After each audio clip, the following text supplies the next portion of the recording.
Mute myself.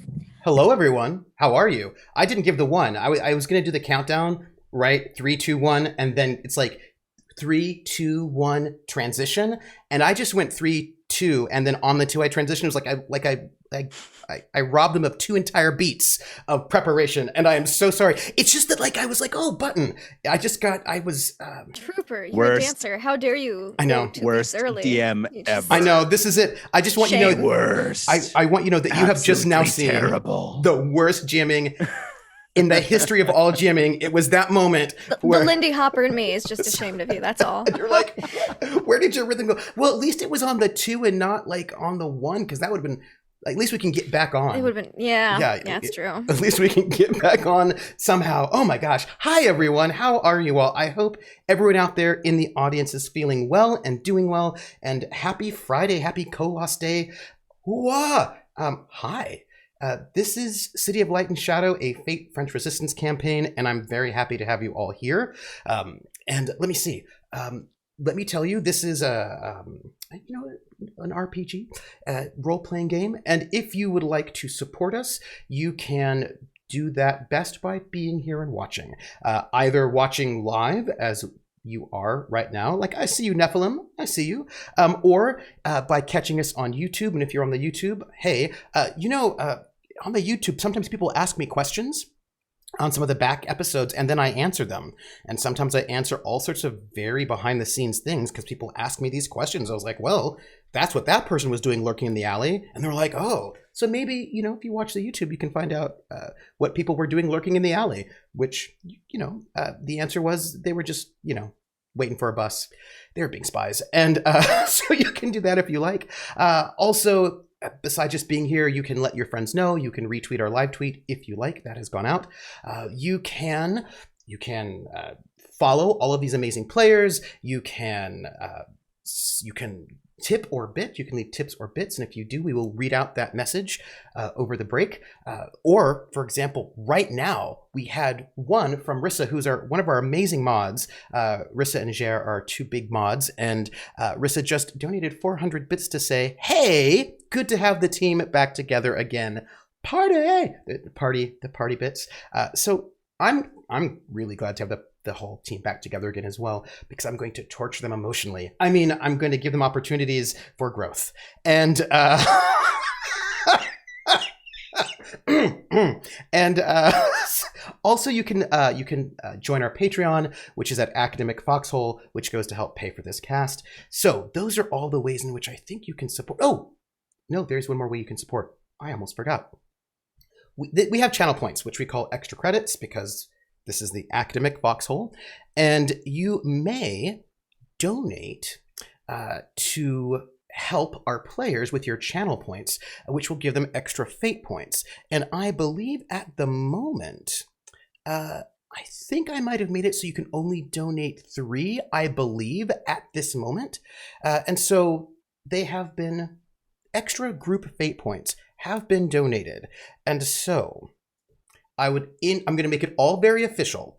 I would like to show my lovely, lovely fate points that have come in on behalf of our audience, who is representing London, the SOE, and from Willen TW, who, by the way, Willen is in right outside of Paris, and he has been taking really great notes for season 2 and season 3, very detailed, has handed them to me, and I'm going to put them into our campaign website probably right after the season ends. Also, Hescape has given a fate point, and Rissa, and I would like to mark all of those as completed and show you all, so keep me honest, that these fate points are going to our marvelous team that they may use as needed. They currently have now 5 group fate points right there. And I'm going to do that, and I'll just, there you go, 5. Boom. And I'm going to update their overlay as well. So let me see, is there anything else that I wanted to say about all that? I don't think I did. So why don't we introduce our players, whom I am honored to be able to GM for. So our when we I'm going to do when we last left because it's going to lead into the question. But when we last left our group all together, they had just sort of left a party. It was December the 12th, 1941, and they were at this party welcoming the brand new head of the Gestapo for Paris, Elias Jaeger, who is an old colleague, best friend of Oscar's. I mean, I don't think Oscar would describe it that way, and actually I'm not quite certain Elias would. But nonetheless, they knew each other, and in complicated ways. But he's the new head of the Paris Gestapo. They had this wonderful party welcoming them in, and that when I say wonderful, I mean there was a fist fight, a stabbing, an arrest, an assignation in the conservatory. There was a lot of things that happened at that party. But then afterwards, it was a big roundup that happened. French Jews, many of whom were sort of citizens and influential, and a sort of bit of a mark that something is changing in the war. And all of our various team members sort of dealt with sort of being here in the midst of this roundup and thinking about what it might mean. They also know that there's going to be a really important secret conference in Berlin in about a month, and a week, that they're sort of pondering what they want to do about it. They've got a number of people in the loose ends in the bunker, and in this snowy and kind of miserable moment, there's a lot going on. And we left. So there's this question: who finds the gun? Dot let me know that Regina picked the gun up right up in front of Nicoletta's face. Y'all don't think that she's gonna leave her gun behind, or that she's not gonna show Nicoletta after all that went down? Nah, she deserves to wave her gun around a bit. You know what I'm saying? So. And so, I think the question would be, with Frieda's husband arrested, Frieda very slowly being, "Hey, Lisette, just so you know, there's a dead body, super dead body, bleeding dead body in your garden. I'm going to let you know so you can tell who you want to tell when you want to tell them, probably not when all the guests are here." And so a lot of this has happened. And I think the question I would ask is, I think that when we think about how this happens, with the aftermath of this roundup, the entire weekend's pretty full of trucks coming here and there. The bulk of the people were picked up Friday night, but they still picked up stragglers on Saturday. And there's just a very heavy presence of police presence and military presence all throughout the weekend, which I imagine has people sort of laying a little bit low. And so if it is all right with you all, I would like to pick up, open our curtains on Monday the 15th, which is 2 days afterwards, after we let the weekend pass. And I do want to ask you all then, if you might, introduce who you are playing, and what your character did over this last weekend. And I want to start with KP. And KP, I would just note that throughout this weekend, Jean came to apologize. People have come to apologize, to make sure, to check in with you, to make sure that you're all right. Just a little bit of like, oh, like we have royalty who just got offended, A fragile little bird. just like, you're not, like, are you okay? I hope you're not mad. Everything's fine. There was blood. Yeah. Oh, just a little bit of a check-in to make sure you are all right, our good doctor, and also Prince. So tell me, who are you? Who are you playing? And what did your character do over this weekend? What was this weekend like for them? Okay. Well, hello everybody. It's been a while. I'm KP of KP11 Studios, and I play Doctor, or also known as Prince Preetam Jaswant Singh. He is royalty. He is a doctor. What more do you want in your life? No, I'm kidding. Yeah, he's in Paris as one of the what's the SOE.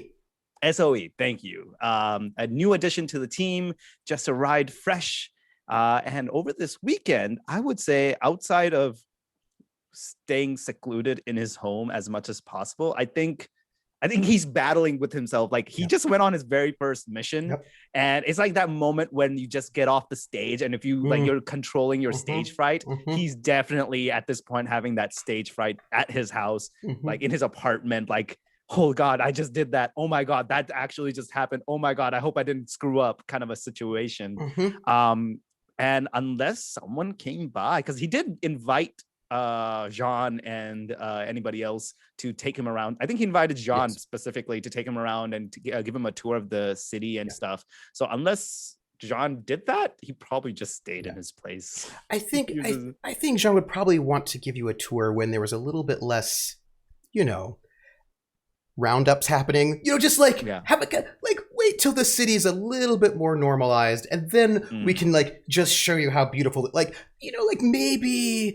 maybe not this weekend. I will give you a tour. Yeah, we'll just wait. Relax. You've had a journey. Yeah. And it's one of those things you have to do. Like that's that awkward moment, right? Where yes, I want to show you how great Paris is. Ooh, people are still not the right time. Not the right time. People are still being rounded up a little bit. This is not the right time. Yes. Which I think that unless he has any other visitors or anybody else coming by, that's pretty much what he's gonna do. All right, and we know how he's feeling. We know what he does. Let's go over to Lindy. Lindy, who are you? Hi. Who are you playing? I'm Lindy. Oh. Who are you playing? Evelyn Garnier, which is Frieda Engel. She's a German opera singer pretending to be a French florist. It's fine. And how do you spend your weekend? Oh, Frieda had a time. A series of mini panic and heart attacks, probably. Or near heart attacks, and then probably an actual panic attack later after everything was done. She has plans. She actually was probably very productive and busy, but mostly at her house. First off, she had half a bottle of schnapps. She stole a bottle of schnapps from the party. So she probably would have consumed half that bottle over the course of the weekend. She would have sewn or altered. You said there was already some clothes and things in there. So she would have sewn and altered some funeral garb to make a snazzy outfit for herself. She also would have hardly eaten anything because if she wants to sell the I've been a prisoner whole get up, she's gotta be a bit more wayfish than usual. Probably also give herself a couple of bruises, just so that way it's not just, oh, you've been recently beat up. It's old bruises, fresh bruises, depending on when it is that we pull this stunt. Really? That's interesting. Yeah. Could you please make me a will roll? I would love to make you a will roll. How about good? That's good. If you could give yourself, we're going to give you a minor consequence.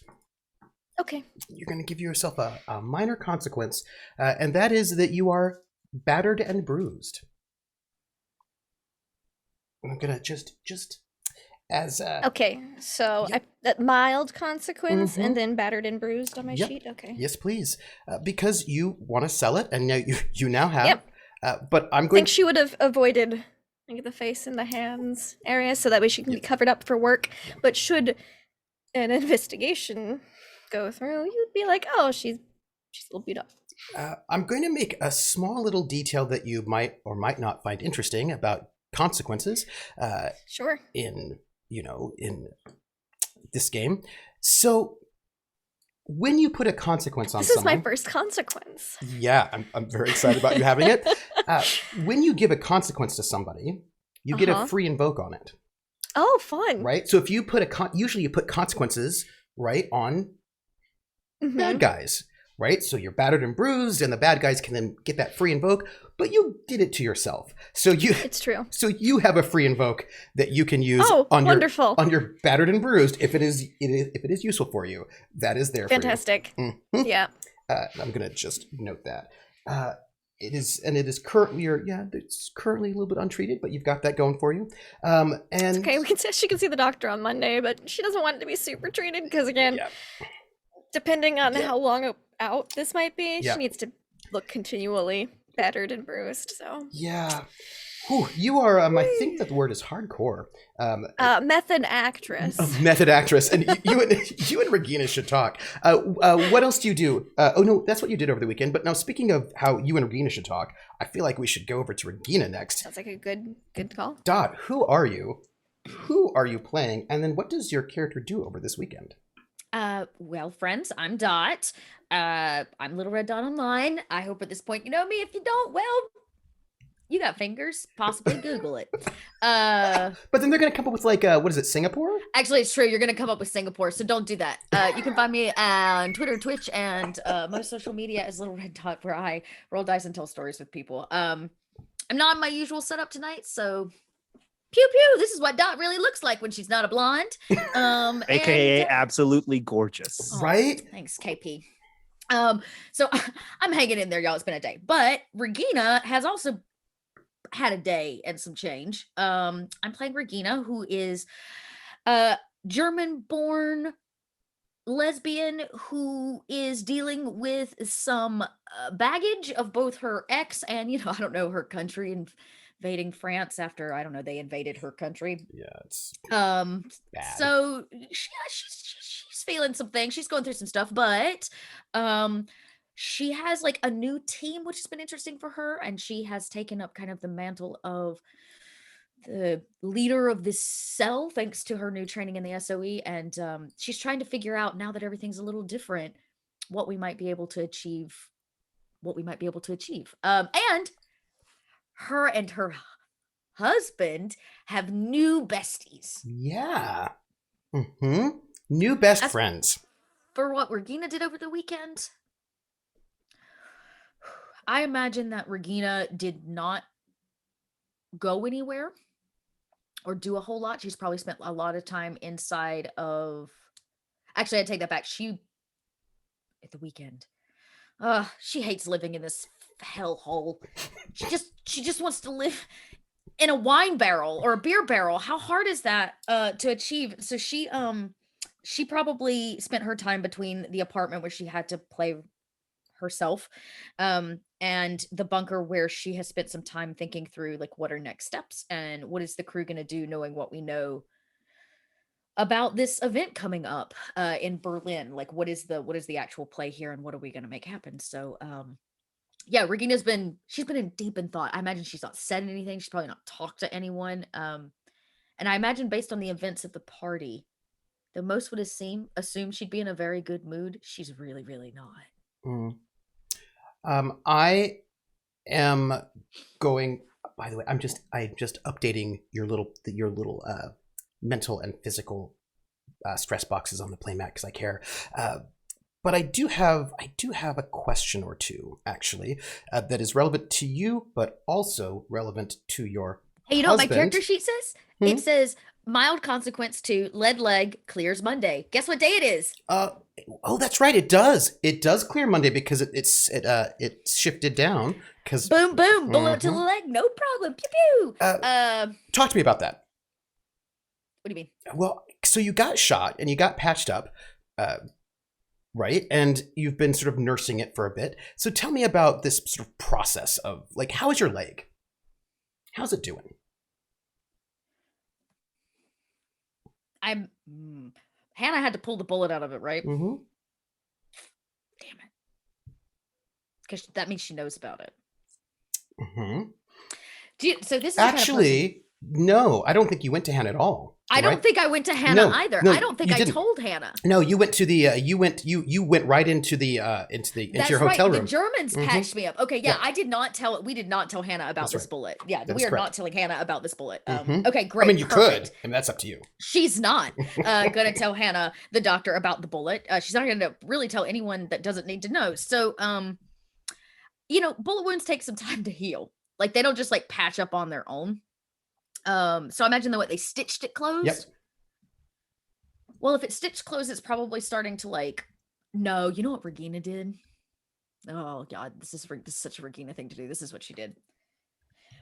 One day when the bunker was empty and everybody was out like doing their stuff over the weekend, Regina is so done with these stitches and all this business. I imagine she cauterized it closed herself. Mm-hmm. Mm-hmm. Give me a will roll. Okay. Mm-hmm. I'm giving you my most concerned look I can possibly muster Oh, right now. yeah. This is Regina. Yeah. Y'all aren't even ready. You haven't Yep. even made it to sleepless nights yet. Yeah, no, but I do have a question for you. Yeah, you do. You cauterize it, right? And you get you get yourself this space where maybe at this point in time you might have a slight limp, perhaps, as you're like. Yeah. Yeah, she wants to like get rid of the stitch. Yeah. Like she's just like, we gotta get rid of this. I need to ask you a question. Yeah.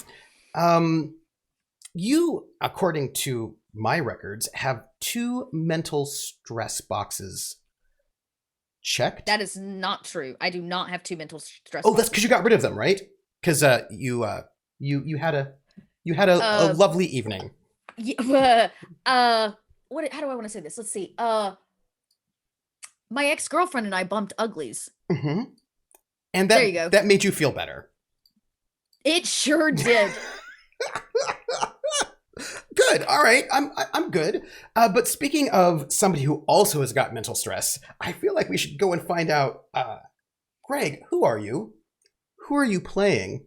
And what has your character been doing this weekend? Hi, my name is Greg, Grimjack21502. I will be playing reformed Gestapo agent, Oscar Mueller. And over the weekend, I decided at the end of our duo episode that if given any time, Oscar would pull ahead of his time, I should say, by about 40 years. He's going to pull a Kevin Bacon in Footloose. And by that, I mean the warehouse scene. Yeah. I mean, never playing by moving pictures. Yep. Running through whatever space he can find, probably something have to do with the motion picture he's casting whenever it's empty. And as he's running and twirling and dancing and sweating and trying to just forget about all of this stuff, he easily pass it off as, getting things ready for the show, working through it himself. Probably like a soundstage, like imagine like there's a big soundstage that is not right, but this would be like in the middle of the night, and there's not any wouldn't be any guards around or anything like that. And as he's running through and dancing and jumping and swinging off of things and everything he can do to just improv his state. At the same time, if there, and he does, placed around, if there's a knife or a pipe, he will grab it and absolutely attack anything that's nearby, a mannequin, a pillar, a pillow, anything that happens to be there, as he just does this dance of battery and mental release. Can I have a will check from you? Sure, yeah, why not? Let's do it. It's great. That is great. So this means I do get to ask you this question. You, according to my records, have some mental stress. Does this dance clear it for you? I think. Well, I rolled a great, so I'm going to say yes, it does. All right then. If I had rolled poorly, I probably would have gone the other way, but I'd say we're right on the razor's edge anyway with that. And he's a seasoned pro, so he's able to kind of, for good or ill, fall back onto his training to kind of compartmentalize what's been going on. Yeah, that makes sense to me.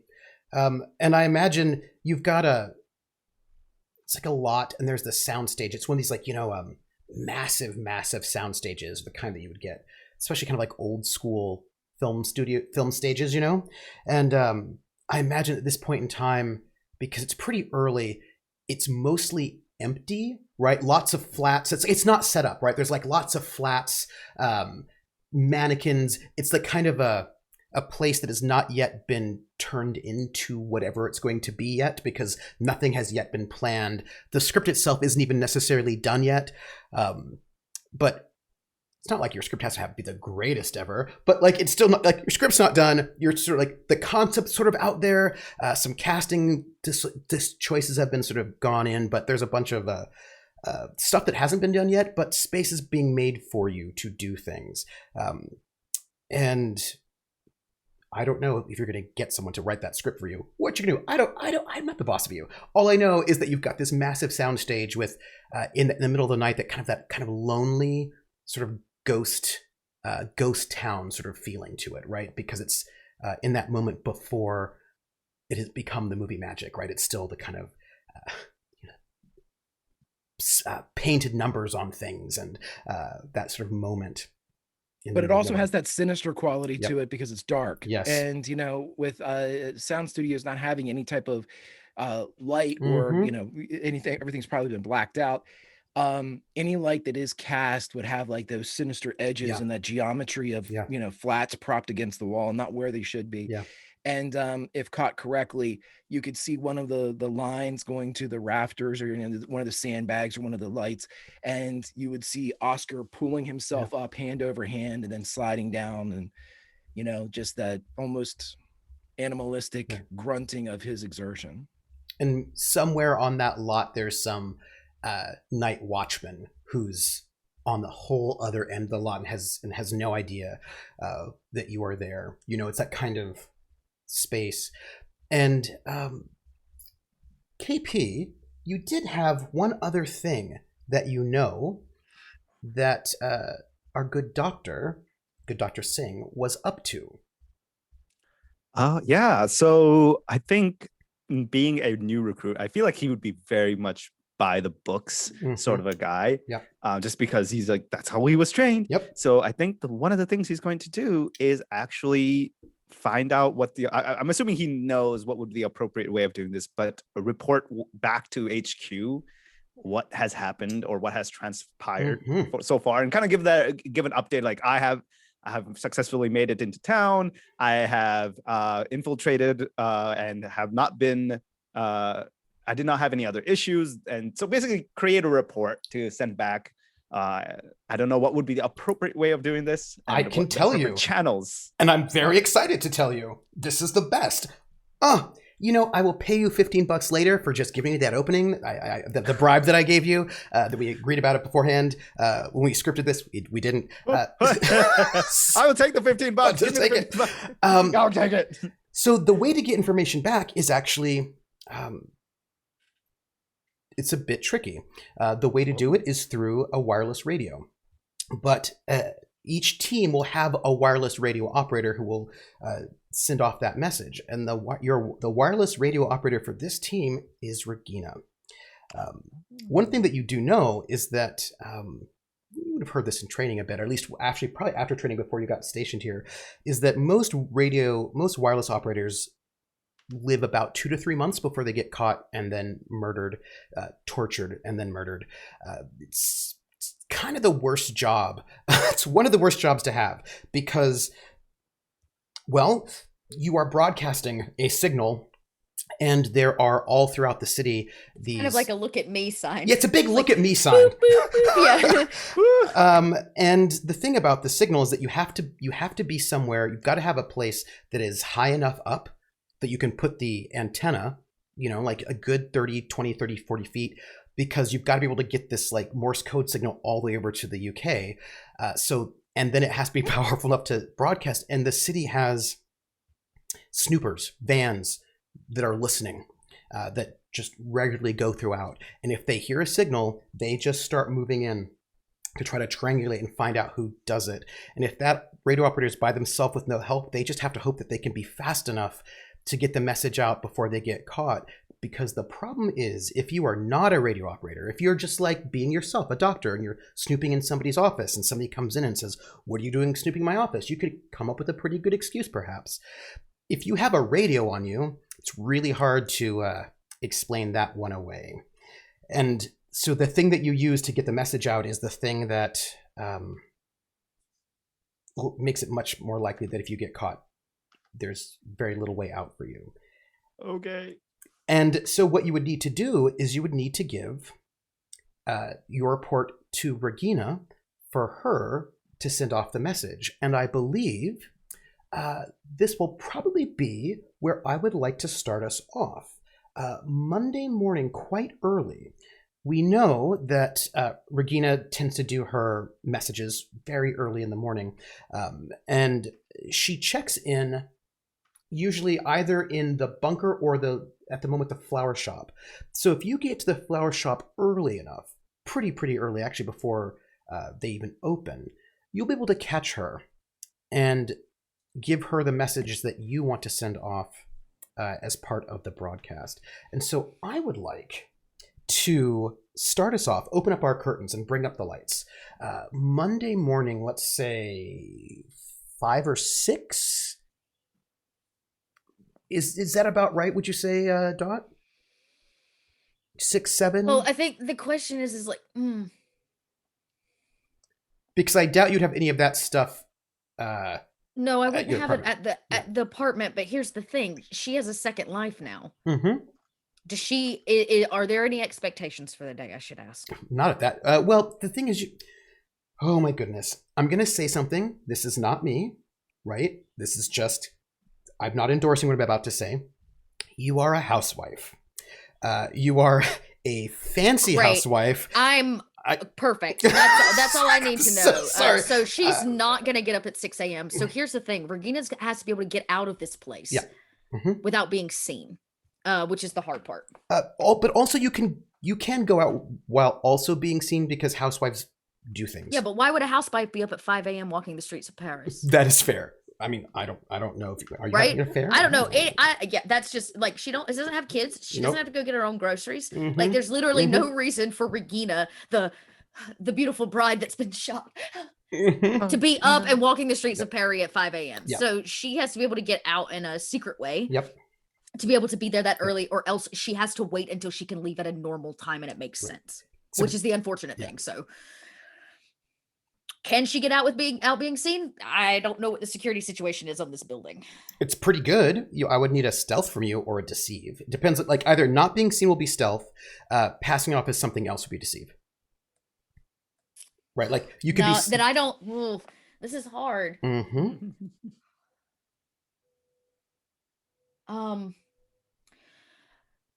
Can Oscar help? Yes, of course. Yeah, because getting out is important because she needs to do this before there are more people on the streets, yeah. right? Searching for her. Mm-hmm. But she can't get out very easy. And I don't know that she's very stealthy. Oscar can certainly help. How would you like to do that? This would only be, not.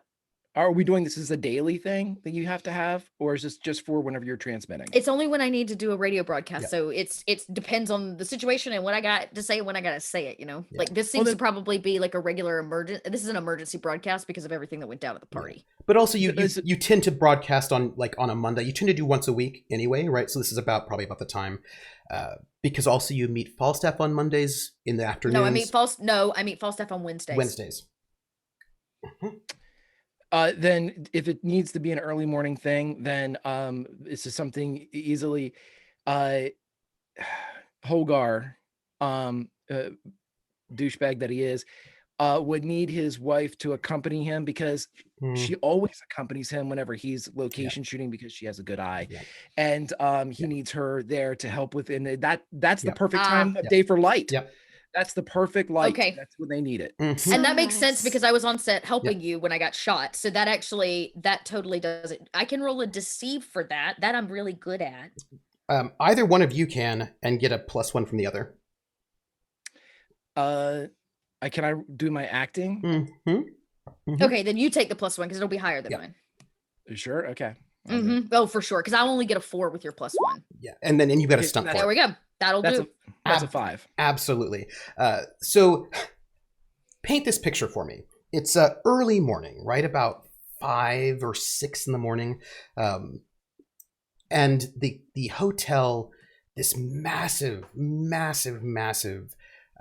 very impressive luxury hotel. Like to this day, they've changed the name. It's at this point in time, it's the Hotel Majestic, but I think it's now called the Peninsular, and it's one of there's a special rating for luxury hotels that's above luxury. It's the special sort of rating, and not many cities have many of them, and this is one of these special hotels. And as you're walking out, You can tell me what time about it is. Maybe it's 6 in the morning. It is that kind of interesting moment where all these upper floors where people are living, and then you've got a number of floors which is all offices, and people are working there, and the people working there are very important people. You have some of the most... You have some very, very important people who are living and working at this hotel.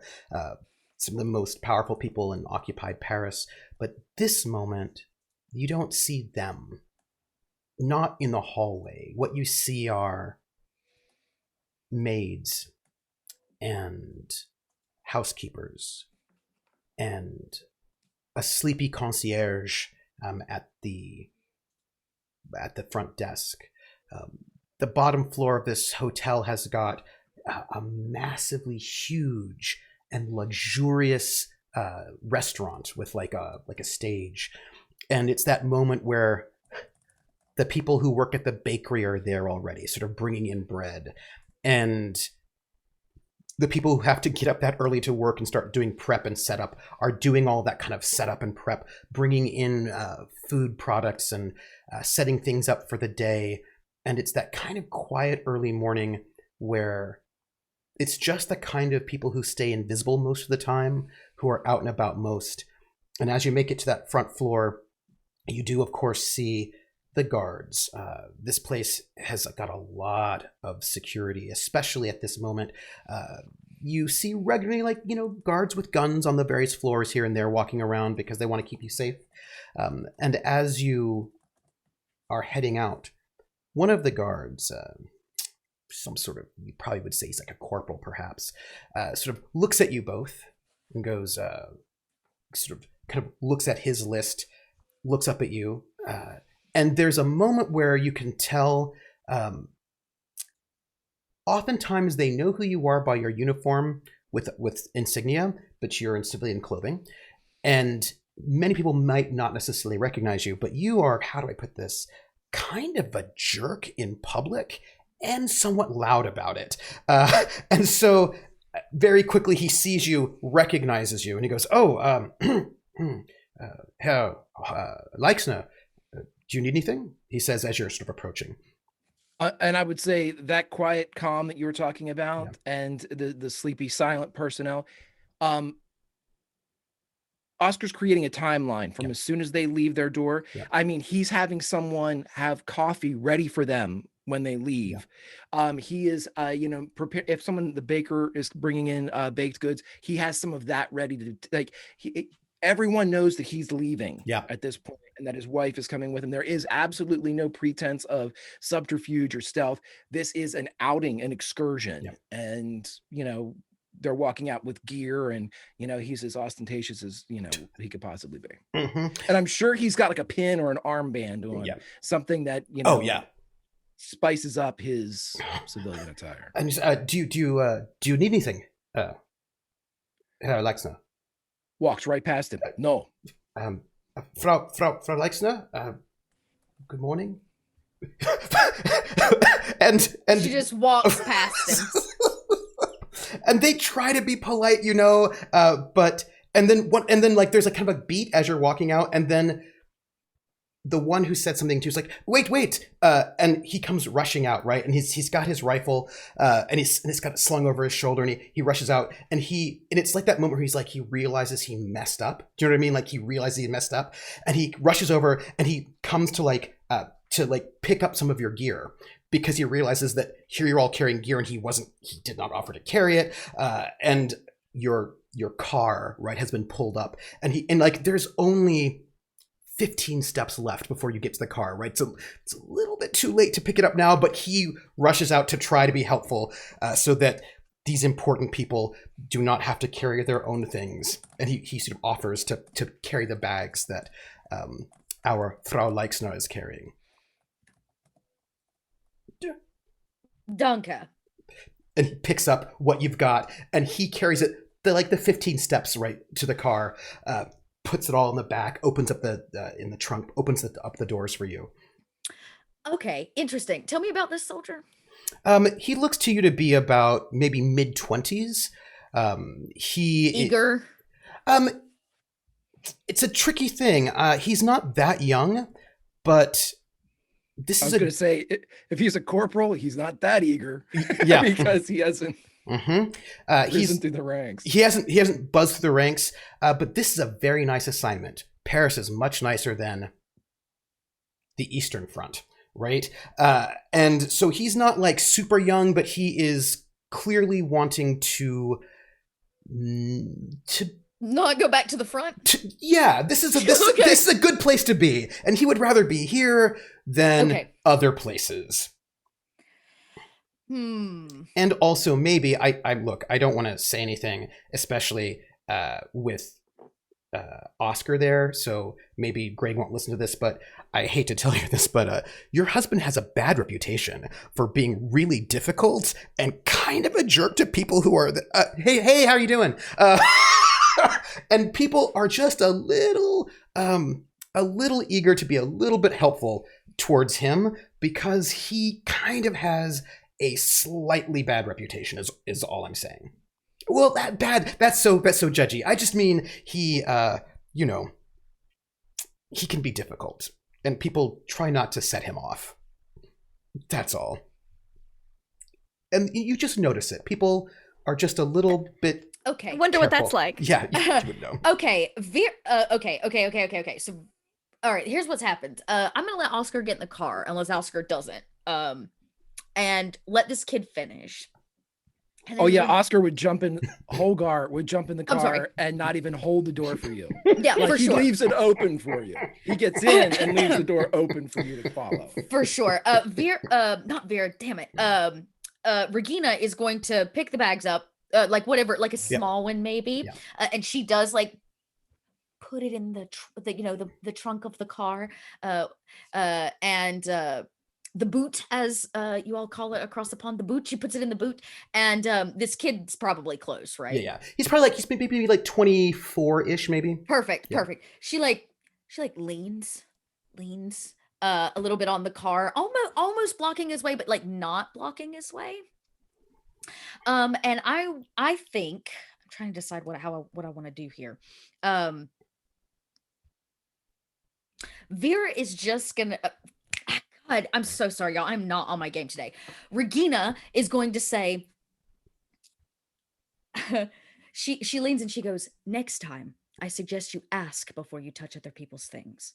You don't want to upset him, now do you?" And he goes white. He just goes white. And she leans in really, really, really close, and she's going to say, "Oh, how does Regina want to do this? She needs to trap him a little bit." She says, and yeah, she leans in and she goes, "And I'm not just talking about the bags." And she like boops him on the nose. Right? If Holgar is gonna play up his assholishness, well, Regina's gonna play up the promiscuous German wife because she's already started that. Could you roll for me a provoke, if you wouldn't mind? Boop him is a provoke? Yeah. This I feel like is a bit provocative. But are you being a good cop or a bad cop right now? Are you? I don't think I'm being either. I mean, I'm technically being good cop because I'm like, hey, don't mess up here, right? But I'm not trying to incite him to do anything, which is what a provoke does, right? Well, it's just about whether or not you are impacting them through sort of then can I sense roll of danger, or then can yes. I roll a rapport or a deceive instead of a provoke? Because I don't want to provoke him. That is not. Well, I mean, he's not going to attack you. It's just about how shook he gets, basically. Are you shaking him through? But I don't necessarily want to shake him either. Like his response could be, he thinks I'm flirting with him, and maybe he now has a crush. Like it doesn't have to just be that he's shook to his boots. No. My question is, are you wanting to good cop him or bad cop him in this moment? I'm not really wanting to do either. I just wanted to say what she said. Like I'm not looking for anything out of him in response to it. All right. So he will not be affected by your That's flirt. Fine. She boops him nonetheless. And he just is like, oh. Not really quite certain how to respond to that. He just sort of steps back. And she goes, "Well, aren't you going to close the boot?" And then she gets in the car. He shuts the boot, closes the door, and sort of steps back as you drive off. Like, oh, not quite certain what to do with that. But he does not get a consequence on him. He's going to be thinking about that all day, though. Yeah. That's it. I don't need him to have the consequence, but he needs to think about it all day. But the consequence could have been something like in love with you, or the consequence could have been devoted to you, or afraid of you. No, she don't need all of that. Because you were. She's got a crazy ex-girlfriend that covers every one of those bases. I just thought you were like, oh, I feel like you wanted to have him have some kind of long, lingering impact on him, some kind of Just confusion, I think. Like, so, where do you all go? Wherever Regina would need. Yep. Whatever's the best way to. I would say that we would probably get dropped off somewhere scenic, Yep. because we would have to walk and leave the car. And as we would walk and leave the car, kind of pre-planning a place where Regina could then go and transmit and whatnot, buy them time. They're not surrounded by anybody. They're out in the wild, so to speak, of Paris. So Imagine you have to pick up your gear first, which I imagine's at the, it's either at the, I don't know if you keep it at the bunker or if you keep it at the flower shop. Oh no, the radio stays at the bunker. That's the only secure location. And then that, KP, that would be there where the prince would know to go to give her the. So, yeah, the I report. imagine then Regina will probably have, because we have a driver. Mm-hmm. Where does Oscar actually work? There's like a building for that, yes? He works in the hotel. yeah. It's always the third floor, you said, or something. Yeah, it's one of the lower floors that we're. Oh, interesting. In the same hotel we're staying in? Yeah, everybody everybody ends up working in the places where they live for the most part. So it's a little bit difficult to just assassinate a bunch of the Germans because they often just stay in their buildings, right? They live and they work in the same building. There's often usually in these hotels there's usually a really nice restaurant, so they often then end up eating where they live. But they will go out sometimes for nightlife, or a lot of times they'll go shopping or touring. But you get these kind of very strange insular worlds where they often end up sort of living and working in the same spaces. Okay, then we'll go somewhere scenic, not too far outside the city, and Regina's just, have them drop us. It could even be inside the city too, if we want to walk along the river. Yeah, exactly. It's got to be inside of the city. And then when we're dropped off, if it's down by the water, Regina might have a sewer entrance. Mm-hmm. Right, that's what I was thinking, because it empties out right at the river. Yeah, right there. So when it's kind of empty because it's early and it's still dark, Regina will grab like a small bag. Oh no, well, she would have clothes at the bunker. So oh no, but she's in her nice dress. Screw it. And nice shoes. She'll just have to go get more. We could have Luke waiting at the opening for you. So you don't have to mess up anything. We could we could have a changing room right inside the tunnel. I guess that's true. Actually, that's a thing. Regina probably, look, at this point, Regina wouldn't care. She probably hits Oscar the tunnel, hangs his jacket up there. Yeah. So and just like starts taking stuff off and putting on like Flower Girl or whatever else she wants to wear, like inconspicuous jacket, like street attire. She wants to, her beret's now on. She doesn't, all of the above. And then she'll hit the sewers and get back to the bunker that way, I think. Because that'll keep her off the streets. Yeah. That'll keep her off the streets.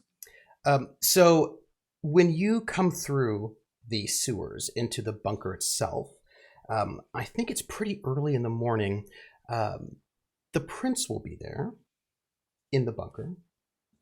I think that Hannah's father and Jeanette are sleeping in the bunker because that's sort of where they currently are. Hannah is who the prince has not yet met. Is not there because she's probably down in her infirmary. It's pretty early. I suppose I would ask, is our, and I know that the team has got to meet anyway. So is Frieda in the bunker, or is she back at the flower shop? She's probably be arriving at the bunker at this time because she knows that they're meeting here at some point today. I don't think it was talked about necessarily much, but she'd show up early because she also wanted to speak with Hannah. So, and so I will say you are here. The driver, have you given him instructions to sort of like drive around for a bit and meet you back later as you go and wander, or what are you doing with your driver? Oh no, the driver would be told to exactly where to go. Be here in exactly 15 minutes and wait for us. I'm not sure exactly when we'll be done, but when that time is, when we get here, this fucking car better be here. So you better be here in 15 minutes. I'm literally having to tell myself that, oh my God, they're Nazis. It's okay. Yeah, it's okay to be mean to them. It's okay. I'm like, oh God, they're being so mean. Oh wait, they're Nazis. Yeah. And so I imagine there's this driver who's probably, I imagine he's some sort of enlisted army person, because the hotel that you're staying at is the headquarters of the entire military occupational force, right? Like this is where the big person is. Yeah. I'd like to can I use a free invoke here? Please. I would like to change my driver. Yes. To my man Clements Brown. Of course. Give me a fate point. I have 2 free invokes with Clements. Can I use one of those? Please do. Yes. Yeah. Yes. Absolutely. Because old Clemens. He likes us to begin with. He does. And he's pliable. Yes, he is. And so that's the best thing we can have, is somebody who is in our pocket already and willing to do what it takes to get the part. And good old Clements is beautiful blonde, butt chin sort of dimple fellow, but not as beautiful as you might think. Like, he looks good, right? Because he's got youth on his side, but he's not necessarily Errol Flynn or anything like that. He's all right. And he has gotten himself, like when the request came in for him to be your driver, that was pretty great. He's very excited to be the driver. He's like, this is my moment. Like, at any moment, I don't know, somebody will break their leg and he'll be able to just step in, because when you're the driver, it's like in all the movies, right? Somebody's going to fall down the stairs and then he'll be able to come in and be the leading man. He just knows it. Oscar would have gone, I don't want to get too sidetracked. Oscar would have gone he would have given him instructions on how to wear his hair, slicked back with a cream through it, what color to wear. Not necessarily dark. He would like him in a gray suit as he is driving him around, so he can not clash with Oscar. And then he would also want him armed, because he said, I need someone I can trust in case we're out and another one of these attacks take place. And that's why he would explain off the soldier being brought in as a driver. And Clements, his hair's got a little bit too much pomade. Do you know what I mean? Like, it's all slicked back, but it's a little bit too much. And he's like he's in the suit. He's very excited. And you could see him drive off right down the Seine to be where you told him to be while you go location scouting for like the urban spaces. And that he'll be there waiting, right? Just like for you to arrive for his part as you make your way, all 4 of you, into the bunker. And it is the bunker, because KP has never, the prince has never been here before, knows where it is, but it is, you go through, you're in the 12th, I think the 12th arrondissement, I'll have to check, but you're out in the, actually, I can check actually very easily because I have got maps, but you are in one of the outer sections of Paris, and the area where it is at this point in time in history is kind of a warehouse area, and it's right on the river, the Seine, and it's a place where there are a lot of warehouses for breweries and wineries. It's a place where people will often sort of there's a lot of shipping that happens on the river itself, where people sort of bring in crates on and off of boats, right? So in and out of this area. It's not a residential area. It's like, I don't know if you like, I hate being in warehouse districts at night. It's not a place you want to be, because I always find that place just a little bit creepy, but that's the kind of sense that it is. And it's early in the morning, and so there's not a lot of people running around. Yes, the 12th. And it's in this area, there's a an entrance to like a sewer that runs into the Seine, where you are sort of brought through, and you go through this entrance and you make your way. There's like little marks there to help you welcome in raiders, to help you navigate yourself. And when you make your way through, there is a little trap door that will take you into what is a cellar. It's called the bunker, but it's a cellar. And this cellar is clearly a former cellar of what was probably a brewery, because all these places around here are like, a lot of these are former breweries. And you can tell that because the cellar itself has got all of these large, the very super huge beer barrels that you would have for breweries, but these are older and sort of empty, and some of them are broken. They're not that many, but you can tell that there are beds in them. Beds have been made in there. There are like maybe 2 people sleeping in there at the moment. And it's also kind of a bit of a home, right? There's like a table with a vase of flowers on it, little bits of like a basket with some food, trunk. This is also clearly a space that has been like somebody's basement. There's like a old armoire, furniture with throw cloths over it. This has been a place where somebody has stored their household goods, but it's also a place now where people are living. And this is the place where some people here are living at this moment. And I imagine that it is Frieda who gets there first, and the prince who gets there second, and our married couple who gets there third. And so I would like to pick up when Dr. Singh comes into this cellar and sees our Frieda. Now, my question for you, Frieda, is: Yes. there are 2 people sleeping. Did you wake them up? Oh, Okay. it's rude. It can be hard to find sleep in these times sometimes. It is Let true. them sleep while they get sleep. And the prince arrives through this trapdoor.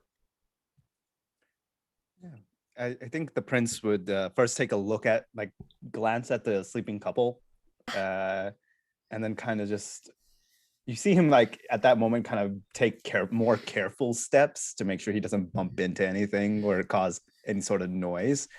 Does he see Frieda like right there? Okay. Mm-hmm. So he kind of just so he's gonna try doing a hand gesture, kind of like a secret signal kind of a thing, like the one that is very standard SOE thing, and sees if she responds back. And he just like drops his head and he kind of just goes, never mind. Good morning. It's Okay. And he kind of just walks in and goes, did you have any sort of training before coming here at all? No, Oh. not at all. It's all very, very sudden and new development in my life. Okay. Very Well, sudden and new. that's fine. We can work this out. It's fine. Mhm. Like maybe a week's sure. worth of More sales of months I time was than I've had. hiding out. So, all right. Well, So, we've been on the same number of missions. yeah, there you I go. still don't know what they wanted me to do there as the florist, but I have someone I would like you to meet. Oh, okay. Oscar and Regina aren't here yet, but come. I follow She her. will take them down to the infirmary. And she takes you She back knows where down. that is. Yeah. She doesn't know where. She knows where the screaming room is and where the infirmary is here. I'm sorry, what? Yeah. Interesting. So back down this trapdoor, and maybe you notice a small corner of that cellar where there's like a drain and the chair. I don't know if you're going to torture people, that might be a good place to do it, because it would drain the blood. But she takes you back down into the What the fuck? Or if you were to open like an impromptu butcher shop, right there you go. All right, Sweeney Todd. Oh, my favorite musical. I'm sorry, I'm a florist. No meat pies. She takes you deep into the cellar, and after a bit, it's a bit of a walk. You find yourself sort of going through a couple turns, and then you find yourself not actually in a cellar in the sewer at all, but actually you sort of move through there's like some slats, right? A place that had once been boarded up into what is basically old abandoned limestone mines, far, far abandoned. On the other side of the river, that's where the catacombs would be. But this is a mine that people have mostly forgotten about. And so it's cold and you can hear the dripping of water. And as you move a little bit further in, there you come into this sort of like a cave, not super huge. And in this cave, you see maybe 5 or 6 cots sort of set up, a desk, and there's a woman with dark brown hair that has a little bit of a curl to it, except she's got it pulled back into a bun, so you can only see it like in the front of her hair that's sort of falling down. Dark eyes, and she is wearing. She's like wearing like a woman's business suit with like a skirt, jacket, but perhaps more importantly, over it she's wearing a white doctor's coat, it's like a lab coat. But of course, this coat has been in the mines for a while, so it's kind of dusty. It's got a little bit of dirt to it, and you can see that she's got like there's equipment in here, right? She's got like a microscope. There's like clearly like a cabinet where she's got some sort of medical supplies, a filing cabinet, and she herself is asleep on the desk, right? She's got her head down and she's. I will wake her up. Yeah, and she's sleeping on the I need desk. to talk to her. I don't need those other people. No, with sort of paper, right? Sort of like out on this desk as you sort of come in. Would Preetam have known about this individual? Like, are they part of the crew? Would he have had gotten a dossier of them? So this is tricky because in terms of dossier, the answer would be no, because they don't have a dossier on her. However, they do know about her existence. They didn't have one on me either. But they do know about her. So you do know that there is a doctor named Hannah, Hannah Roth, who is like the doctor for this team. This is her right here. That's Hannah. And she, that she, hello, pretty lady. Yeah, and you know that she's worked with them. You know that she someone who knows her, right? Like in terms of like someone that you studied with in Oxford knows her, right? But you don't know her personally. But they had given you the name of somebody that she had known. You've not met her, and you also that she herself is not a member of the SOE, but that she's somebody that they had recruited. And you also know that she's Jewish. Those are things they would have told you back in London, that she's one of their doctors. She's Jewish. She's not SOE trained, and that there is someone that you went to school in Oxford with who knows her. Mm-hmm. Mm-hmm. Okay. So yeah, I think he's just going to like wait and see what happens, kind of just to introduce. Gently wake up Hannah. And like she gets up at the start, and you can tell that she's been a little bit underslept, perhaps, right? I was gonna say not sleeping great. Yeah, she feels a little bad about it, but she needs these two people to talk. And I would like an awareness from both of you. Ooh. Hold up, I accidentally there Average. It is. Damn it, I closed my character sheet. It's about what I was rolling last time, so it's fast. He is, and then you want me to roll for an awareness, yes, right? Please. Awareness. Get a 3. This is not gonna work. We made such a great team at the party with our one. Hey, wait, that's not too bad. Yeah, no, right? No subtle details come to your mind, but like she wakes up with a start, and she sort of looks around, and she sees a person she's never seen before. But then she sees Frieda, who she has seen before, and she sort of nods. Morgan, sorry to wake you. Oh no, it's all right. And she just kind of folds up the files that she's had on the desk, and she sort of sets them up in a stack. And she stands up and she goes, oh, and she puts her hand out. Dr. Hannah, this is Dr. Singh. Dr. Oh. Singh, this is Dr. Hannah. Oh, Pleasure to meet you, Miss Hannah. it's a pleasure. Dr. Hannah, my apologies. It's all right. You may call me Hannah. And she sort of looks a little confused because she's being introduced to a doctor, and she's like kind of looks to Frieda to sort of. We're not replacing you. No. She's kind of like what? But there's like a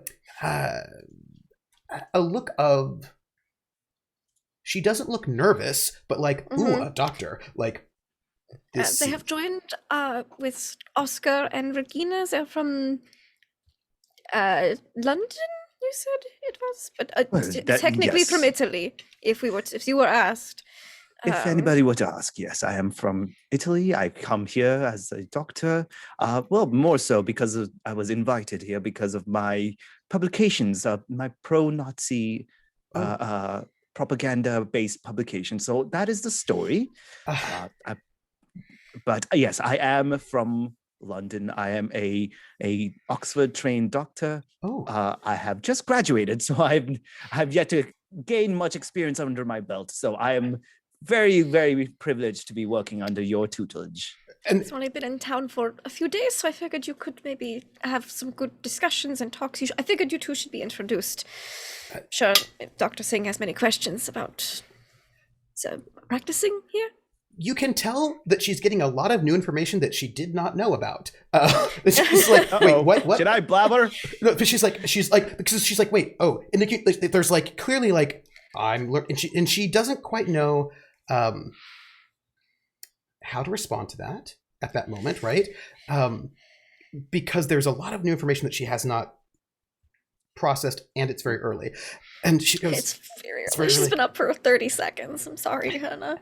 And she sort of thinks about it for a moment, and she goes, one moment. Oh, I do apologize. No. And she looks around, and she's got like a little Bunsen burner, and she like turns it on, puts water on it, and she's like, we don't have coffee. We have coffee, and trust me, I know. I've tasted it before. So whatever wakes the mind, right? What sort of doctor? What sort of training have you had? It's wonderful to have you here. And she makes a look and she says, "Do not tell them, but well, some people have a habit of getting shot and injured. So the more hands, the better." I am quite happy that I have another colleague here to assist for sure. You can't tell me how relieved. I mean, I can't tell you how relieved I am. But as far as my profession, as of right now, I've yet the chance to professionalize. I mean, specify the career path I would like. You could say I'm a general physician. I'm quite adept with my hands. Mm-hmm. I have surgical experience. Oh, all right, that's good. So. Well, I mean, it was under very much a monitored sort of a situation, so I can't say I would be much help in a more risky environment, but I can hopefully assist in that sense. Yes. And she thinks about this. Just I'm sorry. You are here officially as a doctor, is that right? Well, yes. I mean, I have introduced myself as such, so that is common knowledge. But I mean, I don't know. I mean, how much can I divulge here? It's a good question. Frieda doesn't know. Wait, we have the two most inexperienced people at this She place. just is like, the doctors should talk about doctor things and know that they exist to each other. And also, I think at this point, he kind of just, I think in his initial excitement, he probably was like, oh, we have another doctor here. I'm in my element. And he's also feeling in his element because he is, I'm assuming, surrounded by like medical equipment and things. So now he finally feels like, okay, this is something I know. And so he kind of maybe was a little too excited, but he kind of reins it in. He goes, yes. And yes, officially, yes, I am here as a doctor. Roll me medicine. Oh, okay. Mm-hmm. Yay. Mm-hmm. Why does this keep closing? Stop closing. Character and medic. That's medic, right? Yes, medic. Medic. Okay. So What? Come on. You may ask me one question about. So when you look around, you can see a lot of different sorts of medical equipment, different kinds of medication, drugs, and kind of different sorts of setups. You can ask me any one question that you would like to know about her or this place based on what you could observe through your medical skills.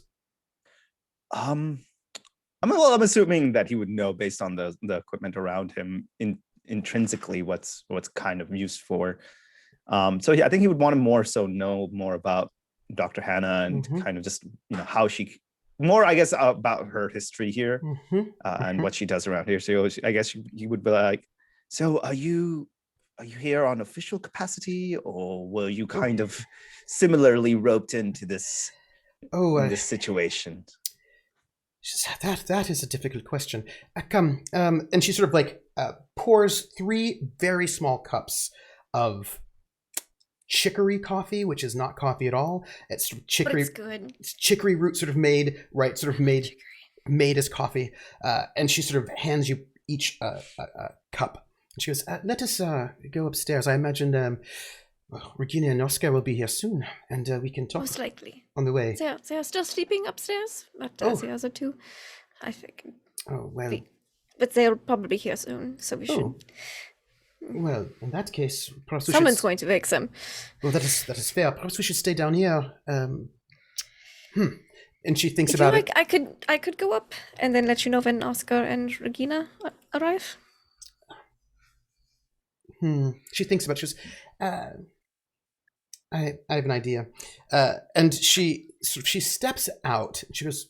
She steps way into the back. There's like a little bit of a privacy. What do you call it?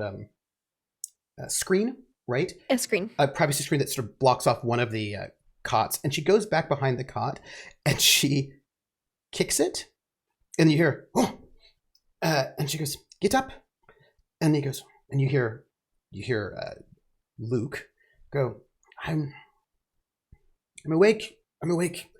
And Guten Morgen, Luke. And he goes, "What time is it?" And she goes, and he goes, "It's whatever time it is, it's too early." And then he goes, "You're supposed to go out to the front, to the entrance, and when Oscar and Regina come, tell them that we are in the infirmary, and that we'll be meeting here." And you can see him come out from behind this sort of this screen where he was sleeping. Give him a pleasant, cheerful Guten Morgen. And he looks tired, and bless him. Yeah, like he doesn't like waking up this early. And he sort of like gets up, and he like sort of waves to you, and he waves to you both, and he's wearing like his shirt and his suspenders, and doesn't have his jacket on, and he sort of like just picks up one of the cups of coffee and walks off with it, and Hannah just watches him walk off with her coffee as he sort of heads down towards the entrance. You could have mine. I'm all right. I was gonna. Too many calories in that chicory coffee. At that moment, you could see like Preetam like about to offer, and he kind of just takes it back. It was that moment of okay. Okay, Frieda's watching her calories right now. And she says, "Well, there was a time when many of us, before all this started, we would frequent a jazz club, and I was friends with the owner, and I have known the people who worked there for some time, and then all of this madness happened. And somehow..." And she looks around at this infirmary. She says, "Somehow I find myself here." And she says, and there's this kind of this sadness a little bit. And she says, "You don't have to worry about your cover story, because I cannot leave this place. I have not seen the sun and I don't know how long." Oh dear. I'm sorry to hear that. Is there anything I can do to assist? And she sort of assesses, it's this moment where she's looking at her hospital, right? This makeshift space. She says, I wish there were. But it is not safe on the streets for someone known. But it is important. So I should At that tell point, you. like, yeah, you see like Preetam like take a sip of the coffee, and like I feel like there was a small like suspended pause, and he takes a sip, and then he kind of just looks. That's delicious coffee, by the way. Thank you. Thank you. So, what I should tell you, and as she's saying this, this is when we have Regina and Oscar coming in through the sewer, and Luke is there. He's growing a little bit of stubble. It's patchy, and he's sort of waiting at the opening, and when he sees you all coming, he's like, the new fellow and Frieda, they are in the infirmary with Anna, and they told me that you are to go there for the meeting because the others are asleep still in the bunker.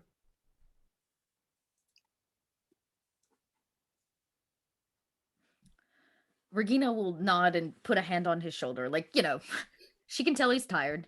She knows what tired is like. Yeah. Like, she knows. There's an empathy there, and she puts a hand on his shoulder and says, there's a little coffee left. And she kind of points to like maybe maybe she's like hidden some coffee beans or something. And she says, who knows? It may put some hair on your chin. And she kind of pats his face. And there's like 5 hairs. You know what I mean? Like he's working on it, but she notices and she just wants to tease him a little bit, like a good big sister would do. And then she I guess looks at Oscar. Oscar would just nod and follow. Yep. And Luke sort of takes his guard duty post right there by the entrance. He kind of like sits down and tries not to nod off as you're sort of making your way towards the infirmary. And back in the infirmary, the doctor says, well, one thing to know is that all of the hospitals here, anytime someone comes in for treatment, it is logged and reported to the authorities. So anyone who has a gunshot or any kind of wound like this, it would be noted. So anyone who is, one of the good guys in the good fight, they cannot go to the hospital, or anyone who is in hiding, they need somewhere to go. And, there are not many places where they can. That's quite understandable. So, Dr. Singh, what sort of medicine would you like to practice? Where does your heart lie, and do you have a practice already? No, I mean, I guess part of my goal, I mean, this is a little embarrassing to say, but honestly, I think I initially picked up this job or this career as a sort of a rebellious sort of a thing against my family. Truth be told, I come from a bit of an affluent family, and I didn't want to really follow what they had in store for me, if anything at all. And I just didn't know what else to do with myself. And so I kind of just picked the path that I felt I could enjoy. And here I am. I know it's a little bit, it's a little pathetic, but no. My parents, they wanted me to marry a doctor. And so I also did a little bit of rebellion against my parents, and I became the doctor instead. Well, here's still rebellion then. She clings to you. These are sort of probably sort of tin cups, right? This kind of like tin cups, and she clinks them. And she turns to you, Frieda. She says, now tell me, is being an opera singer the rebellion against your parents as well? Oh, not at all. They were quite supportive of me. I did rebel against my parents a good bit, though, with my uncle. So he was what they would call a bad influence. Ah. So. And this is when you two, Oscar and Regina, walk in. When you hear about the bad influence of her uncle. And Hannah smiles when Oscar and Regina walk in, with just a little blush, just like a tiny blush, when these two walk in. And she sort of looks around and starts boiling a bit more water for them. Good morning. Good morning. So, we have a new doctor I'm happy to see. Good morning, everybody. Sorry I missed you all at the party the Yes. other day. Did No. everything go all right? I heard you both made quite an impression, specifically our prince. I should hope you heard nothing about me at the party. Well, I mean, if I'm the only one that they've heard of, then I say we did a fantastic job that night. Oh, I would not disagree. Regina kind of smiles a little bit at that. I don't want to. I know there's a lot of business, but how did it go with the roundup? The roundup. What do you mean? How did it go? It went. Will there be people coming in here to hide, or? Trooper, we gave people the instruction of a place to go. We didn't actually round them up, right? And actually, you didn't give them places to go because you weren't able to get a hold of them, right? Because these were all very, you had given a list to the communists, Right. but they couldn't get access to them. But what you did do is you blew up the tracks so that they couldn't be exported out Right. east. Okay. Right. So your friends are rather affluent, the list you gave us. Unfortunately, our friends are not. They had a difficult time contacting them, getting the word out. But we stopped their exit from the city. They are still here, where we don't know. But at the moment, there is no train access in and out that way. Well, maybe they will let them go. Maybe. After a day or two. The last time there was a big roundup, they picked up a few French citizens and let them go after a day, so maybe... Hannah, we have good intel that for whatever reason, the Nazi Party is collecting a census, a count of Jews across all the major countries in Europe. For a very specific reason. What reason? I don't think your friends are coming back. I don't think that anyone they take from this point forward will be coming back. That doesn't... The plan is not to bring people back, Hannah. When you count people like cattle, and you put them on a list, the goals are not just. Regina, what you're saying is inconceivable. It makes no sense. I'm sure this is for work or something like this. Hannah, the internal German party rising up and infiltrating its own country. And then this one is also unheard of.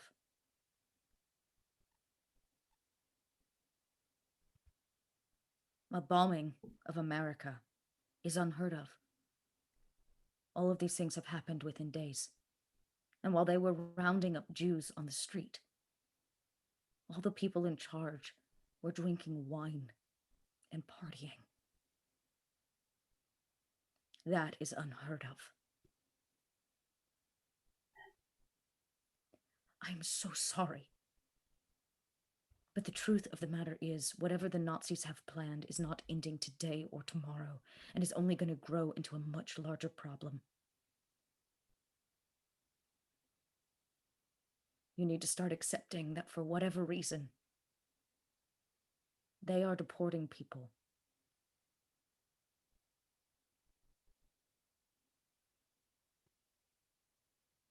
Well, I'm sorry.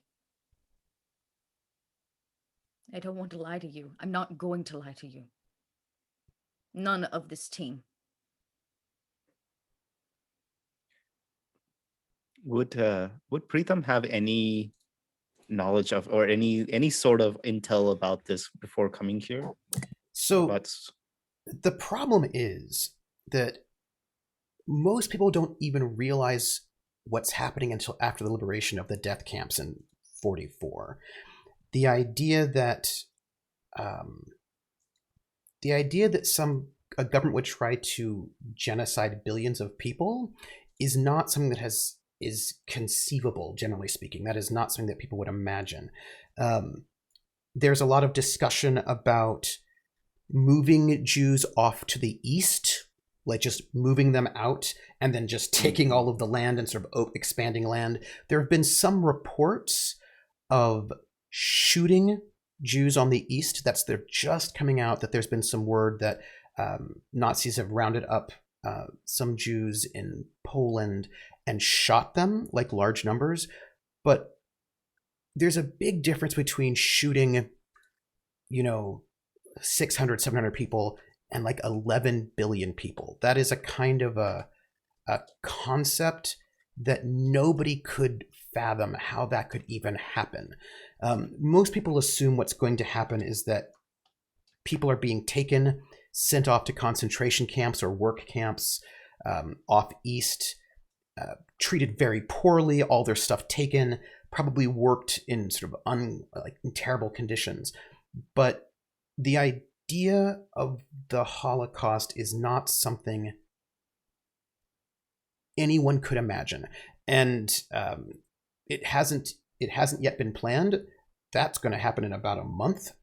People are talking, but this is something that is doesn't make any sense, right? Like the idea, like even how would you even do it, right? Like there's that is a thing that no one can really even imagine at this point, and probably will not for quite some time, because the German government does not really want that getting out, right? So what you get is you get rumors of sort of war crimes and basically terrible behavior and treatment and people being shipped off, but nothing. What we know is going to happen hasn't happened yet, and no one can really imagine it being a thing. Like that's a bit too much. It's too big to conceive of. Mm-hmm. But you've heard rumors, right, of shootings. Yeah.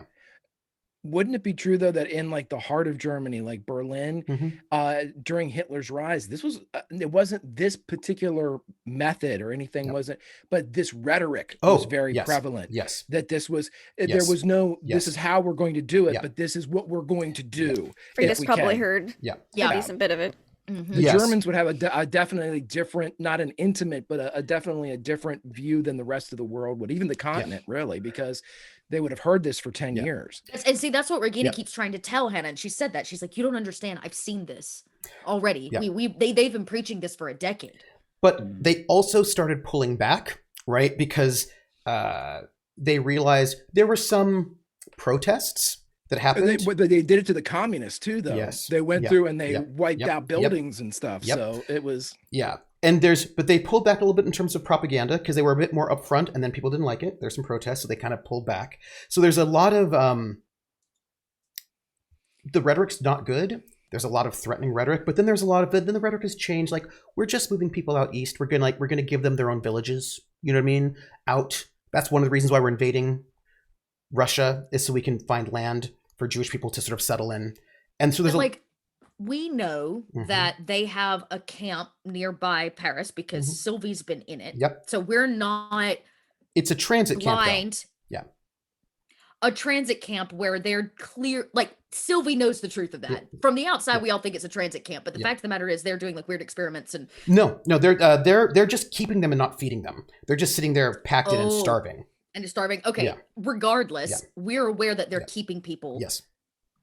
in an unhumane way. Yes. Like you're like, oh, we're gonna move them out east to give them a start. You don't treat people like that. So we all know that's a lie to some degree and a cover.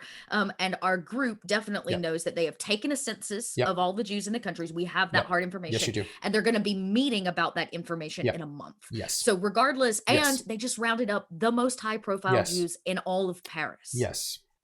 Yes. Who have like we're talking about like Rothschilds and like Dreyfuses and people who are like war heroes from like the 1700s. People who are part of the government. And now I will note that the conditions of the Japanese Americans in our internment camps were also really bad, and people also died of pneumonia. And so like there's a way in which concentration camps are not really great, but they are thought of as being normal. Right. And so there's a way in which it's easy to imagine that this is the worst that it gets.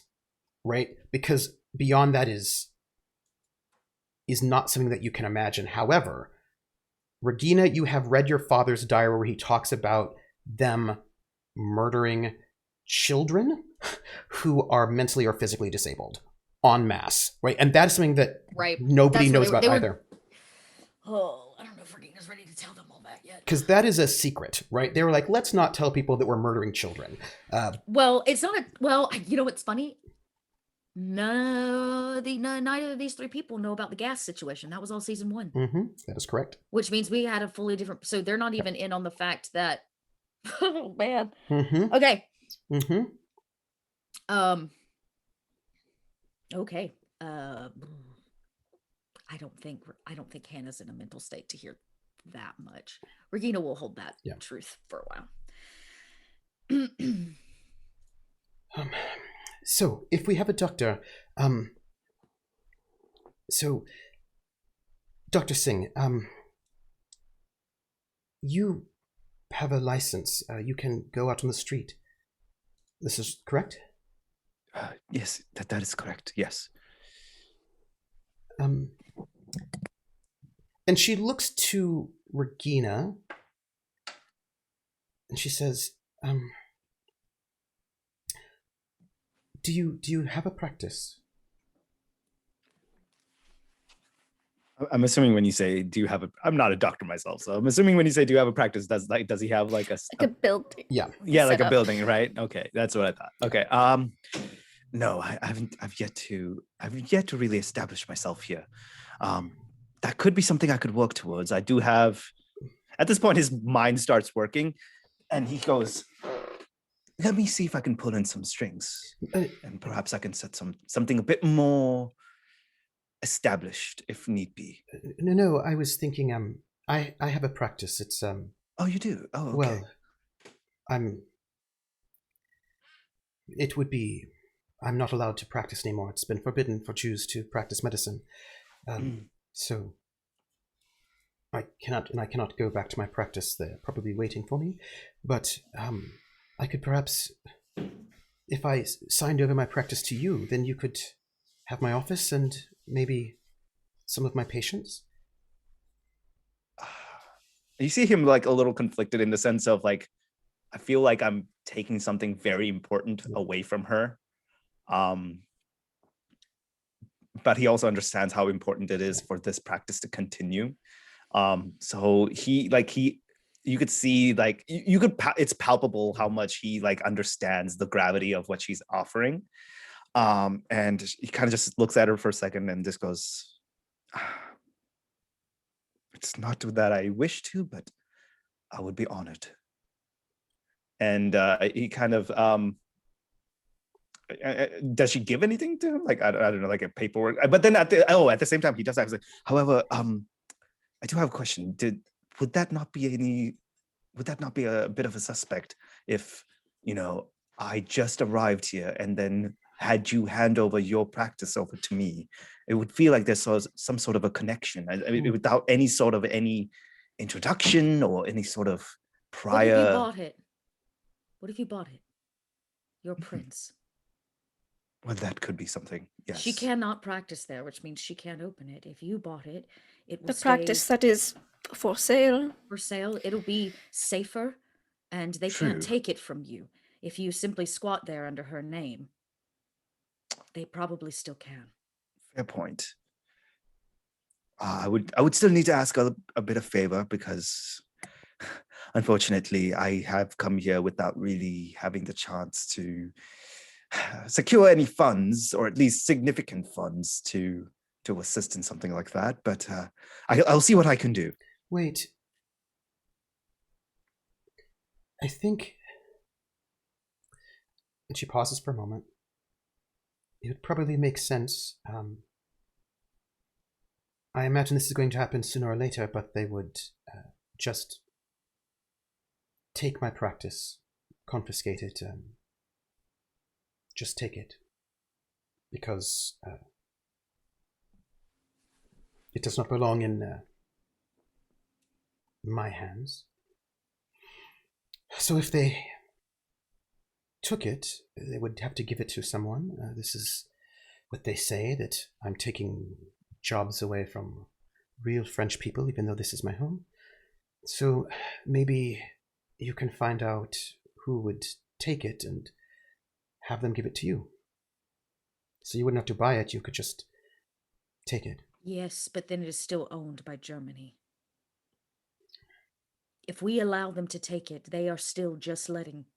If it is sold, you can just put any dollar amount on can't there take- and yes. just say that you paid that much and then just not. That's We only have to make the paperwork look legit. If they come in and claim your business, they will only let him stay there as long as they want him to. If That he is a fair owns it, point. they Mhm. can't take it from him. And when it Do- is all done, we can give it back to you. For I the like first that time, plan. Oscar would speak up. To be clear, they can take whatever they wish. But if you're giving them a deterrent, they'll be less likely. Mhm. This is still dangerous. It is. But the prince seems to have quite a way with words, I heard at the party. He did get my husband arrested. I By would the prefer not to Gestapo. be punched again if that is what's going to be involved. Hey, terribly sorry about that. You Plus, looked like your you got off husband- easy. From Your that. husband. Yes. You didn't see him at the... Oh, he showed up at the party. He was a captain's +1.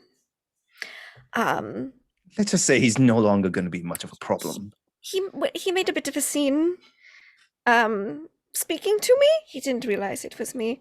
And because I was the help, he doesn't notice the help. And Arrogant prick. Dr. Singh, yes, very much so. He irritated my husband. Very easy to do. It's not a difficult thing. And got punched, and he turned that whole situation into a spectacle, which then Oh, I heard many about the peop- spectacle and the punch. What I didn't hear is that they arrested him. Yes, Dr. Bones in the Gestapo, was it? I believe so, yes. Yes. He seems to be a man of a certain level of actual influence. And wait, did we establish that Preetam would have known about him at that point? Like, You probably He would. introduced himself, He introduced didn't he? himself. He's the head of basically the SS, which is Oh, the Right. SS. the That's right, overarching yeah. It was the organization. SS. Quick Yes. question: How does just I'm curious. How does Regina like her coffee? Her chicory coffee specifically. Black. Mhm. Ugh. Just curious. like, oh, no, I'm kidding. Yeah, like my heart and soul. And Hannah, just with the coffee finished, Hannah slides over a cup to Oscar, slides over another cup to Frieda since she gave up hers, and then slides over a cup to Regina, and then she just kind of places a small, I imagine it would probably like a really small little, like a little, like a, I don't want to say like a cookie, but like a, they have Like a these little- biscuit. yeah, like a little biscuit. Yeah, it's a little biscuit over just alongside next to the cup of coffee she slides over to Regina. Nobody else is eating? Mm-mm. Uh, There's no food Did here she to not get? Did she give a biscuit to anybody else? No. Is Regina the only one getting a Scooby snack? Yes. Okay. And Then it's very subtle. She just kind of like slides it over alongside that coffee. Just okay. Regina. Oh God, the guilt. So much guilt. Regina attempts to stay focused. She ignores the biscuit because she knows that she's the only person that got a biscuit, and she picks up the cup of coffee. And I don't think she can look at Hannah in the eyes, so she doesn't. So my husband has been taken in by the SS. Oh, he did say something about looking for me and that I was supposed to be at that party on his way out. So that was the thing. Also, there was a murder at the I'm party. sorry, what? Remember when you were signaling, I Yes. think? And then I was like, I heard a gunshot. You and I will need to really get some training under our Yes, belts. yes, I heard a gunshot. I thought it was very simplistic. In the hedge maze, and then reaches into her purse to pull out a couple of things she pulled off of the body. She wasn't in a good way when I came upon her. She was one of the staff, the serving staff. She was pretending to be French, but she was German. someone shot her. A young girl? Let me No, she had the gun, and I put the gun on the table. She was sliced up pretty badly. guess. Ooh, I cut eyes to Oscar. And she was saying something about revenge, and she had this photograph on her, hidden quite well. And I put down the photograph of the picture of the little girl and her dad in front of the communist bookstore. Is it dated?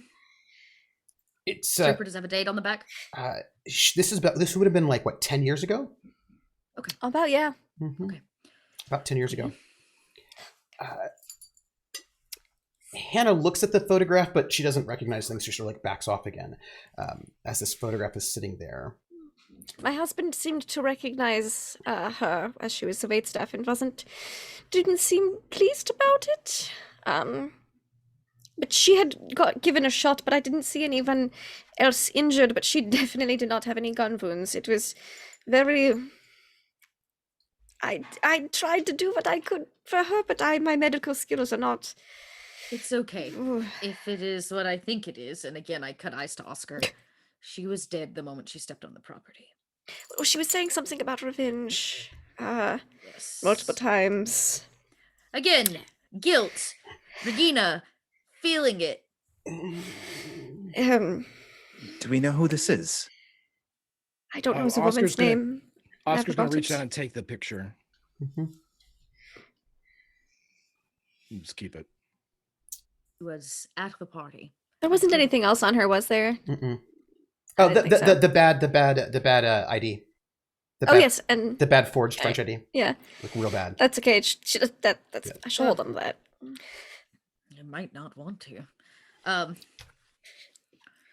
not for me. Someone.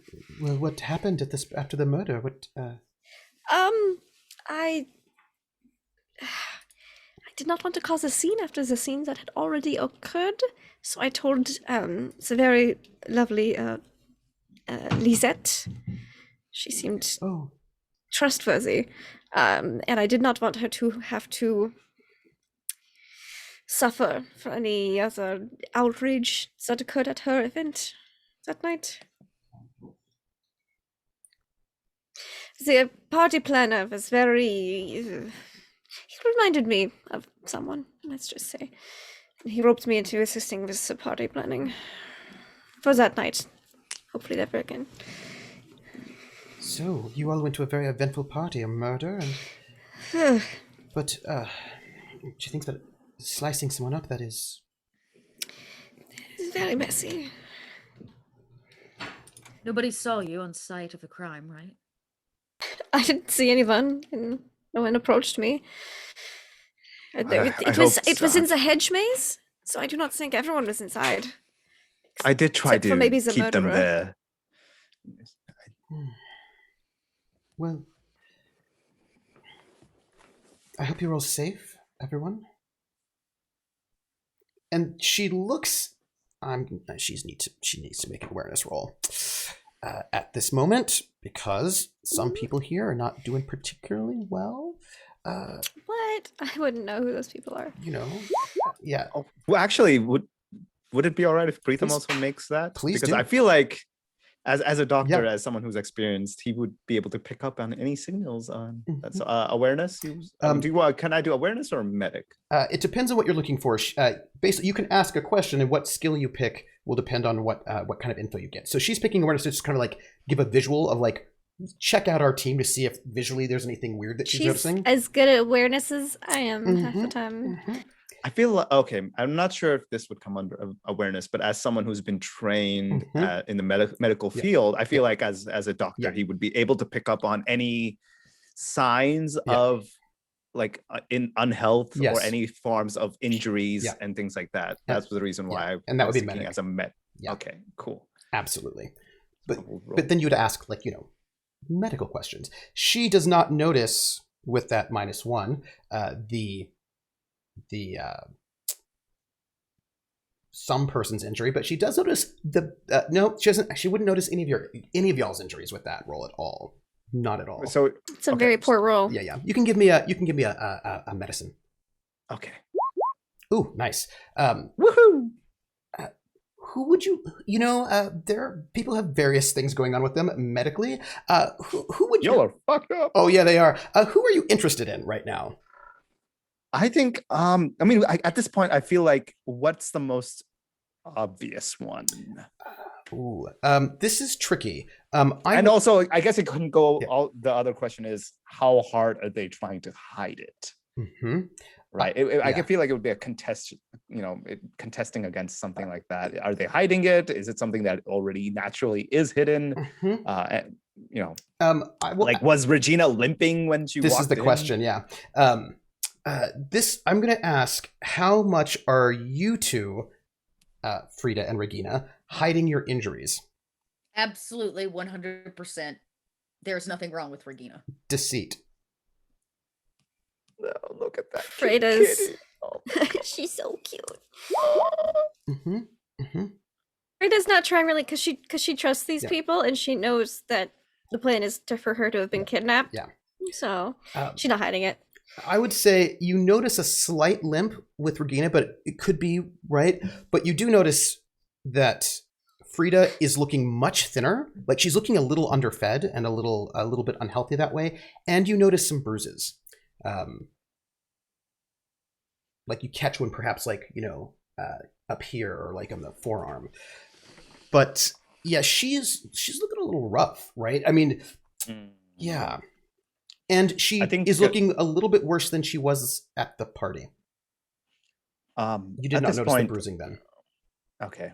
I think at this point, he kind of, I feel like all along, he's also been assessing the medical equipment nearby, what he can and cannot utilize, where the Band-Aids and things are at. Mm-hmm. And he kind of just starts like grabbing some materials and goes, well, before we take any more actions, I feel like at this point, we need to reassess our health and make sure we are at proper condition to take the next steps.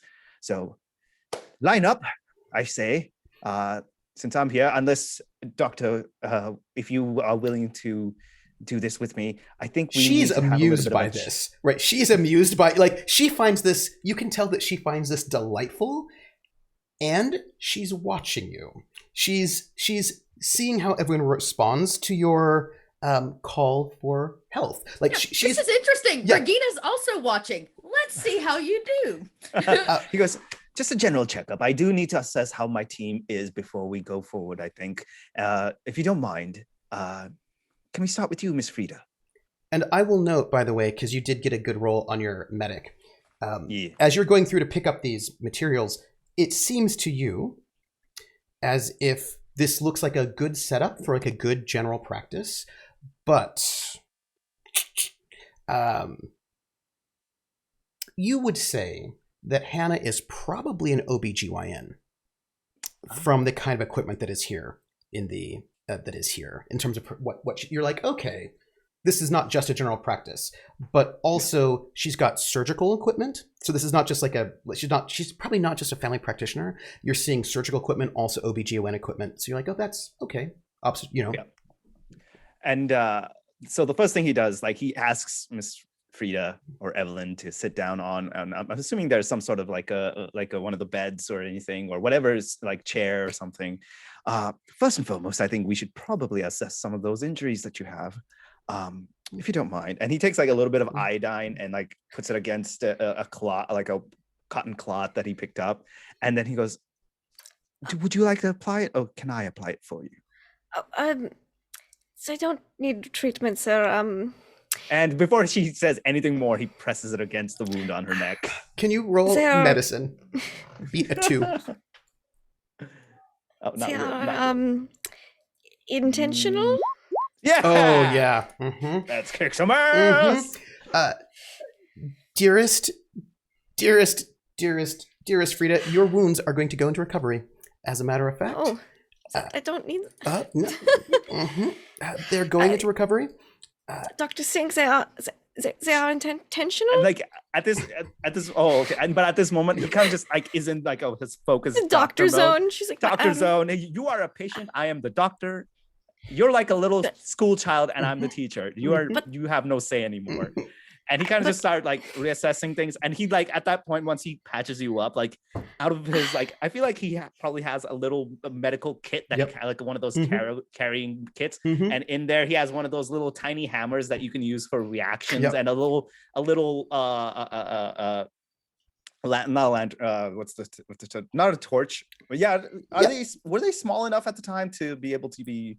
Ooh, for miniaturization, you probably had like a different, probably like a kind of probably something more, a bit more like a miner's lamp or something. Probably wouldn't be like the really nice, cool ones, but you probably like that. I think like just like a general checkup of like the reaction and like looking at their eyes and eye dilation and things like that. Whatever like your general checkup is, just kind of. And he kind of looks around and he grabs a blank sheet of paper and anything to kind of write on. He kind of starts taking notes as well. Hannah just slides over some paperwork for you to fill out. She just slides it over. Question, Trooper. You said my consequence is gone in recovery. That means how long do I have it left? 2 days. 2 days. So he's gonna be like on the paperwork phase now and done, because she tried to protest. She tried pretty heavily. And then I think she's just gonna cross her arms at that point and go, so are you going to rebruise me and everything in 2 days then? By the way, it's an actual medical file for Frieda.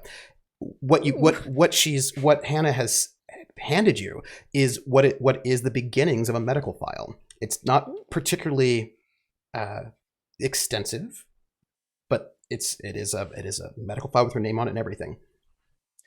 And at that point, like once he finishes writing down, he kind of finally takes stops, looks at you straight in your eye, and goes, "Miss Frieda, there's better ways to convince showcase someone injury. that I have been kidnapped for months." 100%. And I'm sure Please enlighten me. Well, a little bit. I'm sure as a woman, you know this as a little bit of makeup and a bit of stage theatrics. Makeup. I am very familiar with the theater, and it does not hold up to inspection with the oil wipe. Or tears. Well, by the way, you get a boost for being for that doctor for being Frieda's doctor. I think at this point it's more of like he understands that these files are very classified information, and so it's just it doesn't have her full name on it. It has initials. Yeah, exactly. It's more of just a sort of a way to just him and only him. And I would say like being trained, he would at least have some very basic form of code knowledge. So whatever he does write down would never be any way form to divulge information about the crew. It's just his own, literally his doctor's chicken scratch. Doctor's chicken scratch is going to save the day. Very hard to read. Yeah. And I would say with that, when you're writing the chicken scratch, when you look at the files, can I get either tradecraft or medicine? Either one. I don't think I have good tradecraft. Oh, actually, they're the same. Aha! I'll do tradecraft this time. Yay! Not bad. The files that she's handed you are encoded in a way that doesn't make you think of spies, but makes you think of doctors, but makes you think of doctors who are deliberately practiced in subterfuge in their files. Ooh. You just kind of note that you're like, oh, hold on a second, right? That if even other doctors might not get what's going on in these files, and there's nothing. What's interesting, there's nothing actually really interesting in these files themselves, because it's very initial, just sort of like kind of just notes on like her assessment of Frieda having never done she hasn't done a real sort of like a checkup with her, doesn't look like, but sort of like notes about like her health, like her state, and just a little bit of sort of notes. But you just get this sense by looking at it with that good roll, that this Dr.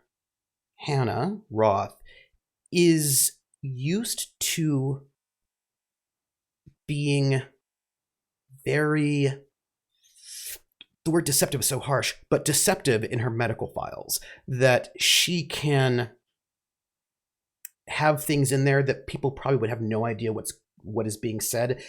But the thing that pings you is that you get the sense that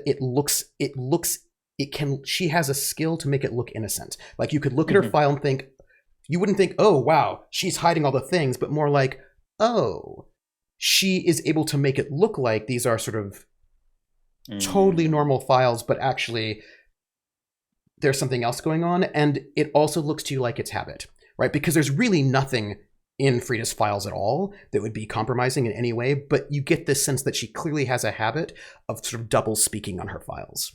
Yeah. I forget, did she mention that she didn't have very much skill in any of this, right? From what I recall, like she's not really trained, that is correct. Is what you mentioned. Yes, that is correct. So this is not spy training. Let us say that. Oh, like so something like she herself picked up, you would say? Okay. And you, about at that point, you ping it from the medical side rather than the spy side, right? This is the kind of thing that you would say, oh, okay. This is clearly about doctors who are adept at misdirection and keeping secrets. Yeah. Got it. Yeah. And he kind of just, you see him pause for a second as he was writing and kind of takes note of this and then continue to finish. When he and pauses, you see at that she's point, like, do you want my full medical history? Because she's in not any thrilled right now. any other circumstance, I would say yes. But as we are pressed for time, and he goes, listen, I totally understand, but, and I'm sure Miss Hannah, Dr. Hannah would appreciate this as well, but we are in a situation where we can never tell how or where we're going to be in danger. And us being in our peak condition will ensure that whatever mission we go on, whatever task we're put in, or whatever danger we face, we are able to handle it to the best of our abilities. And as your doctor and your comrade here I feel it is my responsibility to ensure that. So I understand your concern. We can get over that hurdle as needed and when it's needed. I have But a feeling my next mission is going to be, please be a poor, innocent, beaten up, kidnapped person. So I'll just let you deal with that when the time comes, and you'll get on with me. all right, then who's next? And he Oscar jumps up and starts taking his shirt off to get into the area, and then he turns back to Regina. I will meet you at the car. What? Oh, wait, is he like ready to, like, when you say he's like taking out, like he's ready for the inspection, right? Okay. Yep. Okay, cool. And he looks at him and goes, well, I wasn't ready to do a full rector exam today, but just kidding. I'm joking. Regina leaves. I'm joking. Hannah goes, Regina, I'm sure you would not want to leave without your once-over.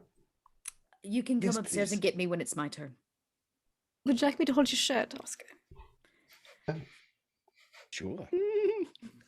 You just like, that's the bush. Regina just goes into the bush.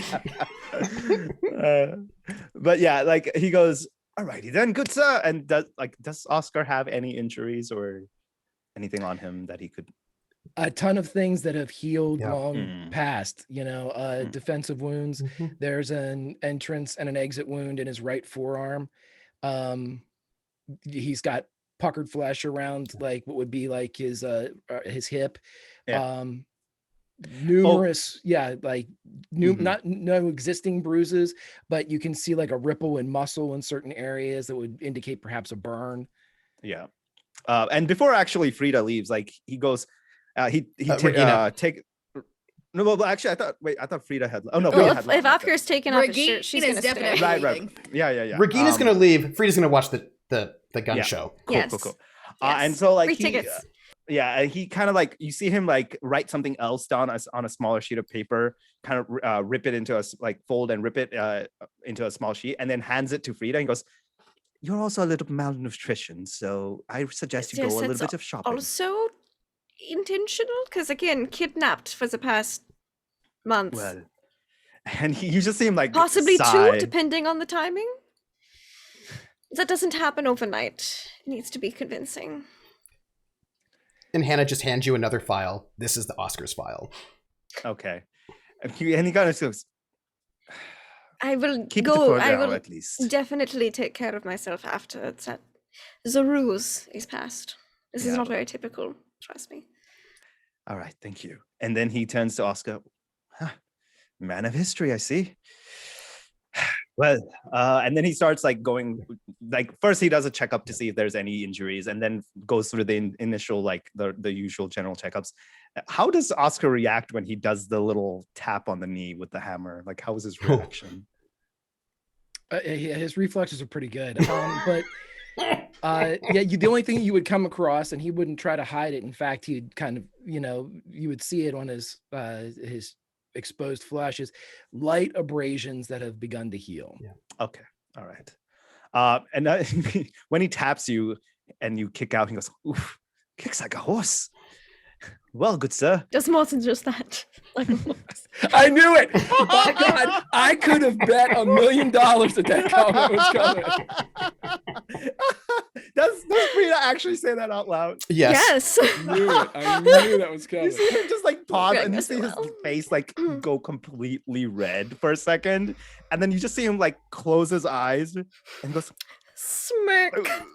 hit that moment because And just like, a little pink in the cheeks. Frieda looks like that's all she needed today. Like she already feels better. That was. and then he goes, he just like stares into air, takes a deep breath, turns to Miss Frieda. "Miss Frieda, if you will, I would like to have some privacy with my patient, please. That Thank would be you." all. It's that concern was mine at all. I'm going to step out with, unless you need me here. If you don't mind, can you please send out Miss Regina after you're done? We're course. almost done here. We are probably going to be. We are running late as far as our time, so we Quick are- checkup, just a quick thing, if possible. Perhaps you can get us the next time. We are tight schedule.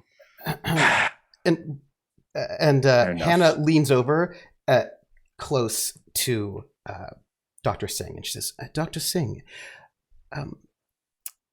I would like to see if you can do an examination of our very difficult patient, Regina. That is your test."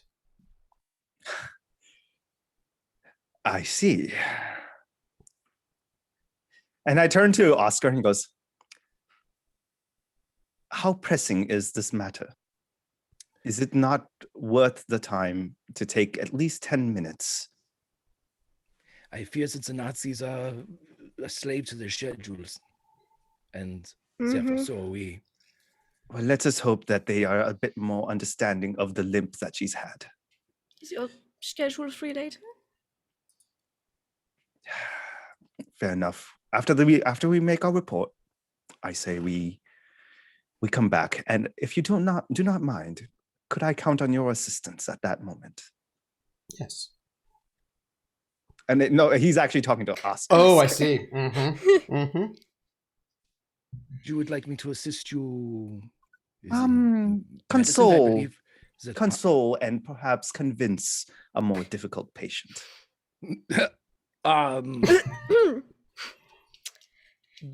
This is for the team. Oh, sure. I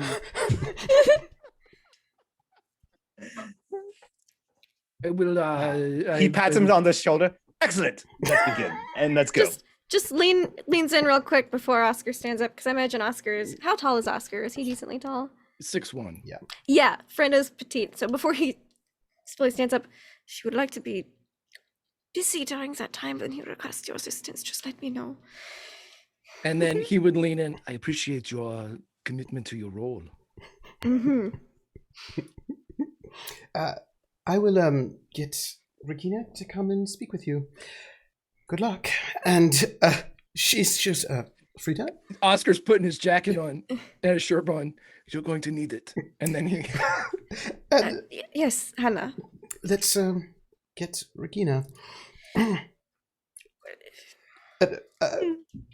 They step out.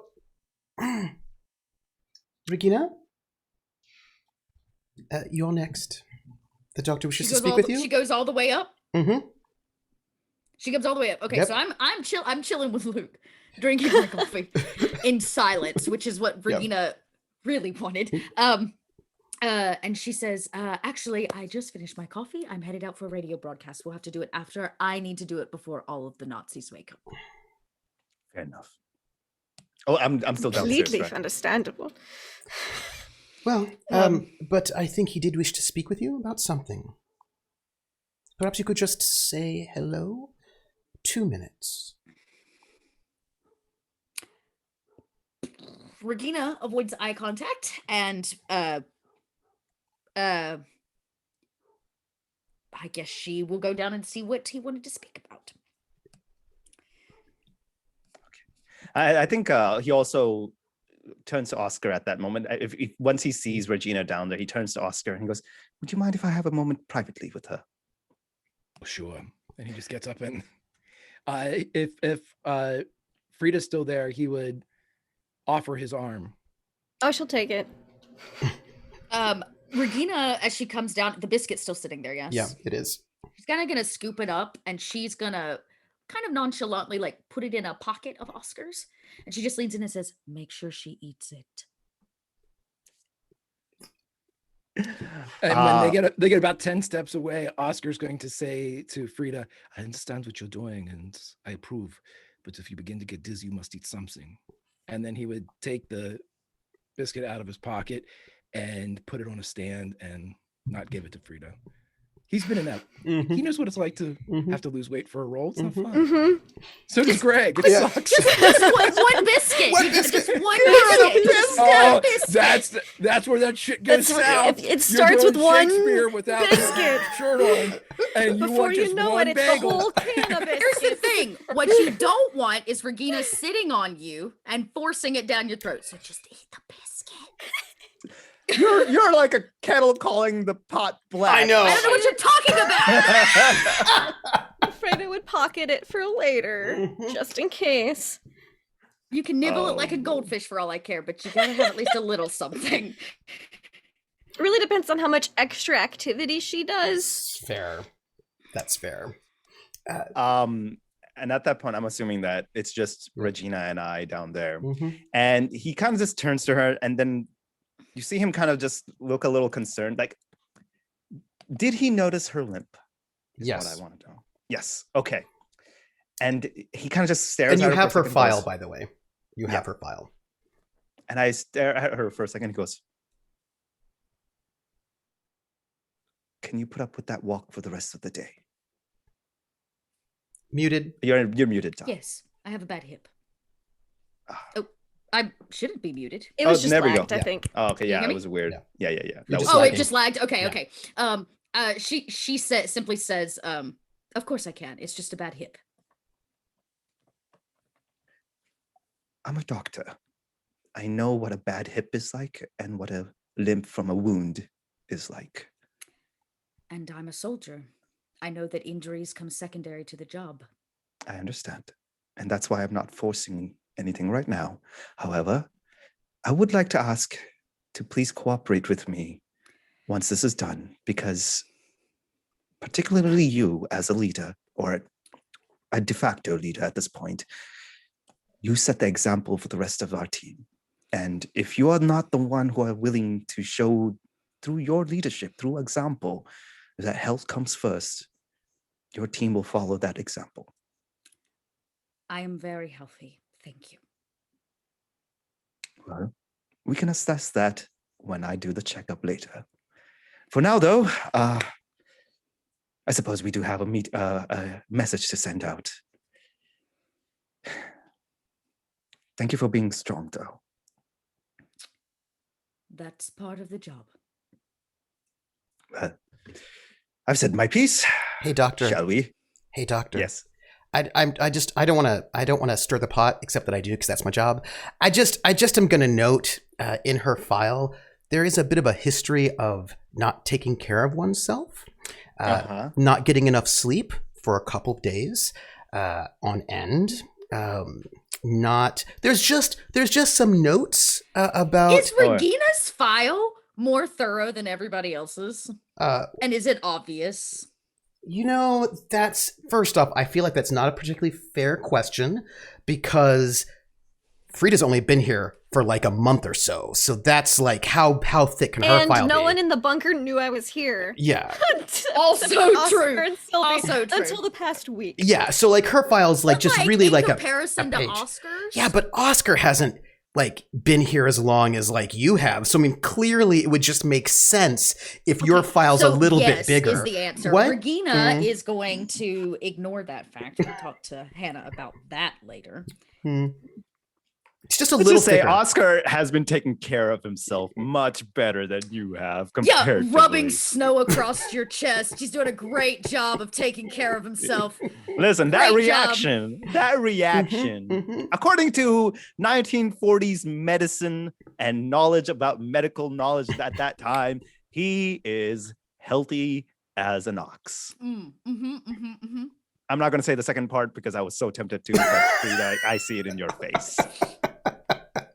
Yeah, there's just a bit of a record of perhaps some worrisome negligence noted in that file. That's all. All right.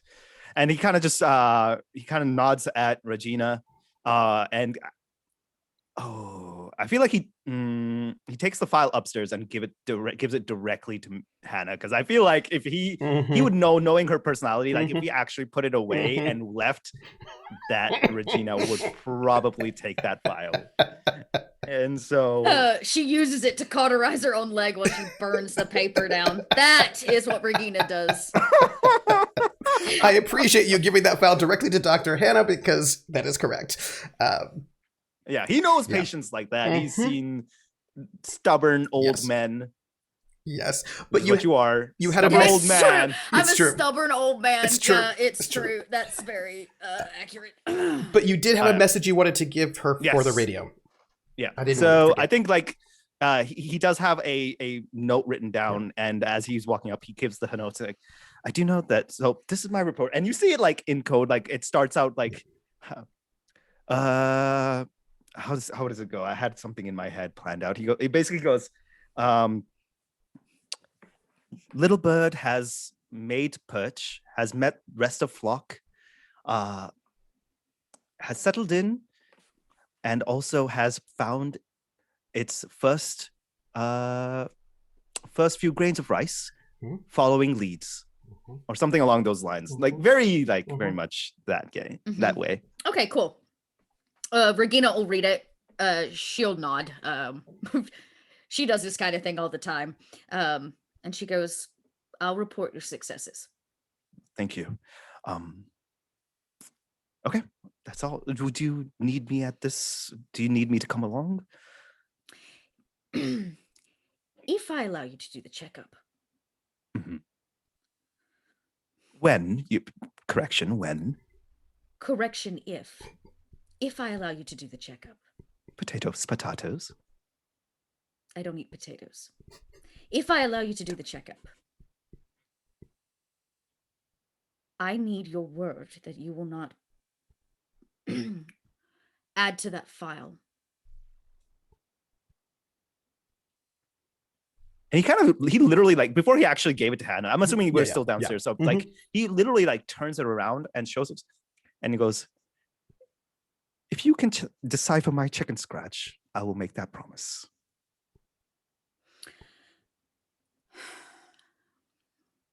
I'm asking because it's not about you. Mm-hmm. And he kind of just stares at her and he looks back up. He goes,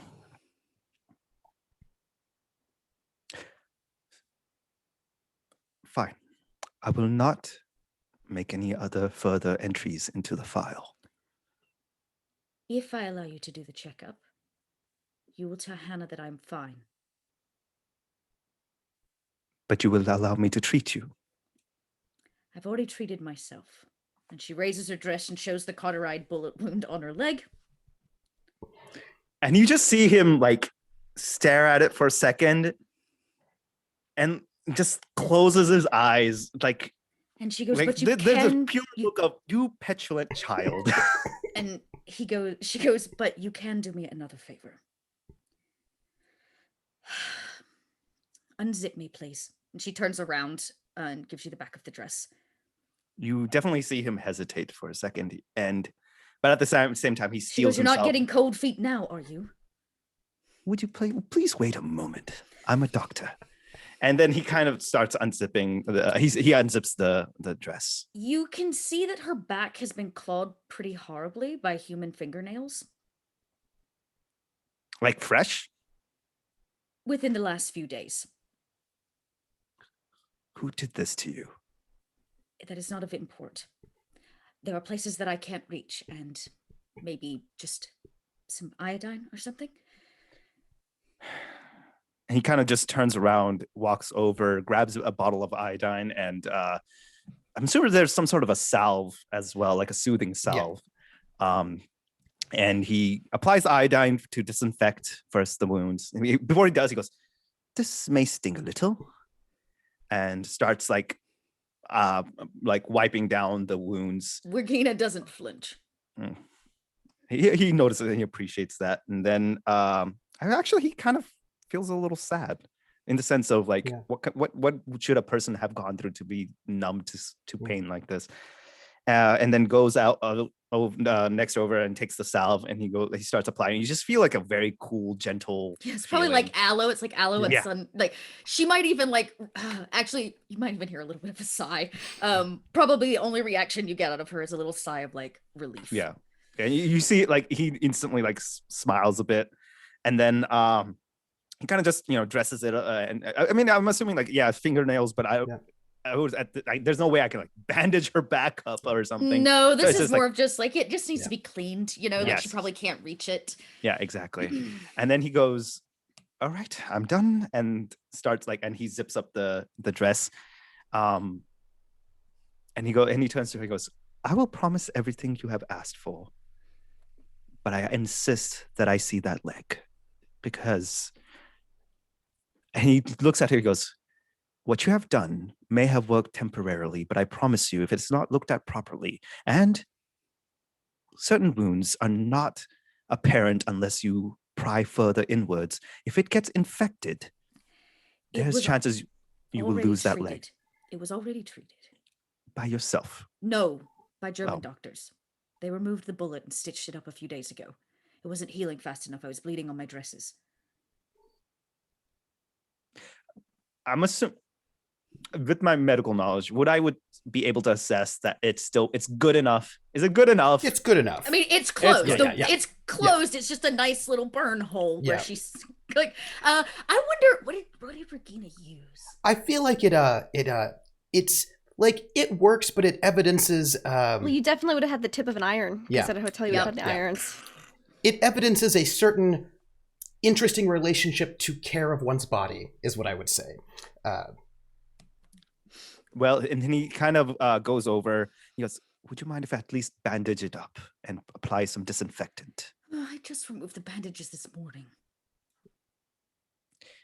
All right, fine. You just see him takes several sighs. Yeah, Regina's like, okay, fine.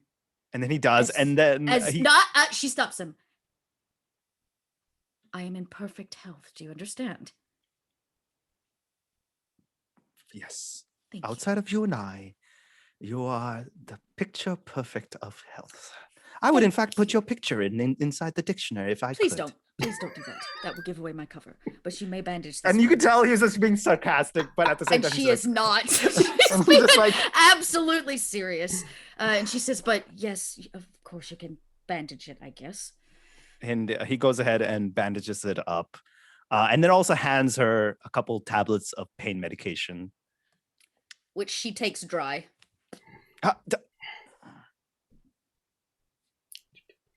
You handed them to me. I was supposed to take them, right? I would ask that you, in the future, please wait for my instructions on how to utilize what I give you. And he goes around, turns around, drinks some water. Heads back, like a sip. She's like, "I must go. The sun is rising." Yes, we will go now. Thank you. Thank you. No worries. But my other stipulation is that you then come, if you're not going to divulge your health to anybody else, I ask that I at least be your confidant and your private doctor in this situation. And you do not hide anything, at least from me. With confidentiality, of course. With confidentiality. Yes, confidentiality. I'll think about it. Well, Thank you. Again. I'd say that I can just at least take that win. Because you know what? We are alone. And she, like, apropos, she lights a cigarette. Hey, cigarettes are healthy. It's the 40s. Yeah, And she at the takes time, we didn't know. She takes a, well, she doesn't know, but Dot does. Yeah. She takes a big long drag off of a cigarette she's hidden in a lady pouch. Like, Meanwhile, the good old bra cigarette. that's right. Yeah, Nothing like the boober shoot. meanwhile, what are Oscar and Frieda doing in this moment? You know, at the moment. I'll let Greg answer that question. That's fine. No. I will let Lindy answer that question. I said that first. So. Just on the unmute. Well, I think we've answered our own question now. Awkward. There are many caves in this area. I'm just saying there are many caves in this area. I will say Frieda has been alone by herself for the past 2 days. I don't think she's had that ever. Mm-hmm. Like, in her life. So, A, she kept herself busy, and then B, oh my gosh, people. And people I like. Mm-hmm. Yes. So she'd be very attentive. I imagine, like, I would definitely assume that there was some conversation as well as they. I would imagine so, yes. Yeah. Because she's And- been talking to herself for the past 2 days. So your husband. Ugh. Yes, Otto. He at least he's not wandering the streets anymore, looking for me. But I do not think that the Dr. Bones, I don't think that is a good moniker. It is rightfully earned. Does not surprise me, but it may not bode well for him. He might have to spring him out to get to the meeting next month. So Unfortunately. we must free him from the good doctor's clutches, just so he can, in turn, host Plan a his party. party. Mm-hmm. Oh, this is. They won't let me. I'm not a Nazi officer. They won't let me plan anything by myself. And then you say he is with the Dr. Bones. Yeah. Probably I'm getting a s- bit of taste of his own medicine. It'd be interesting to see how it affects him. I have a movie to shoot. I have a wife to take care of. I'm Oh, going to have to yes. free your husband. I'm swamped. Yeah, so busy. Such a busy man.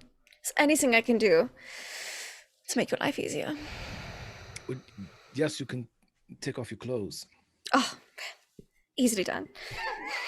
I assume you're in the screaming room. No. And what Oscar obviously meant the innuendo, but would say is, the doctor is correct about these bruises, This maintenance that you are performing upon yourself is understandable, but it is dangerous. As he would kind of mark each of the bruises that she had obviously been inflicting and re-inflicting upon herself. There's only so much that the tissue can take, especially when you are not providing yourself with any type of sustenance and nourishment.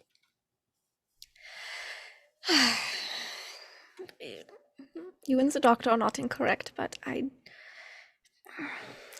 unsure of our timetable. I didn't want to have to... should things have gotten pushed very much ahead of very vague scheduling, I did not want to be caught unprepared.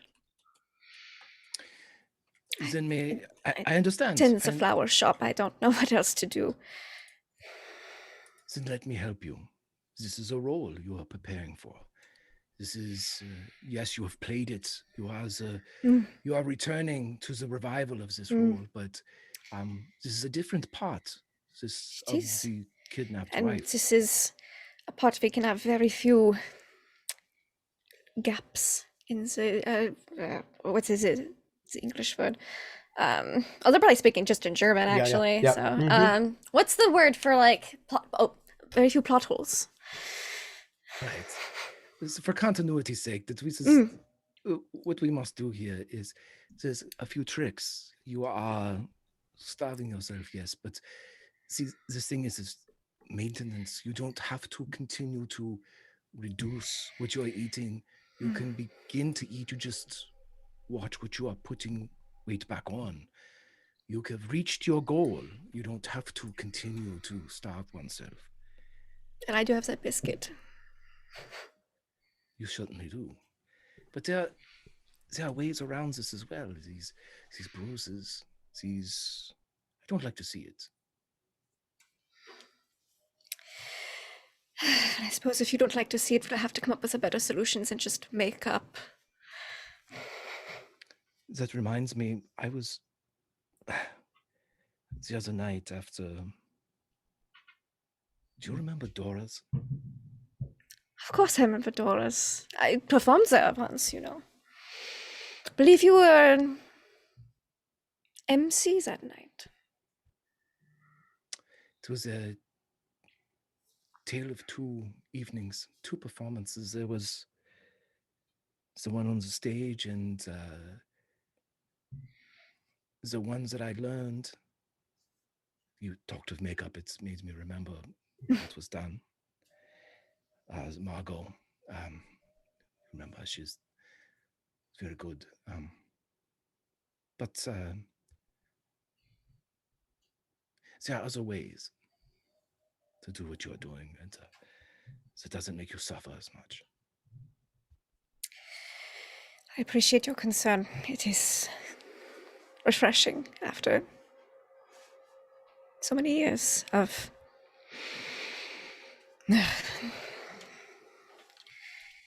you'll have to show me these other ways.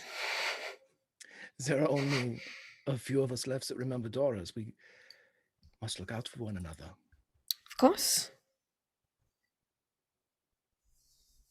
Maybe we can get Dora's started back up when all of this is over.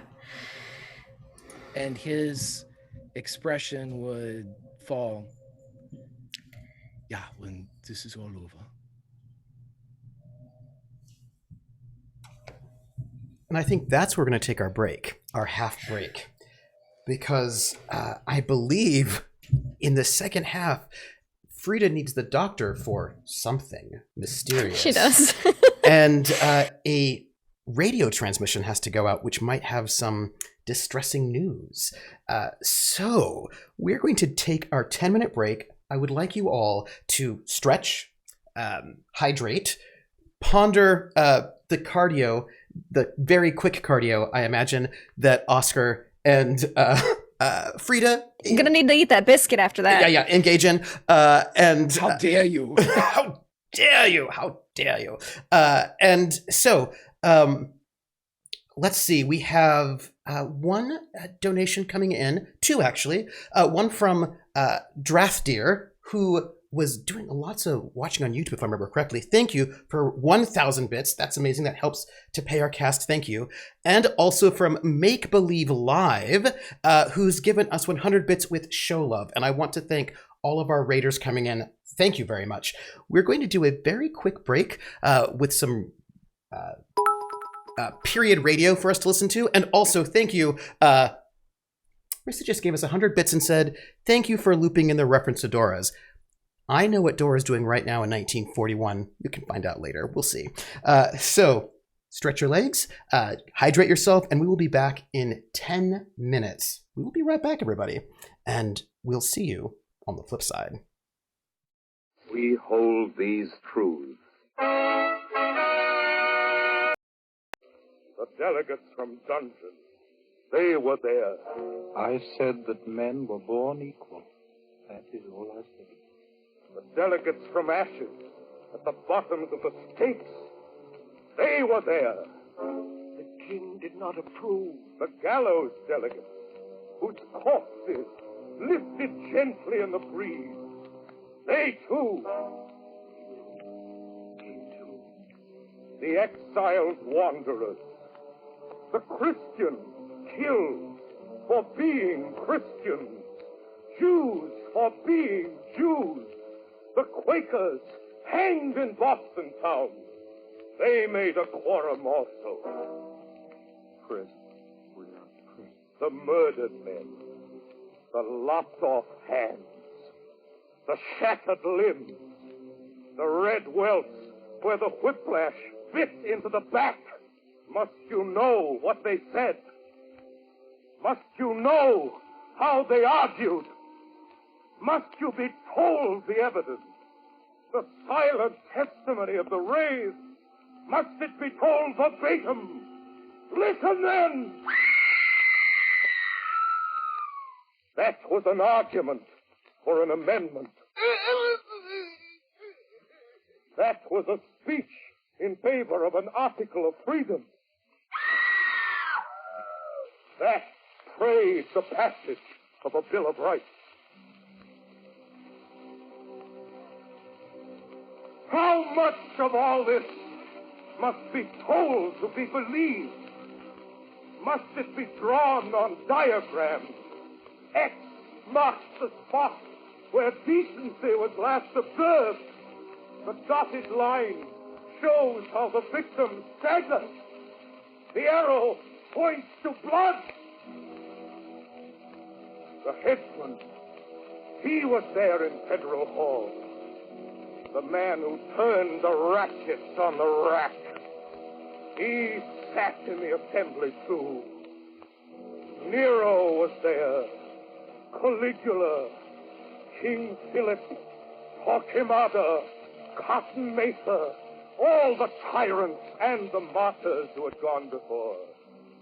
Sat quietly, unseen among the representatives. Read from their memoirs, expert testimonies, found their ways into the records and between the lines. All the long and bloody history of fanaticism, murder in the name of God, torture in the name of love, crucifixion in the name of safety to the crown. My God, my God. He, too, sat in the Congress. The mild man, with the scars in his hands and feet, where the spike went through. He was a consultant in the business at hand. Had he not died because the rulers of a realm denied free speech? Was he not nailed up on a cross between two seas because his preachments were considered treason? He, the Son of God, was he not executed over an issue of the rights of man? Make no mistake about it. He was there. He sat beside James Madison and Elbridge Gerry and John Page in Federal Hall. Unseen he was. The men of Congress were collaborated with. They added up the gains and losses, and the brave words spoken, and the brave songs sung. They weighed the drawn and quartered flesh. They took into account the hemlock and the crucifix, the faggot and garrote. And then they framed amendments to the Constitution out of the agonies, out of the crisscross scars of all the human race. They made a Bill of Rights for their own people, for a new, a willful, and a hopeful nation. Made a Bill of Rights stand against the enemies within, connivers, haters, those who lust for power, those who make of their authority an insolence. The Congress of the 13 states, instructed by the people of the 13 states, threw up a bulwark, wrote a hope, and made a sign for their posterity against the bigots, the fanatics, bullies, lynchers, race haters, the cruel men, the spiteful men, the sneaking men, the pessimists, the men who give up fights that have been just begun. The Congress wrote a 10-part epic of amendments.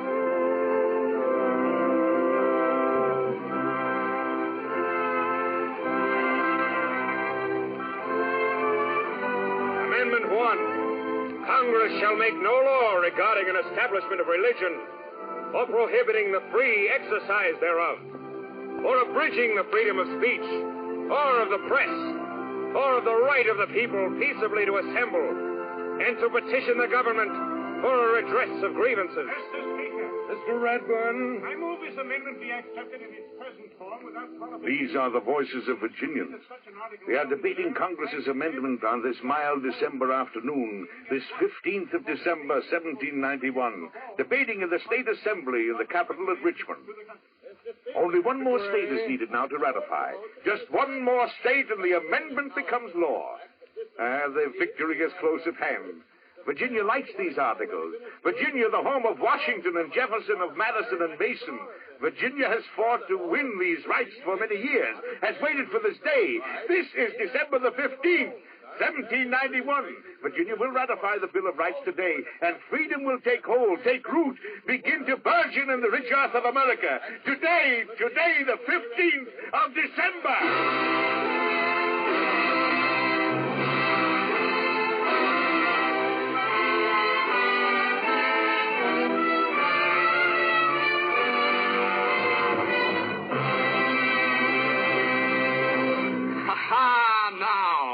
Now the people of the states breathe easier. It's all down in black and white. A contract. It's a deal between the future and themselves. Americans don't make a promise lightly, or take it that way either. A promise made by honest men to other honest men is like a hand clasp and a vow. Meant to be understood. Meant to be remembered. Look about the country now. Suspicion thaws like frost beneath the frank diplomacy of spring. The people read the new amendments slowly, pleasurefully, as they'd read a letter from a son just set up in business who'd written home to tell how he was making good. Oh, well, now that's more like it. Yes, sir, that's more like it. Got your sleeve in the soup, dear. What's more like what? Listen to this. Amendment 2. A well-regulated militia being necessary to the security of a free state, the right of the people to keep and bear arms shall not be infringed. That mean you can keep your gun? That means if somebody gets into office and turns sour on the people that put him there, why, he can't vex us with a standing army the way George did before the war. No, sir, we people of the States, if we got arms, nobody's going to order us to do things the majority of the country ain't voted for. Not without a fight. Better eat that soup before it gets cold.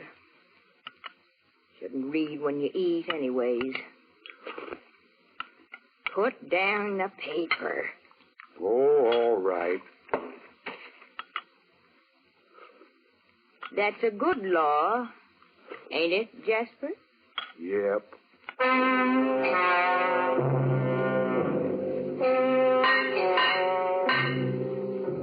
Go on reading it.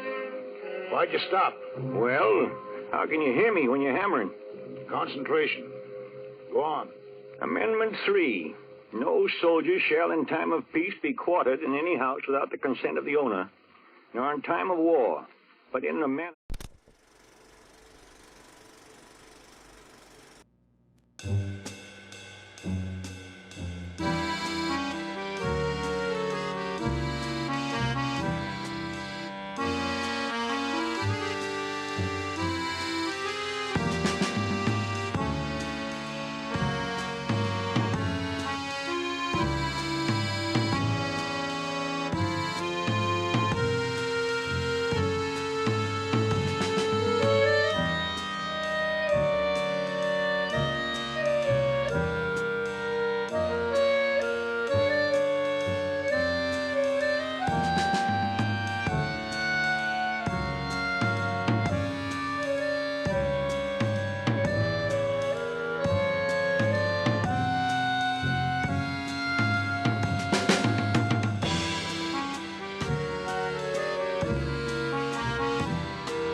Welcome back, everyone. Welcome back to our second part of this episode 14, City of Light and Shadow. By the way, we only have 16 episodes in a season. This is the penultimate episode. The one before the penny ultimate. The ultra penny ultimate. The point is, it's the nickel ultimate. Almost penultimate. The almost penultimate. Now I just said tumultuous. The almost penultimate episode. We will see how that is. Our heroes got together to have some discussions before they go out for their day on this Monday, and there are some things they need to do, and we will see how that goes. Why don't we start with the two folks who are leaving first, Oscar and Regina. You all have a radio broadcast to do. That we do.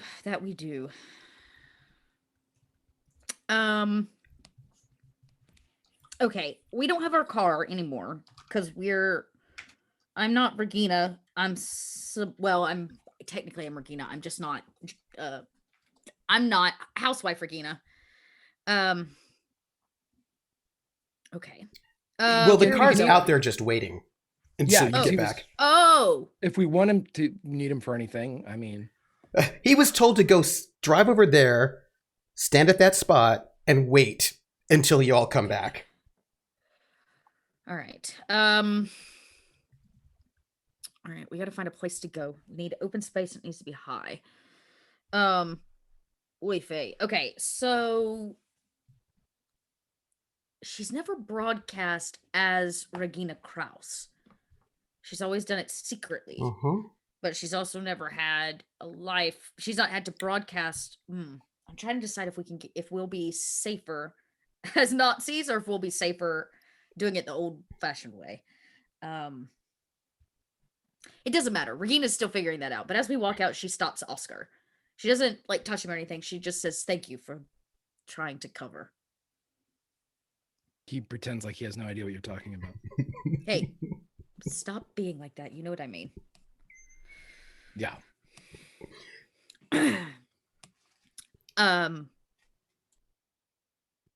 Regina has, because the radio is usually in her sewing basket or in the crochet basket, and she'll have her camera and all of that because that's how she's rigged it all up. Like she can't really unrig it. Like it's all rigged to be part of the camera. So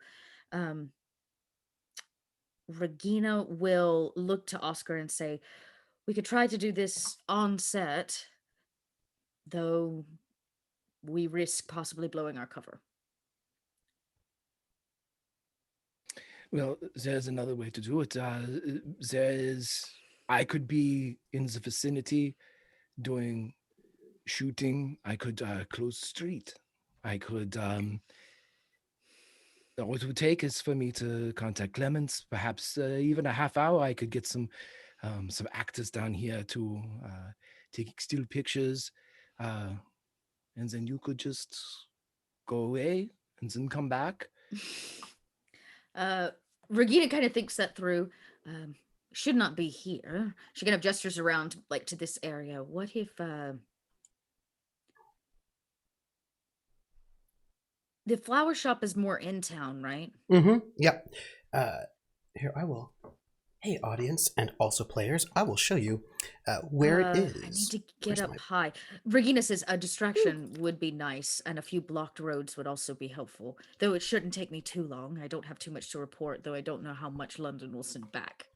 By the way, our players are currently they're in the bunker, which is over there in the 12th arrondissement, which is at this right now it's actually been redeveloped and it's very nice, but at that point it's very warehousey and little sketch. And there's a lovely park here where gay men would often cruise and have sex with each other in the 1940s. But that's what they did. But here's the first arrondissement, which is like right there in this heart of Paris, and that's where the flower shop is, and also the hotel and a bunch of really big. It's like a bunch of big. It's like that's the big center of Paris right there. So that's. Yeah. Mm-hmm. We're all down here, right? Mm-hmm. Okay. Let me ask a question. Is there any type of, and I ask this as Greg because Greg doesn't know, because period wise, would there be any reason to have a similar device on him, something that would be transmitting as well? No, because this signal is a. What's it? The way you do the wireless radio, which is why it's so dangerous, is that you send out a steady stream of sound, and then you click on your triggering device to stop that sound, and that's going to give you the dits and the das. So it's like once it's on, it's broadcasting very obvious, basically Morse code signals. So your hope is to get yourself done quicker than they can find you and then leave. Because if you have it, there's no reason why you would have that at all. It's illegal. And it's actually getting more and more difficult just to have a regular radio. And of course, regular radios don't broadcast. So it's one of those things where what you need is to be fast, to distract, make it so that by the time they find where you're at, you're gone. And that can slowing them down to get to you. Like whatever you can do to sort of get there before they can find you, because if they find you, there's very little, there's very little reason why you'd have anything like that at all. Okay, so here's how we're going to do it. If we can pick a building, something that maybe is like at an L, at a dead end intersection anyway, at the top of the L, finding one that has very little like vehicular, there's very little vehicular traffic anyway. Yes, in that's Paris right now. So what he's going to do is quickly kind of just, like sawhorse block it off with whatever he would have. And I'm sure he has some actors on standby that can, meet me here. And it can happen and occur well after she's done her transmission. This is going to be something that he's setting up to take still pictures, kind of like a storyboarding. He's storyboarding for stuff. And in doing all of that, his aid for Regina is going to be if these trucks Yep. show up and he will have to move the barricade Yep. immediately, what he will do is at that point, that's the signal as Yep. like a trash can will get knocked Yeah, yeah, over yep. or something will happen.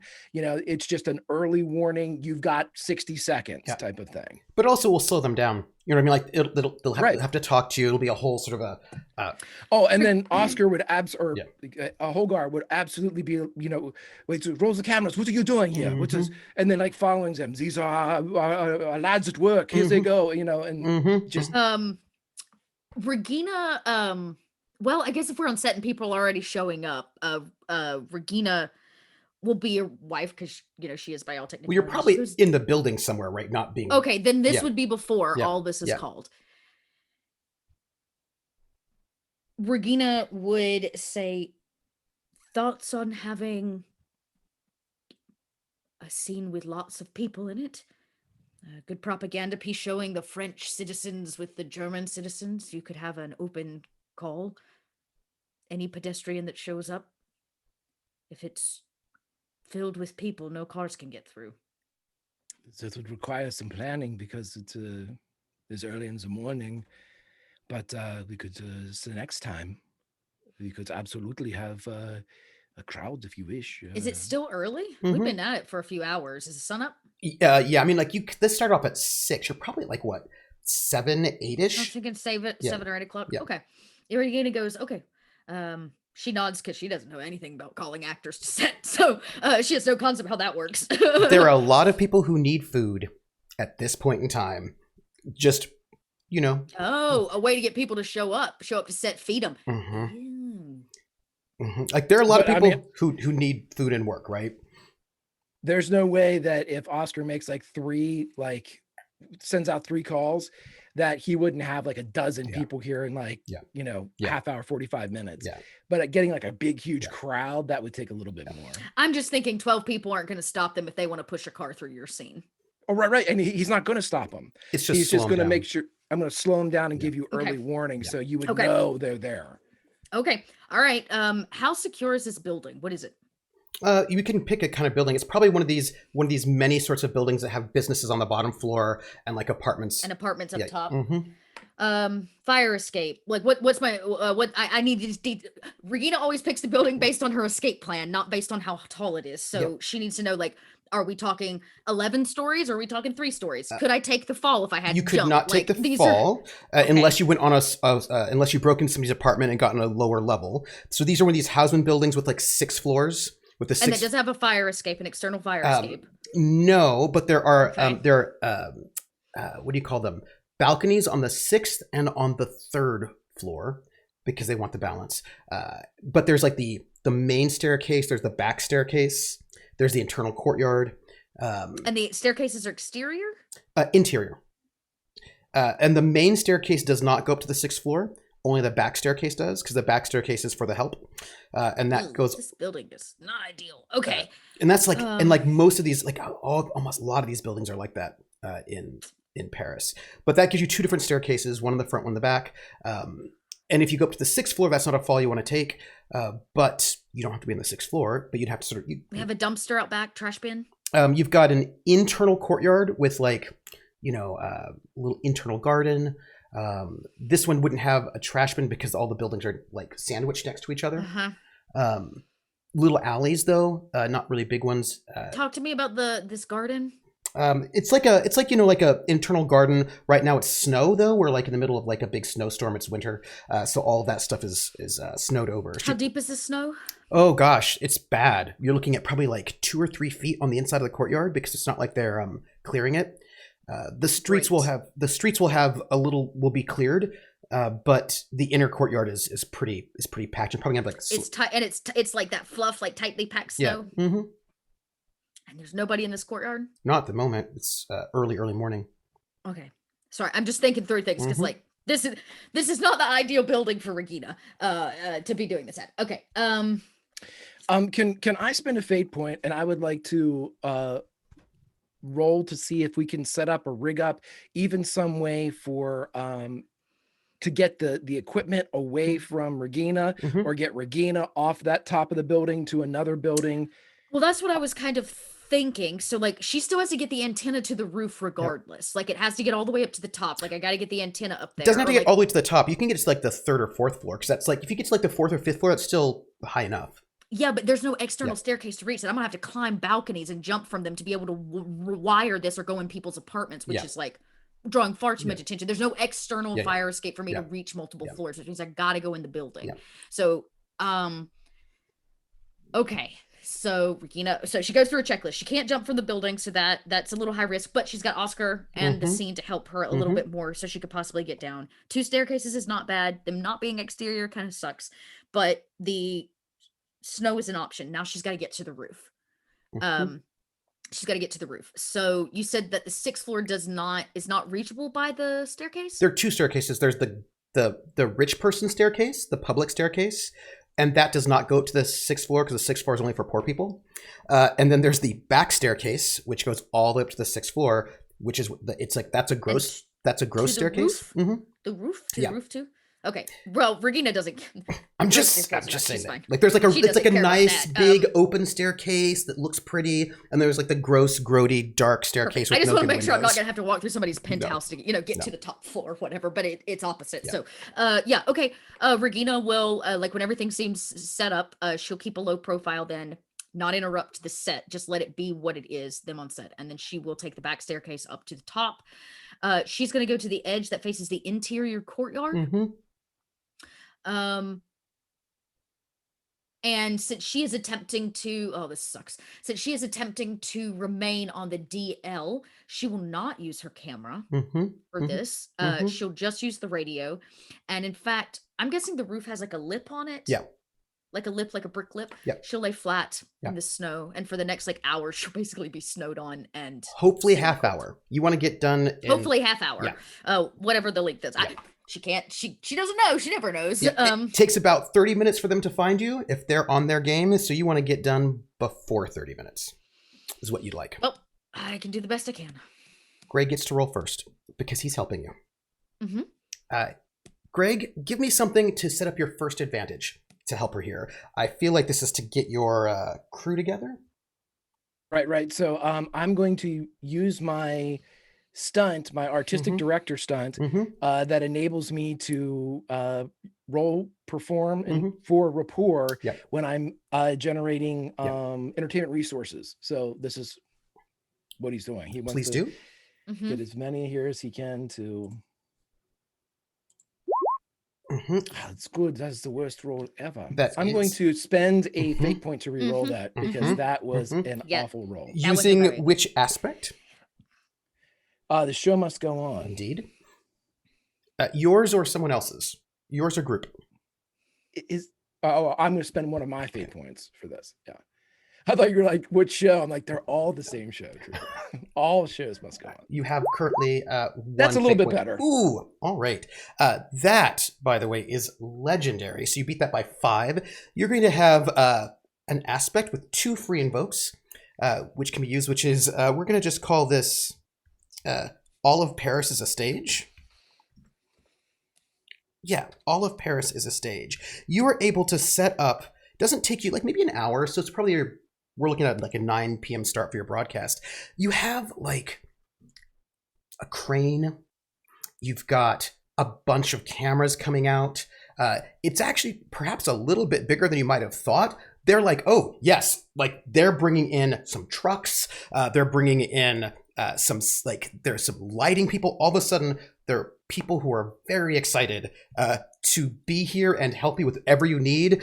You've got some looky-loos who are like, I would like to be made. Like, you've got people who are like looking and maybe trying to be exciting and interesting in the background so that maybe you might pick them first. Like, there's all of a sudden so much activity, right? And streets are being blocked off.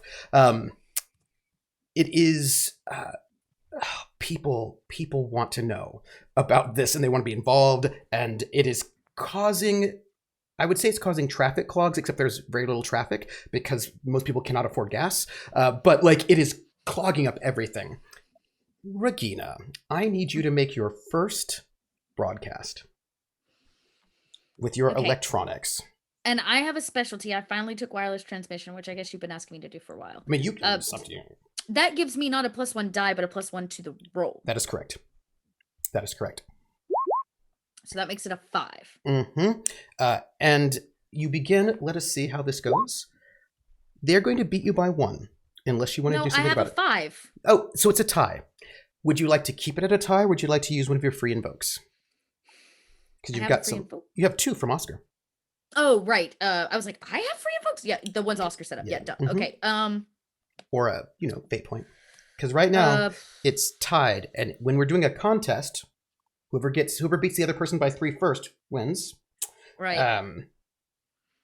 If whenever there's a tie, then disruptive things happen. Mm-hmm. Yeah, I mean, I've got a free invoke, so I can move that up to a 7. Yep. That seems like a good use of that. 1-0. Oscar, would you like to do something for this second round? Oh, wait. This is what I need. This is important. Excuse me. There you go. There you go. As you begin to start sending out your Morse code, somewhere in the vicinity of the city, probably on the outer edges, these direction-finding vans pick up a signal. And one of them says to the other, "We've got one." And they roll up their vans and they start moving through the city, trying to triangulate where this signal is coming from. Oscar, it's you. Oscar is, as soon as he gets his actors here, and I would assume that he would probably send a call out to Corinne. Is that her name? Mm-hmm. The Lucia, yes, the daughter of the daughter. Yeah. Yeah. Mm-hmm. Okay, so what he wants to do is, since this is he's just framing still shots. There's not really a whole lot of motion being done here, but because the crane showed up, he's going to start taking crowd shots and just he wants to fill it with some stock if he can, just take advantage of this because again, this is a slightly out of Oscar's wheelhouse, but he's going to frame a picture with Corinne as the dutiful daughter of Germany, and he gets one of the local some of the children that might be there, some of the French children, have them sit in the snow, and Corinne is handing food to them and run a hand in the hair of the boy, handing food to the girl with her down stage or down camera hand, and he's taking these pictures, and this is the relationship of Germany and France, of what everything is needed, and so with that. And that's kind of positioned right in the way. So getting all that set up, I'm going to roll. Is it perform acting? Yes, it is. Because I'm yes, going it is. You are directing this. Absolutely. How about epic? Yeah. How about you get 2 more free invokes on that one? Just like that. That's which gives you 3 free invokes. I need your second roll. Our Regina. That was horrible. They're beating you by 2. Absolutely horrible. So I'll spend a fate point because she's an idealistic German who is trained for this. She is super duper trained for this. That is her aspect. So I'll spend a fate point and I'm going to re-roll. That would make it a 6. 6 versus 3. I feel like so you have 1 fate point left, I believe. Correct. I am going to. I've got some fate points because you've got a 6 to my 3, which I don't like. I'm going to spend one of my fate points on the fact that we know that there's terrible weather, and that terrible weather is going to make it a little bit more difficult for you to get that broadcast out. Which we have a free invoke. You do. So I'm gonna keep that at that goes 6. I'm gonna make that an 8. I see. Are you sure you want to do that? I'm very sure. Because you don't have to if you don't want to. Regina is done laying on her back in the snow. Let's be real. You succeed with style, which gives you 2 successes. Great. Which means you get the 3 you need. So within about... That was lickety split. Yeah, it's about 15 minutes that you get this broadcast out and bring it back in. And the radio, the vans are moving. They're trying to they're trying to get their way in closer, trying to figure out where it is, and they're thinking maybe it's on this side of this thing, and they're moving forward. And as they're moving forward, they're trying to get, because you just used one of these free invokes, they're trying to get forward in the sort of the difficult streets of Paris, but this street is blocked off, so they have to sort of move around, right? And then this other street is blocked off, so they have to move around again, and so they're trying to get their way, and the problem is they can't get the triangulation because they have to keep moving their way around these blockages. And by the time they finally move their way around, get themselves so they can actually move forward, the signal is lost. And they can't find it anymore. And they don't even know really what part of town the signal is coming from. At all. Because Trooper, it was too fast. I'm sorry. Yes. Can the 2 free invokes that are left, can I just apply those to the success of this little shoot? So I have some effing perfect pictures, great contacts, as far as some potential, French citizenry that wants to help. They like the cut of my jib as far as, everything is coming together. Can I put that together into some type of little bow package for the... Yes. I have a question for you. I just want to ask you a question. Would you like to make a faction action out of this? You can use those 2 free invokes in a faction action. Like you could make maybe perhaps undermine or some propaganda. Yeah. If you wanted to, you could take an action to, set yourself, undermine some folks or set yourselves up as a faction for some other things. Can I ask a question? Of course. Can we undermine the trucks? Can we, so in the future, when Regina has to make her next transmission, we had a lot of success with this. If there's a way to kind of pre-plan, much like Regina and Oscar were talking about with the big crowd, can I throw that all into a future undermine? Now I'm going to tell you about this. If you want to undermine, the group that is doing this is German military intelligence. So you're going to want to undermine German military intelligence because they're the ones who's in charge of counter radio espionage. And I have a thought. If we're going to use this to do undermine, or we can do it in propaganda. I'm here for our own version of propaganda. Oscar has these pictures now. Like Regina can, make copies of them or whatever. But I'm wondering, I'm thinking about who we could undermine. We've been having issues with the French Gestapo, right? All these thugs basically. Yep. And the big issue is that they're for the French people, but they're thugs, they're gangsters, they're gangsters, right? So is what they are, yeah. So could we talk is there a way to undermine them? That could be a great option with this, where we use the pictures to be real French people don't shoot people in the street. They look like this with Germany. Or is there a way to undermine the French Gestapo? That's a thought I had. But I'm also okay setting me up for success for radio broadcast later. Just saying. Right. I know what Trooper's going for too. If we go after military intelligence, they're a higher faction, so it's going to be more difficult to do what we need to do. And they're also sort of quasi-allied with you, or at least parts of them are. Okay, tell me how this would work. We had talked about this before, and again, I don't want to take too much time here. But what is that? What's the one with the vehicles in the transportation department? Yes, transportation. Yes. Okay. Oh yeah. I would like to use the transportation department and add them as an advantage or whatever it is. So we work both the transmissions and where I set up for camera shoots to really funnel these trucks in a maze and a pattern the next time that we have this. So we back off something that we have nothing. We just know they're going to be there. So if we know they're going to be there, we'll be here and the trucks won't be able to get anywhere. And so if that's I just create a future advantage. So the next one could be, I'm done with these trucks. I'm done with the music. I don't want to hear it anymore. I just want to be able to get this shit done. I would say this sounds to me like an undermine attack against transportation. So I would say make an undermine, and I will. Hey, transportation, how's your security? So it's not great because they are a Go transportation, go. So somebody, one of y'all make an undermine for me, if you would. Do you want to do it, Dad, or do you want me to? Or? I do. You do it. You have had way better rolls than me tonight. Oh, and there it is, everybody. The super jinx. All right. They have okay. They have they got a security of 1. You have a 3. You also have 2 free invokes.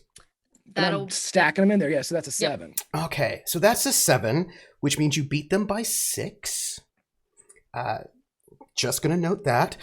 And as you do when you have a conflict, you get to use your stress first, but they are a level 1 faction, which means they can only soak 2. And they're going to have to take a moderate consequence, which is not good for them. That's bad for them. They're going to have a consequence, which is let's see, how do you want to do this? Would you like their trucks to be all tied up? No. We know their schedule. Nice. I just want to know where they're going to be. They don't even have to know that they screwed up. Yeah. They just have to be working in a specific area, and then we know they're going to be there. Yep. And then we can set up over here and make it just awful for those triangulation trucks. Absolutely, and you get a free invoke on that. Just like that. And I'm going to just add that consequence, and I will just note they only have 2 consequence slots open. In case you want to keep going after them, just going to note it. Just saying. That's all there. And I would like, and as you sort of go off, I think it is imagined time for you to sort of work on your sort of working through that.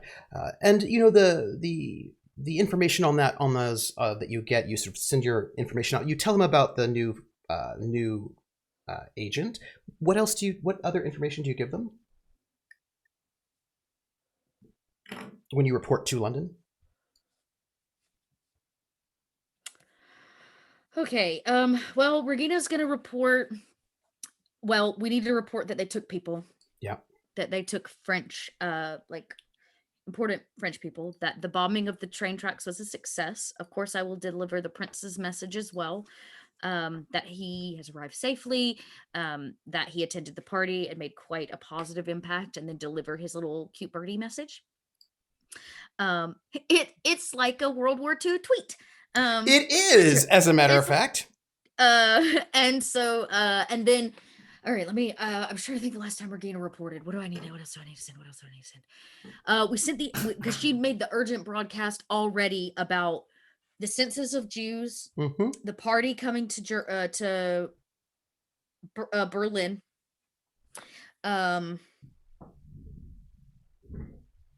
What else am I missing? They obviously know about Zoe and Tango. I think that's it, y'all. Is that it? And then I think I'll just say that we attended Oscar and I attended I have pictures. I would have developed all the pictures for the party, including the ones But you can't get it to them over wireless. Oh, damn it, you're right. I would tell them that we have pictures. More importantly, we also need to did we get the doctor out of here? I mean, not the doctor, the scientist? Yes. Okay, the long way, just though. wanna make sure. The long way. Okay, well, sometimes you gotta do what you gotta do. Okay, then I think that's it. So Regina will say that she has new hard copy intel, like photos, but we'll need a chance to deliver. So but they will include images of who was at the party, pictures of people, so they're important. So just in case London's like, we're gonna send somebody to come pick these up. That'd go to Falstaff. He tends to perfect. So take things out. So just she's gonna let them know that she's got those items ready and prepared. I think that's it. Do we well, no, we haven't talked about Frieda's situation, so I can't really talk about that yet. Okay. That's it. Ding ding. The last thing I would add, Trooper, is that Oscar, because it's such a quick turnaround, that 15 minutes, Oscar makes a big deal about his wife being there. And whenever he goes to a new group of people, he will be like, you don't have to impress me, you impress my wife. She is the one with the good eye. Just so everybody sees her on site as soon as. Yeah, as soon as I'm done. I'll probably strip the coat right? Which was Yep. like covering, like that's what Regina was using to sit on this damn roof. And then when she might change a coat, like maybe she brought a coat change or something like that. And she does have to figure out what to do with the radio, but it's in a bag, I imagine, or a basket or something, and it'll have a camera and things in it, so it would be okay on set. And the information you get back from London, they would like to know a bit more about who this new person is. They would like a general kind of sense of what's happening, right? With the When they say new person, you mean the SS person? The Gestapo person who's Elias. I imagine that Regina reported that like who Elias is, who his wife is. Like I imagine that was all part of the party debrief. Just so that you know, they're gonna get that information. And they do let you know that Falstaff's father has died, and that you should probably let him know. He died of Parkinson's and hypostatic pneumonia, and that he should probably be told. Do I know where Falstaff resides? No. You have a Dropbox, and he's going to show up on Wednesday. Okay. This is not.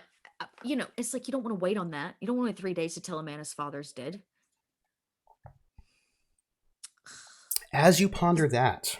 Yeah. Sorry. As you ponder that, Frieda had a request of the doctor as they are in the bunker.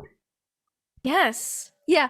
I would let the two doctors chat for a little while first, because it's still really early. A, and then B, just let them butter each other up for her.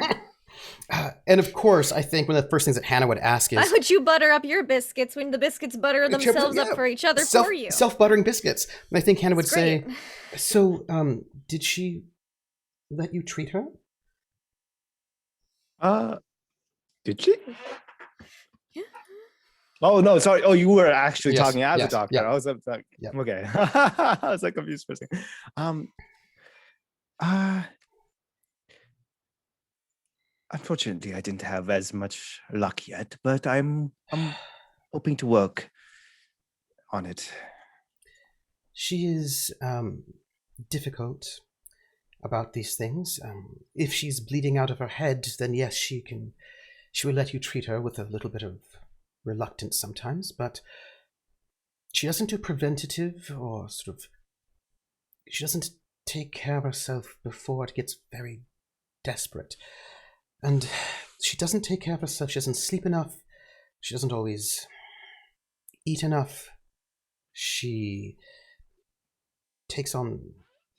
very stressed, I think, and she won't admit it. And it's sometimes difficult to get her to...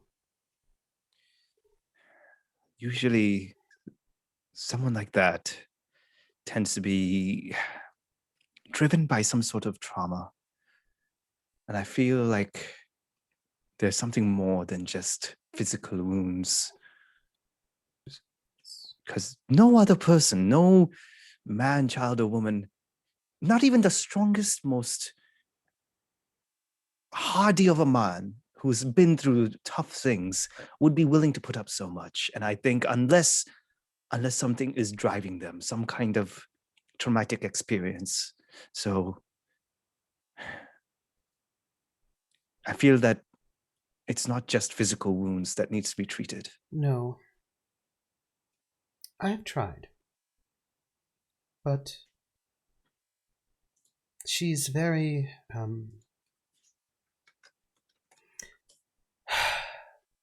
maybe, perhaps she will be more receptive to you. Yes, to a doctor that's just fresh out of the school. Aren't we being a little optimistic here? No. The fact that you don't know her as well might make it easier, actually, perhaps. Perhaps It just nibbles her biscuit. Like, oh. We're pretending like you're not here. She's very what strong. I can say is I will try. And one thing I can say is once I have a patient, I will do my level best to treat them. And not, to me, at that moment, I'm the expert. They're my patient, and therefore, what they have to say in the matter, yeah, it can be fudged a little. I will warn you, she is very willful, and she's I think you're right, she's been hurt a lot. She carries the weight of the world on her shoulders. She blames herself for everything, including things that are not her fault. She is brave and intelligent and prickly. And he actually chuckles at that. He goes, "Well, I'll consider this as my sort of an exam." Yes. I will tell you this. She pauses for a moment. Let us say doctor to doctor. I have been careful with her. She's sometimes she's the sort that I think closes up very quickly. If you make the wrong step or the wrong move, then you could lose her. Yes, I picked up on that. But it might be easier for you. Well, we'll see. Thank you for the advice and the talk, though. And I turn at that point, like I stare at Frieda and goes, "Are you going to ration that out for the next 10 days?" No, she's been eating the biscuit. No, I know, She only has a little but bit she's left. been eating, like nibbling at it, right? It's very good. I'm enjoying the flavor. Hannah looks and sees that you have the biscuit, and she makes a face. You don't know what the face is, but she makes a face. There's like there's a face that It was given to me by Oscar. But there's a look like, oh. We know Frieda's awareness. She didn't see that. Nope. Subtle pass earlier. I'm just saying, when you want to know people's feelings, that's a discover action using empathy. That's all I'm saying. And she sort of... My biscuit now. It is your biscuit. That is fair. But she says, well, I will leave you two to it. All right. Dr. Singh, what are your plans for the rest of the day, if you do not mind me asking? Well, if it were up to me, I would probably be back in my room just relaxing and shutting out the world if possible, but... So you're not busy? Quite. No, I'm not busy. I was wondering if you would like... Well, you are opening your practice very soon, I assume. If you'd like to have some extra patients. Do you do house calls? Yeah, I can. I have a mobile kit. I can take some, some basics with me. Yes. Fantastic. Let's go. I have a patient. I have many things for you. Well, if you don't, Hannah's a bit confused. What do I need? I mean, I would need to know what I need to bring. Well, we are going to an establishment that has many people that perform services, typically at night. And they need, I assume, based on the lack of paperwork that Tango gave me, that they are in dire need of checkups. Fair, okay. Let me put together my kit, please. Yes, and please. so I go and I pull out one of those, those olden times doctor bags I kind of open up on the top, like an old purse, and then just start like putting, iodine and other. Hannah starts bringing out some yet, other things, and she's like, here's a speculum, here's some other things you might need, and then just like starts putting in some other sorts of tools that is probably not in your general to-go bag. And you're like, Thank you, Hannah. This is very helpful. I think like at this point he has this look of concern. It's like, this is beyond your regular checkup. And she just says, all right, listen. What I will say is move slowly. Say what you're going to do before you do it. Just let them know what's going to happen. Listen.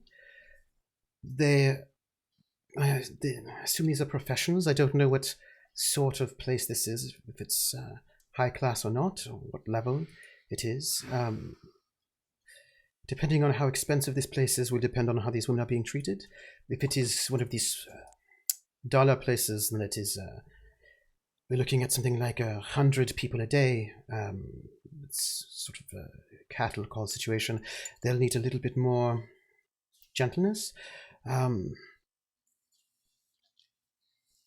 And there's this real hesitation, and she stops and she says, you will have to... Dr. Singh,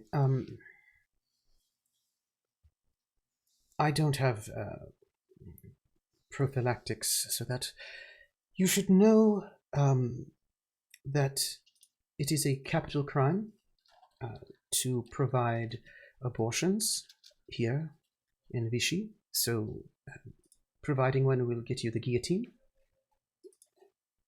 That does mean that there are some people who are not doctors who treat... Very few doctors treat these women. They get people. At that point, like he kind of just puts down the bag and then grabs one of her hands in both arms, stares at her and goes, "Don't worry, doctor. I promise, whatever patient, regardless of who they may be or what condition they might have, I will do my level best to take care of them. And the way I see it, if I don't perform it in a safe manner, people are going to do it anyways, but in a more unsafe manner. And I would rather have them in my hands where I could treat them and make sure that at least one of them survives, rather than lose both. Or ideally both survive. But we shall see. But I promise you I will do my best. And I thank you for your words." And he just kind of lifts it up and goes, "Wait, does he have something? Does she have something else to say?" She starts tearing up, actually. And a couple of tears run down her face when you say that to her. And it's... There's this very complicated look in her face when you say something that she clearly has not heard.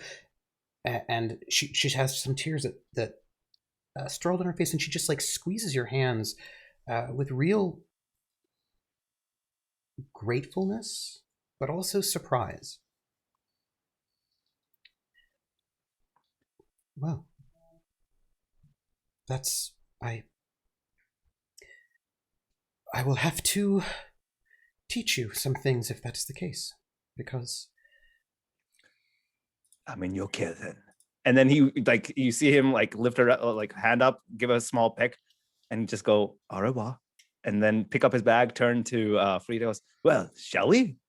Yes, let's. They'll need paperwork. And she's wait, yes. And she kind of goes through one of her filing cabinets. She pulls out a small pad. You're not in a rush. I mean, and she's okay. Listen, each of these women, if this is an official place, will need documentation saying that they are safe and clean.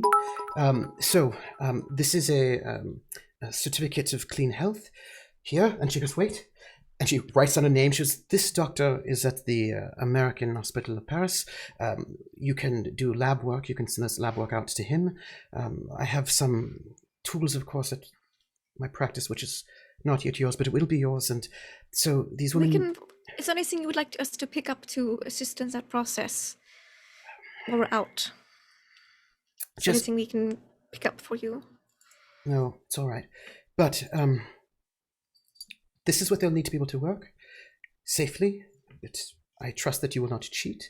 But this is my contact to the hospital. He will run all the lab work. He's in the laboratory to make sure that they are safe. And then she's like, here's some more medication, just... And she gives you a hug. Oh, you seem like a little shocked, and he's like initially didn't know what to do, and then kind of gives a very gentle like pat on the back. He goes, "It's been hard on you. Thank you for everything you've done so far."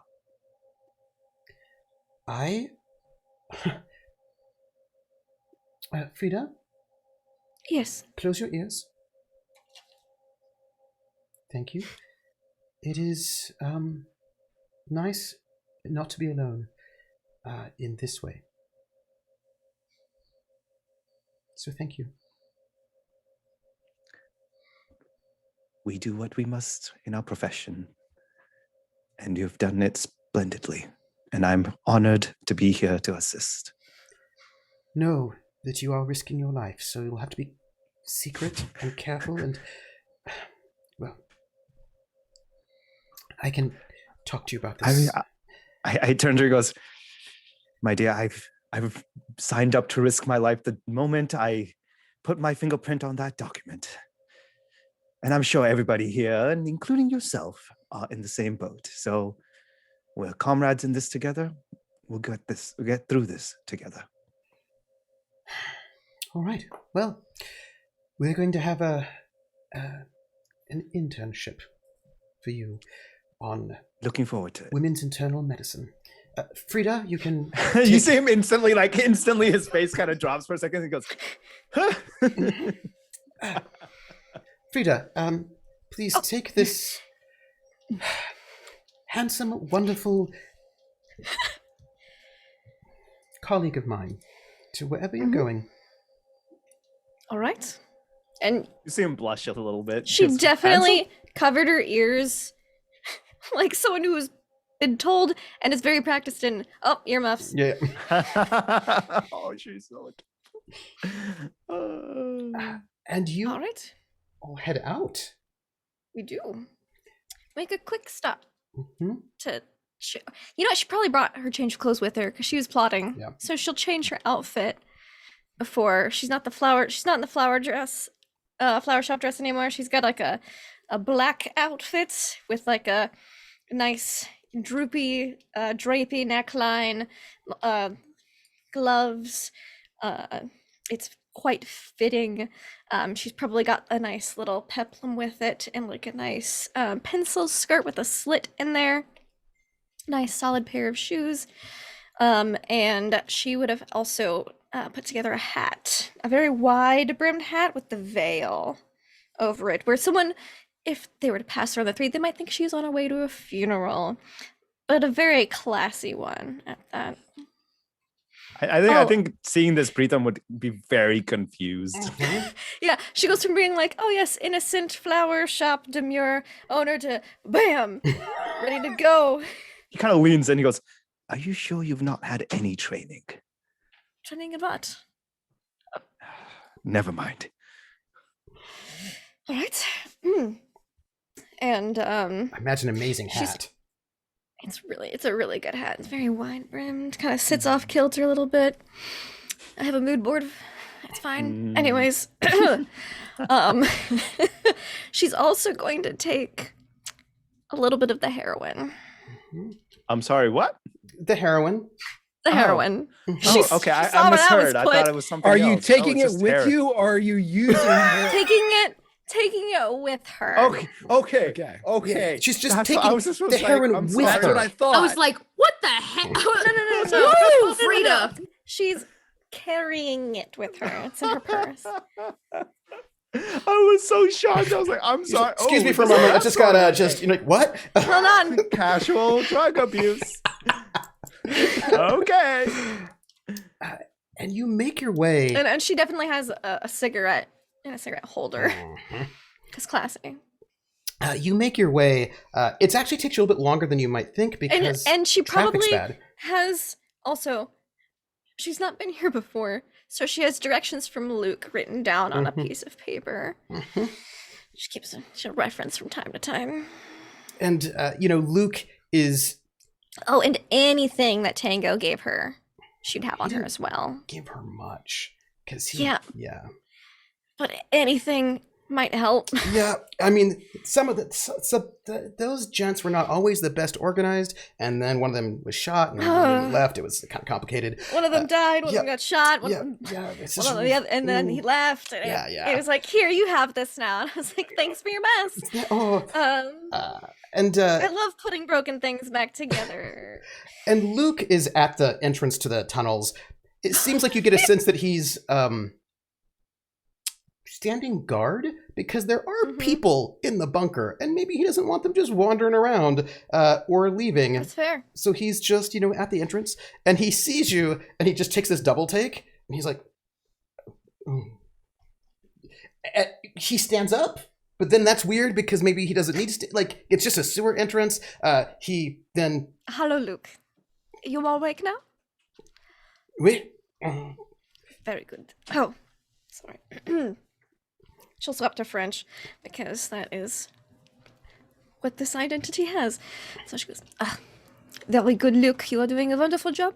Keep up the good work, and thank you for your directions, Julia. I'll let you know if I need anything. And she'll give him a little, just a little pinch cheek, and then on her way out.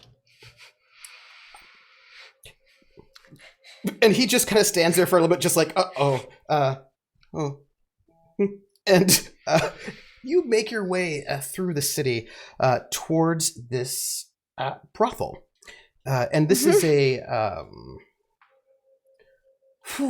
I would say it is probably what I would call a mid-tier brothel. So it's not one of the kind of cattle call brothels where you have women who are having to sort of service about 100 She definitely does that day. walk around the building too before going in and takes the route to see what the other establishments on the street are like, how much traffic is going through here. She's trying to soak it all in. You would assess, thinking about the politics of the city at this moment, this is an enlisted probably level brothel, because at this point in time, almost all the brothels are basically commandeered by the Germans, right? It's that's what they're there for. And you're looking at, okay, so it's not super, super cheap, which means it's going to be as bad for the women who work there, but you're also probably not getting high-ranking officers at this place. Sort of mid-level. It's certainly not one of the fancy brothels that's 6 floors of would you like to be in ancient Egypt in this room? Or you're on a magic boat in this room, right? It doesn't have any special decorations. It's got it's clean. It's nice. There's a bar. There are clearly you've got maybe 2 or 3 floors. The front space is kind of almost not particularly nightclubby, but more like a bar. And then clearly upstairs is where things would be happening. But when you walk in, there's a very large, it's early, they've not opened yet, but there's a very large French man, brick house. Wonderful. He looks... Oui. Bonjour, monsieur. He looks at you both. He kind of just you see Preetam just kind of lift his bag up and put it back down. And she looks she's standing there like she was to be expected. She is standing there like she owns the place. She's standing there with an air of confidence and of course I'm supposed to be here. Of course you were expecting me, right? Kind of air about her. He stands there not quite certain what to do. The door, monsieur? I do have a few appointments to get to, if you don't mind. Oui. Did Tango and Sigmund not tell you I was coming today? No. Useless. And the door? And he opens the door, and he clearly is not quite certain what to do at this point in time. And he goes, Giselle? And before he has any words to say, I and he says, Giselle, I take it that's who's in charge right now, and so I'm gonna make note of that. Okay. And then in the meantime, like Preetam at that point pretends he doesn't understand. He just pretends he opened the door for him. Yep. And he goes, "Oh well, thank you for that." And then he walks right in. Oh, and she would, as we walk in, because they're not open yet. Yep. She assumes it's gonna be a minute before someone walks down here, and the door closes behind her. Oh, by the way, please refer to me only as Madame Cobra while I am here. That would have been something nice to be told before I came here. Well, you can roll with it, right? You're an agent. You've had training, no? He kind of just stares at you for a second. He goes, Giselle? And he looks a little confused because he's, What is your name, monsieur? Rolf? Rolf. Yeah. At least you are doing your job. Thank you. And he like Preetam looks up at him, looks up, and they kind of like just seem like tap parts of it, like solid build, well done.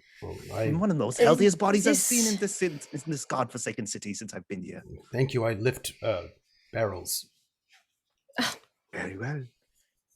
And I see you've also been keeping up with your diet regimen. Well done, sir. Oh, thank you. Are you the who else works here with you, Rolf? Oh, I watch the door. Just you? You're doing a fine job, sir. Thank you. I mean, a wonderful job. Very intimidating. I told Madame Cobra, perhaps we can continue to our appointment. Giselle? Yes, we need to speak with Giselle. Ah, I see. I forgot. And you hear down the steps, you hear these steps coming. And maybe let me do most of the talking. This woman comes down. She is wearing it's a red satin dress, but the red is not a deep red. It's more like a almost salmon, or it's not pink, but it's getting close. It's not like it's kind of like a softer red. And she has got a very, very sort of curvy figure. Also she looks like she's like 56 or so ish. She looks like mid-50s. She's wearing, it's early in the morning, she's wearing quite a bit of makeup already. She's got a beauty mark that's drawn on. She's got a kind of a wig that's all teased up, and she has got a cigarette dangling from the corner of her mouth, and the makeup doesn't exactly match the coloring of the dress. It's a little off, and she comes down. But she's trying. She's trying. She's trying. She also looks like she might punch you real hard, and if she did, it would hurt. Ooh. She looks. She's got a bit of a. Like if it were the modern day, you would say she's a lady trucker. In a satin dress is what you would say, like a lady trucker. I love her already. In a satin dress, and she write that in my notes. And she comes down and she looks at you up and down. Right, you, this person she doesn't know. All right, who are you? Did Tango and Sigmund not tell you? Did they not tell anyone? They are useless, the both of them. Just takes a long drag on her cigarettes. I am Madame Cobra. I've been called in to assist with the place. I'm gonna need some kind of a roll from you. This is what I'm gonna need. I would love to make you a roll. Please do. I'm gonna need a roll from you. Because she does not know you. She doesn't know who you are. Who are you? She does not know me. She doesn't know you. No one knows. She doesn't know you. I'm not Frieda Engel's famous opera singer here. No, she doesn't know you. Not... Who are you? Who am I? Are you reporting or provoking her? Are you good copping or bad copping? And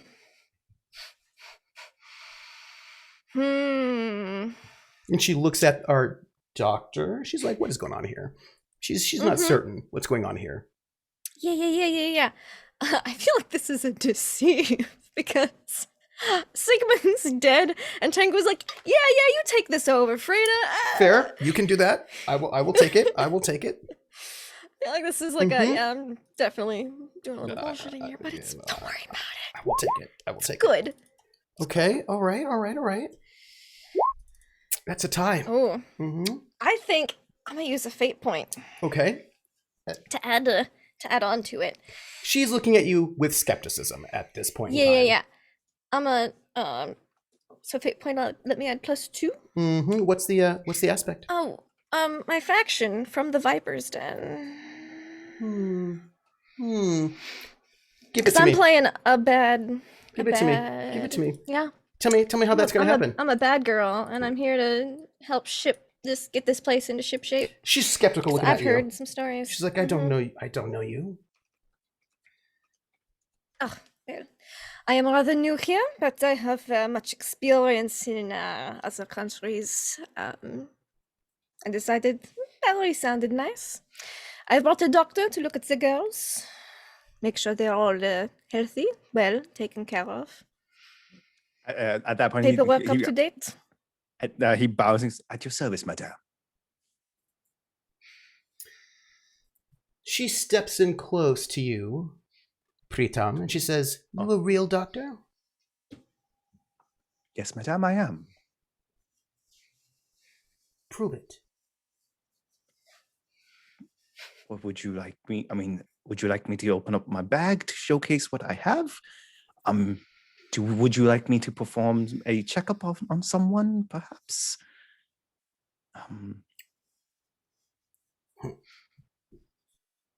All right, you, Madam Cobra. Mm-hmm. I want Tango or Sigmund to tell me that it's all right. Well, that is going to be unfortunately very difficult as they are both out of country. When was the last time you saw them? I last saw Tango Mm-hmm. a few days ago. A week. So the exact day was the 12th, right? That was the. And I saw him on the 12th. She frowns. All right. I will ask you 2 questions. You know Tango and Sigmund? Oh, I know Tango better than Sigmund, but yes. What kind of shirt does Tango wear? His Terrible favorite. bananas all over it. All right. Fair. That's the last shirt Frieda saw him in. So She goes, "That's fair. All right then." No sense of fashion. Ugh. So what is your position here? Oh, well. They said I was to be overseeing things.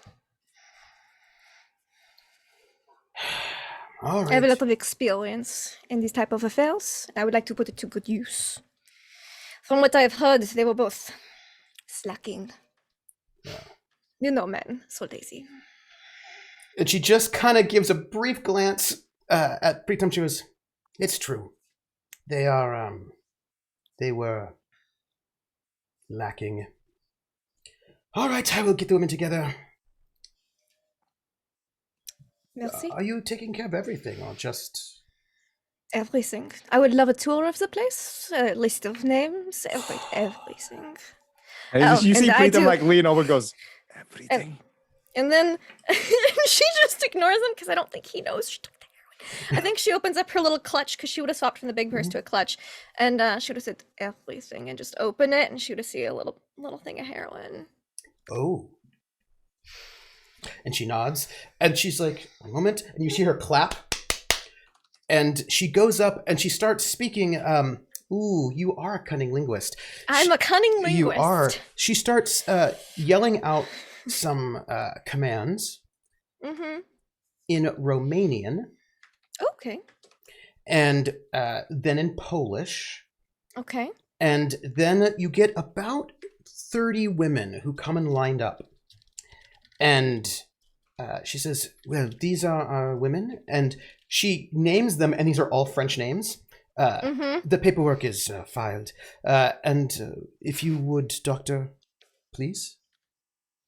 Lead the way. And they will take you up to like there's like the main floor where a lot of the work happens. There's a floor where they're all staying. I would like some kind of discover rolls from you to find out what kind of information you're looking for about the organization and these women. Yes. Me or her? Both of you, because you're both here. You are both here. Yes. Discovery. Any skill you would like to find out. To get information. Any skill that you like. Could tradecraft be used? Yes. What skill you use will get you different kinds of information. Okay. Can we roll more than once to try to get different types of information? Yes, you can. You can get two. Okay. Because I think for sure one I want to use is empathy. Yep. To try and get on good signs and be like, oh man, those two dudes, those two blokes, they know nothing. I mean, please, really. I mean, when was even the last time he stopped by? Right? Too long. That's why they called me in. They're washing their hands. And as someone who like is as a trained agent, I think he was trained to kind of look for things, signs, anything of import. So I'm going to use tradecraft, kind of just assessing his. Assessing his surroundings. That's no. Do you terrible want for a +3. Spend a fate point about that? Yeah, I'll spend a fate point. And we'll use subtle social manipulator. And you can also do a medicine as well. KP. Oh, much better. Great. Yeah, 3 negatives. I was like, oh. You can ask me 2 questions, KP, related to tradecraft. So we're thinking about secrets, entrances and exits, things that might be forged, things like this. Like you can, looking at paperwork, things like, you can ask me some questions about sketchiness. You can ask me 2. Oh boy, I didn't expect to ask the questions about this. Surprise. I think at this point, because he never really got much information about this place. The less he knew, the better. So, just treat some brothel girls. Don't worry about it. Don't ask me. So he's like, okay, so the fact that Frieda brought him here specifically means that there's definitely something of importance about this place, of this location. So I think one of the things is he's trying to assess is why is this so important beyond the fact that it's a brothel. He can understand at this point this must be some sort of front for something, right? What's this a front for? Yeah, exactly. And then on top of that, I guess I think the other thing is he can insinuate that the girls do something for them as well. Obviously he doesn't know what, so I guess he's trying to figure out, okay, what is their operation, what is it that they actually do beyond just their front. How do they assist the organization? And so these are trade crafting questions. There's a lot of paperwork in this back office, and there's a lot of women to look at. They clearly need medical exams as well. For those 2 questions, I'm going to tell you this. It does not seem to you as if this is a front for anything specific in terms of, they're secretly doing something else. However, there are 2 things. There are a couple things you get from this, from the questions you asked. One is, this is clearly, although maybe they're not doing it, a great location to get intel. A bunch of German soldiers come through here and are they're not doing it. Sorry. They're not gathering intel. Doesn't look like yet at this point in time. That was a very low. Nope. I'm just there. Good on you. There is something that you notice that might. I don't know how you'd feel about it. Actually, they've all got paperwork saying that they are French citizens, French women, all of them. None of them are. You know this. When you interact with them, you'll probably make your medicine roll at some point in time. None of them are. And when you're looking at this, doing your tour, it does not seem to you that these women leave this place. It does not seem to you as if these women, just thinking about it, they do not have their own paperwork. All their paperwork is actually, all their IDs, all that is in the office, sort of locked up. So it does not seem to you like these women can leave if they wanted to. But also, they all have paperwork saying they are French Christian women, so they are not going to get in trouble in some kind of other way. So this is so there's like a kind of a, it seems a little, they don't, it's a bit tricky, like about their freedom is a question on, right, there's a way, like there's some trickiness there about that. I would say. You have one empathy question, Frieda. That's a good question.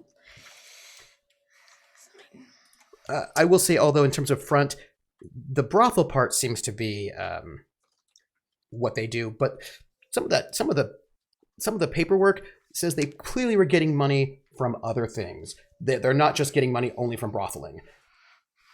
Probably other illegal things are also coming through this space, is what I would say.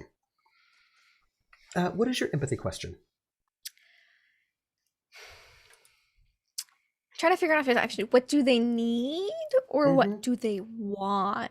What question would you like to ask?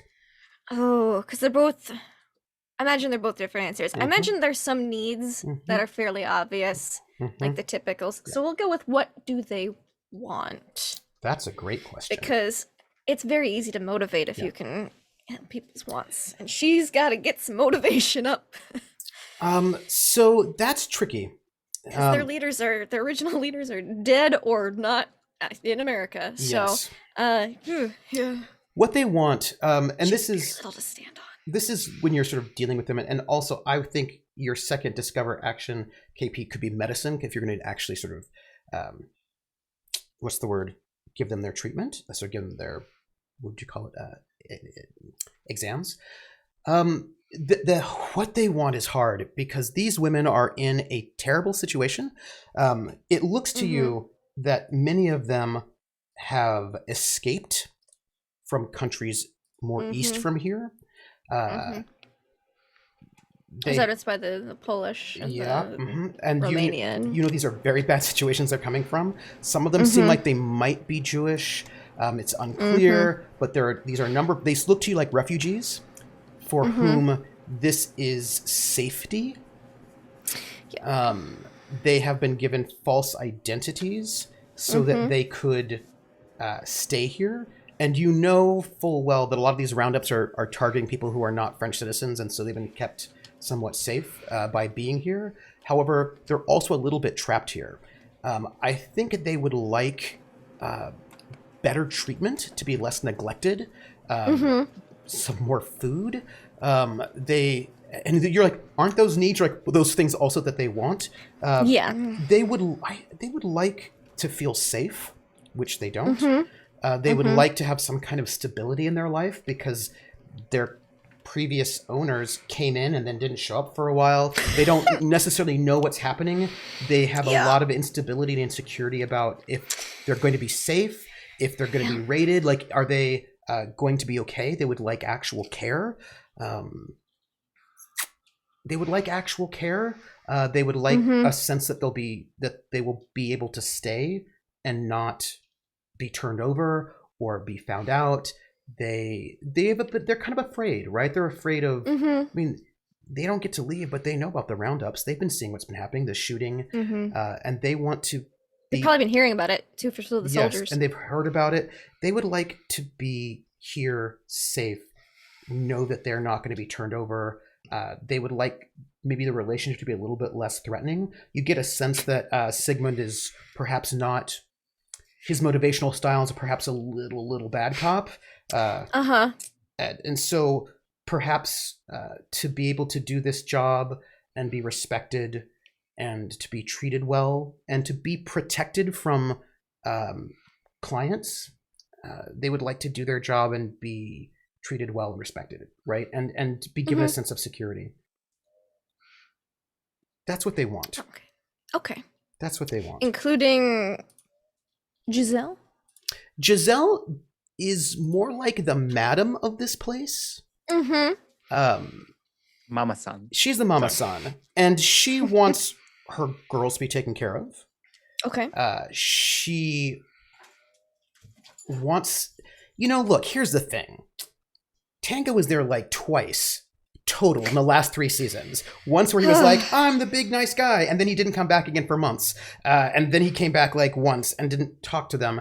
And Sigmund has a full-time job and he's kind of a jerk. So like she would like this to be a place that this is not being run well, right? She's doing a lot of work on her own without a lot of support, and you kind of need access to the black market, which she's having a hard time. She is struggling in terms of keeping authorities off their back, keeping mafia people off their back, right? Like there's a lot of work to make this safe, and it's not being done since Sigmund has been killed, right? Yeah. So Not gonna mention that. yeah, that's what she wants. Can I get your medicine roll? Yes. 1 moment. Medicine. Let's go. Come on. Okay, good enough.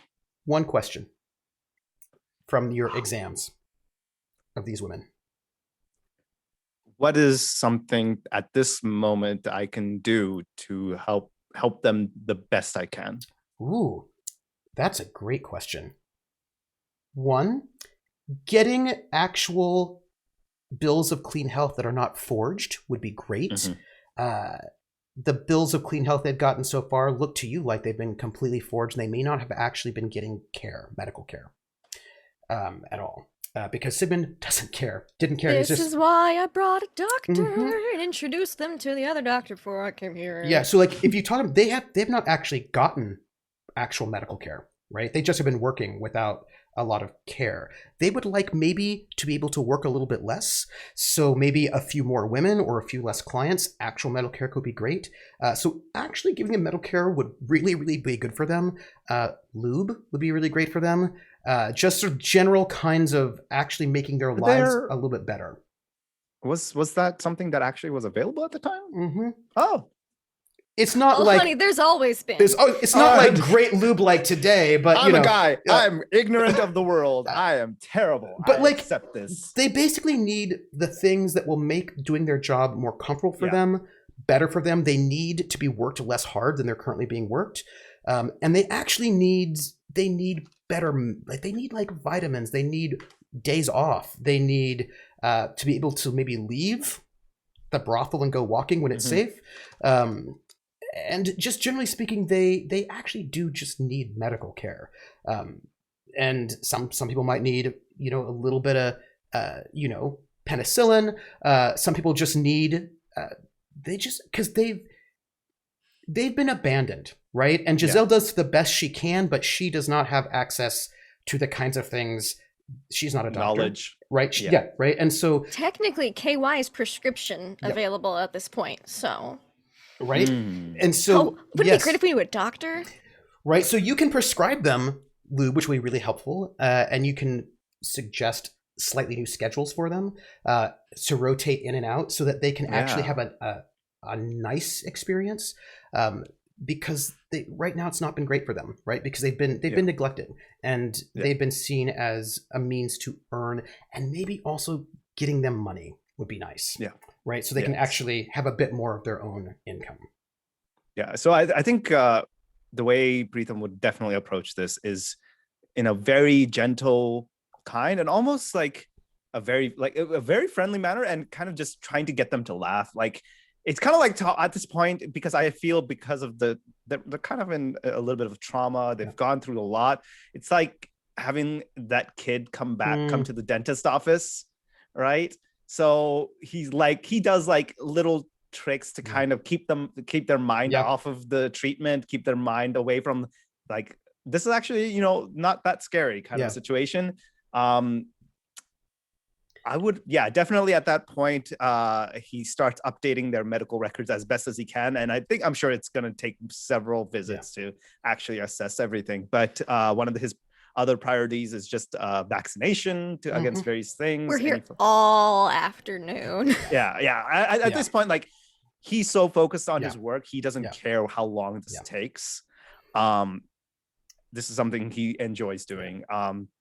And I think once all of that has been assessed and he can actually do the max what he can do at this session, because he doesn't, and I'm pretty sure at this point, what he starts doing also is like what's the big dude's name that was at the door? Rolf.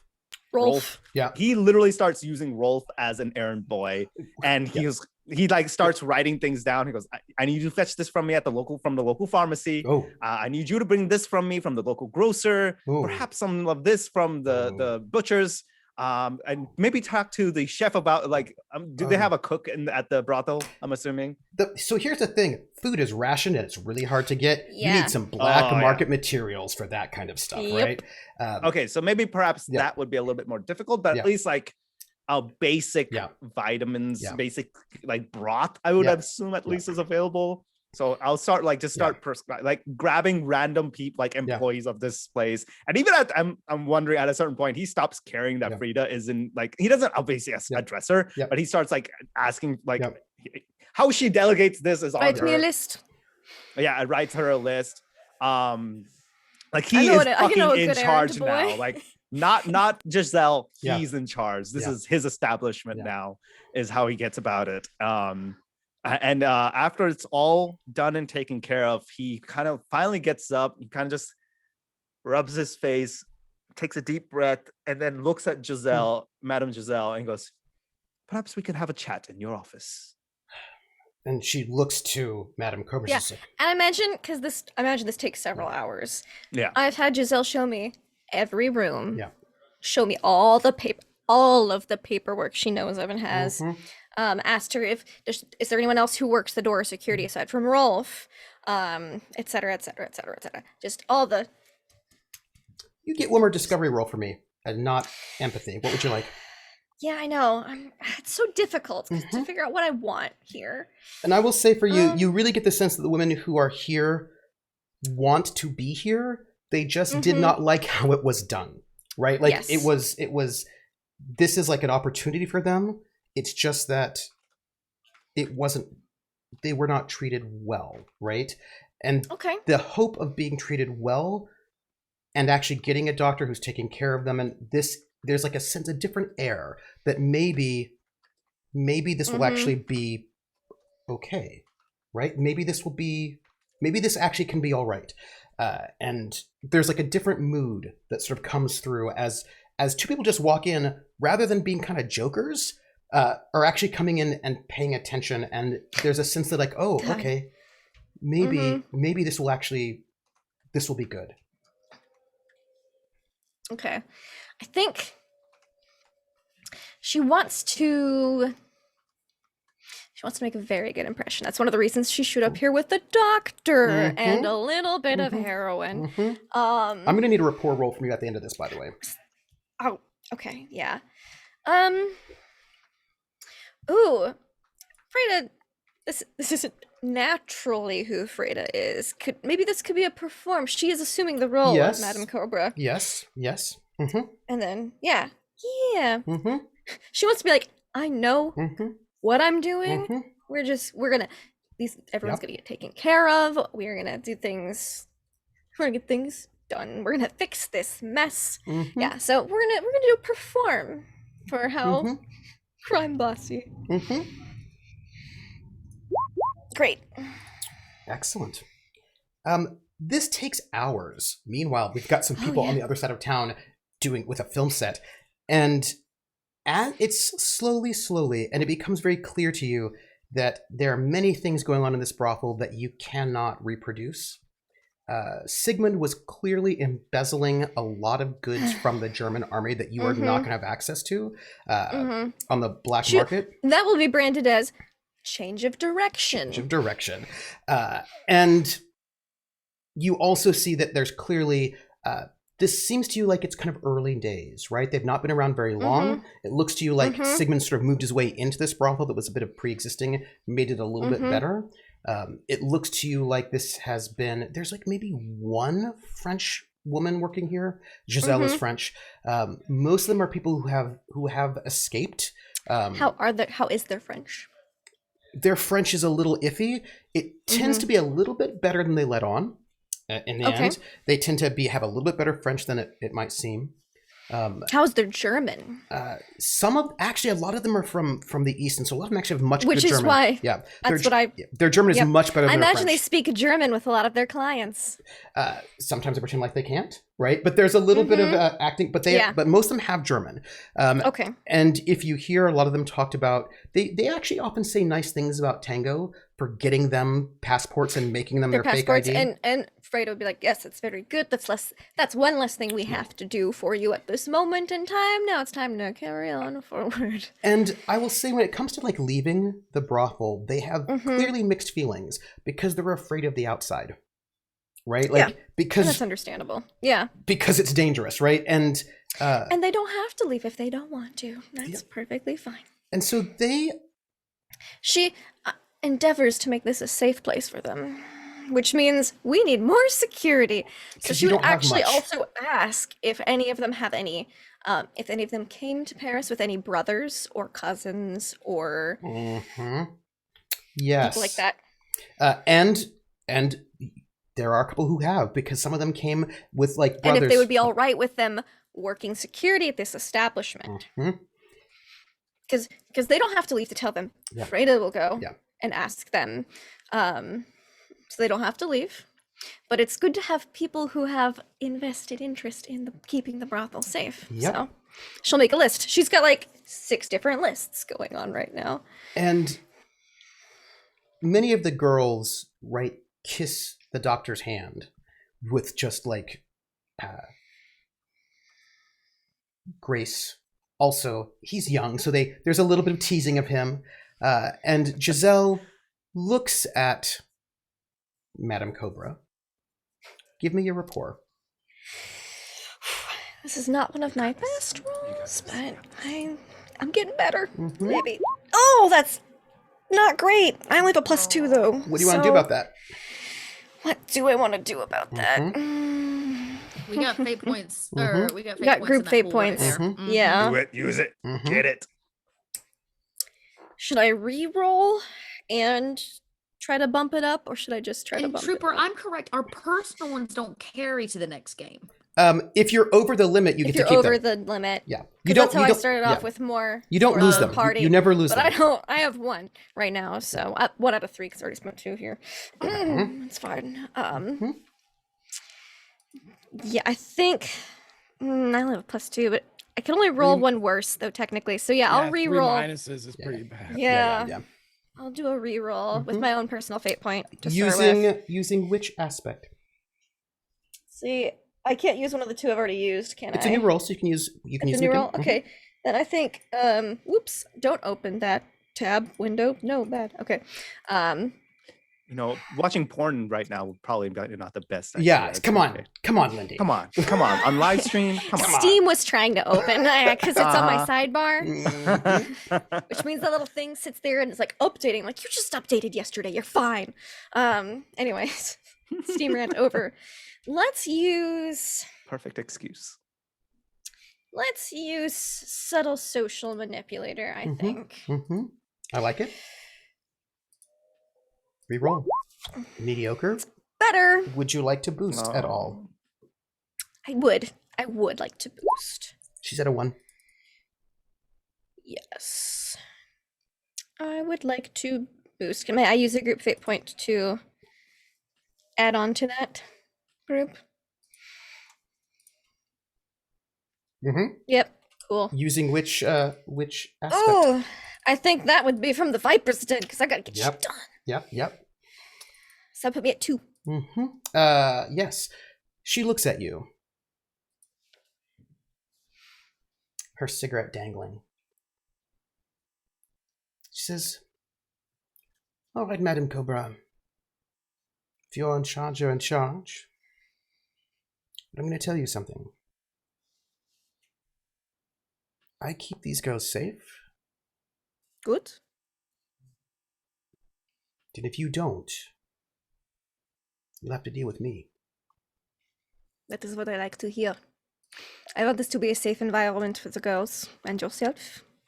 I also have sorry, go ahead. investment in other aspects different than what Sigmund and Tango had. I have ideas which will contribute towards the safety of this place. At that point, Preetam gets up and he goes, "And I just want you to know if either of you have an issue, cause an issue to these girls, you would have to actually deal with me. So, Of course, I really liked the rotating schedule you suggested for the girls. I feel like that is very beneficial for their rest, well-being, and work ethic. I also found out condoms also exist at this time, Yes, they which do. is They've especially what he existed for a suggests. long time. Let me tell I you, know. sheep's intestine. The No first wonder. family planning knew clinic that, but in New York was from 1920. I mean, Nice. I rubber just didn't gloves know, were like, invented in in the a similar form. 1800s. Yeah. Yeah. As some of us learned in a different campaign. And they So there you go. nod. So that's one of the things. Like, so he Yeah. definitely prescribes Yes. a lot of the contraceptives. Because a lot of these things are prescription only, Yep, also that's at this correct. time, which is why Freida's like, we're gonna get a real doctor. Mhm. It's going to be expensive, and so there's going to be some dealing with finances. But I think as we think about, we can make some calls. yes, you Well, can. why do you think I want to hire some muscle? Yeah, and I have ideas for making money.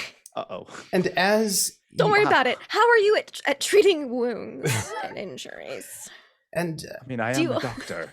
Good. That's what I want to hear. and as Uh-oh. you all deal with this in this brothel, sort of giving these women a sense of security, there is across town. It's a Monday. A card is dropped off. A calling card is dropped off over at Preetam's apartment.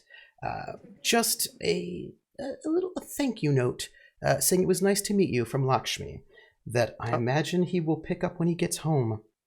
And on the other end of town, we have our married couple clearing up their what do you call it? Shoot, their film shoot. I imagine Holgar's going to have to go to work at some point to go back to the office to check in. Does Regina go back to the her house apartment? She's gonna have to leave. She'll leave with Holgar. Yeah. So yeah, I guess she probably would. And I think it'll be a lovely moment where Holgar is off in the office, and Helene, your secretary, gives you a message that you have a lunch date, so that you'll have to make sure that your lunch date is waiting for you.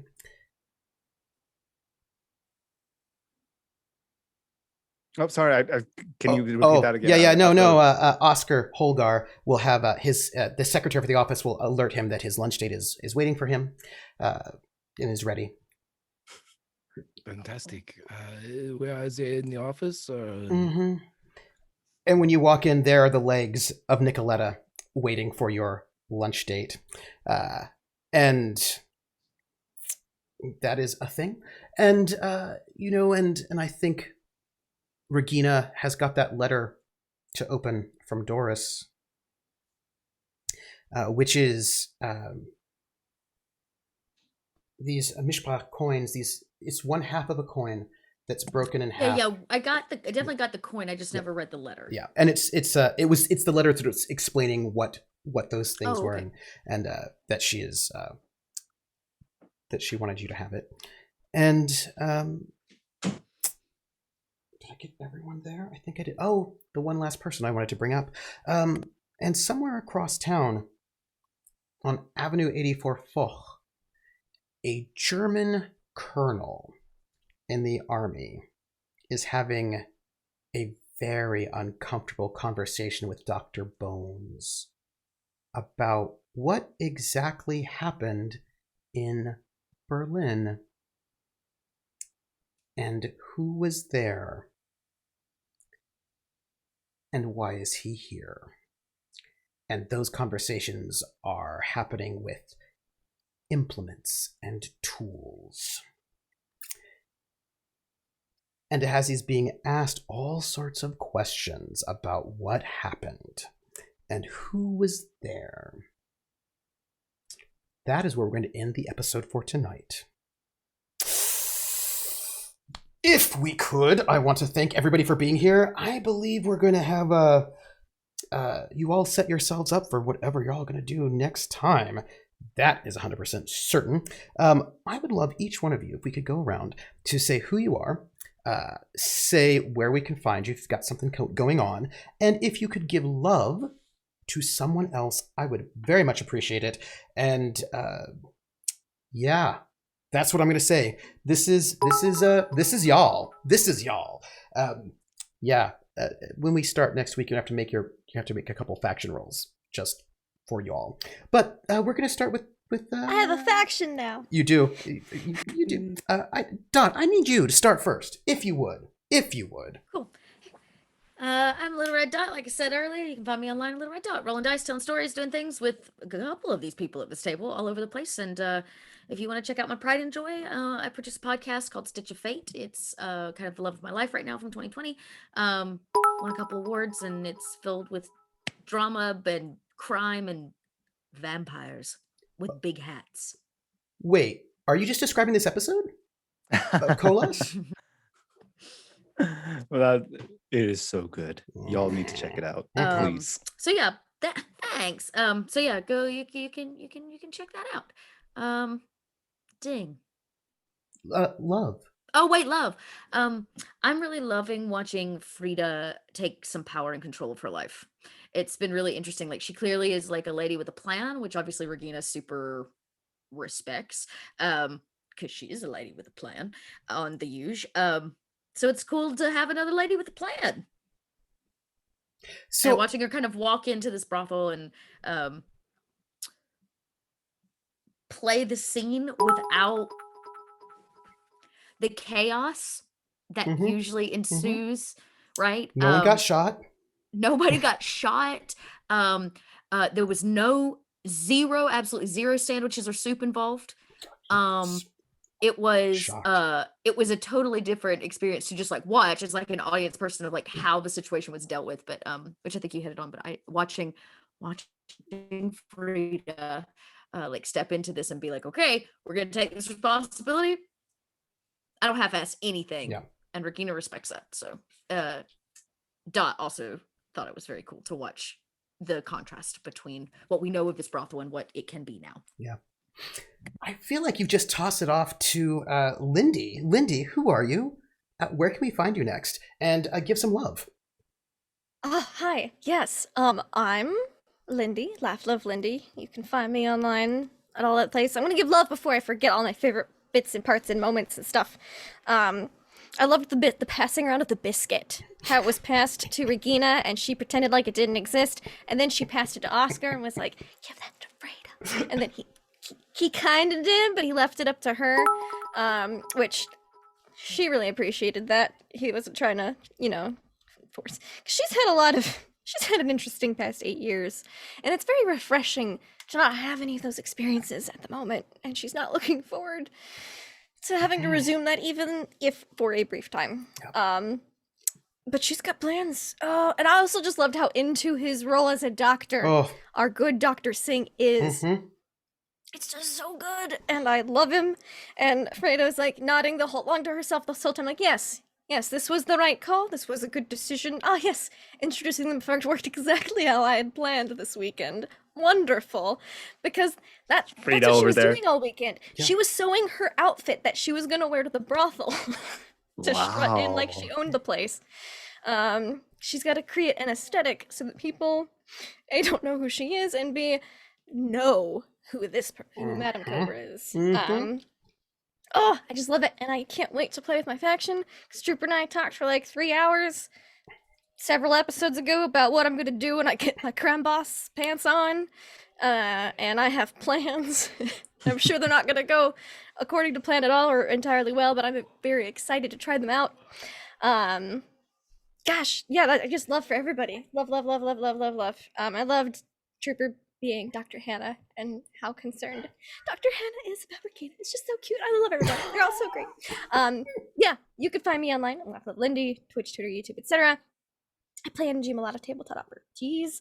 You can find Monday. We don't have anything this Saturday, but Monday we will have Wanderlust and Wildmount, our D&D campaign. We're investigating a cold case murder that's been cold for 5 years, and we just maybe you found a really occult bookstore and got sidetracked. It's fine. And on Tuesday, last week, spoilers, I just TPK'd the party and they're all undead now. But nice. don't worry. Nice. Because that's according to the module. Oh, Because okay. Ravenloft 2nd edition says, yeah, just kill them all. Just nuke them. Just nuke them, make them undead. And if they figure it out, they figure it out. If not, they're undead forever. And so, we'll see if they figure it out. Ravenloft. So that's gonna be Lindy, you're burying the lead. Everybody, on Tuesday is the 100th episode of the Ravenloft. That's also true. game. I love how you remembered that.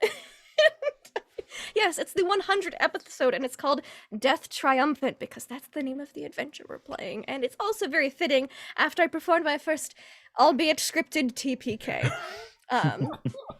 So yeah, that'll be lots of fun. And then next Saturday, we will be having, I believe, our final episode of Monster of the Week, which is Chaos Incarnate. And if you haven't seen it yet, you should check it out because we broke ourselves laughing many times the last time we played, and it's just good fun. So thank you all so much for having me. I appreciate you all. You're wonderful to RP with, and I appreciate this game so much. Which means I think we're going to toss it over to KP, our good doctor, who is some much-needed relief for Dr. Hannah. Who are you? Where can we find you? And give some love.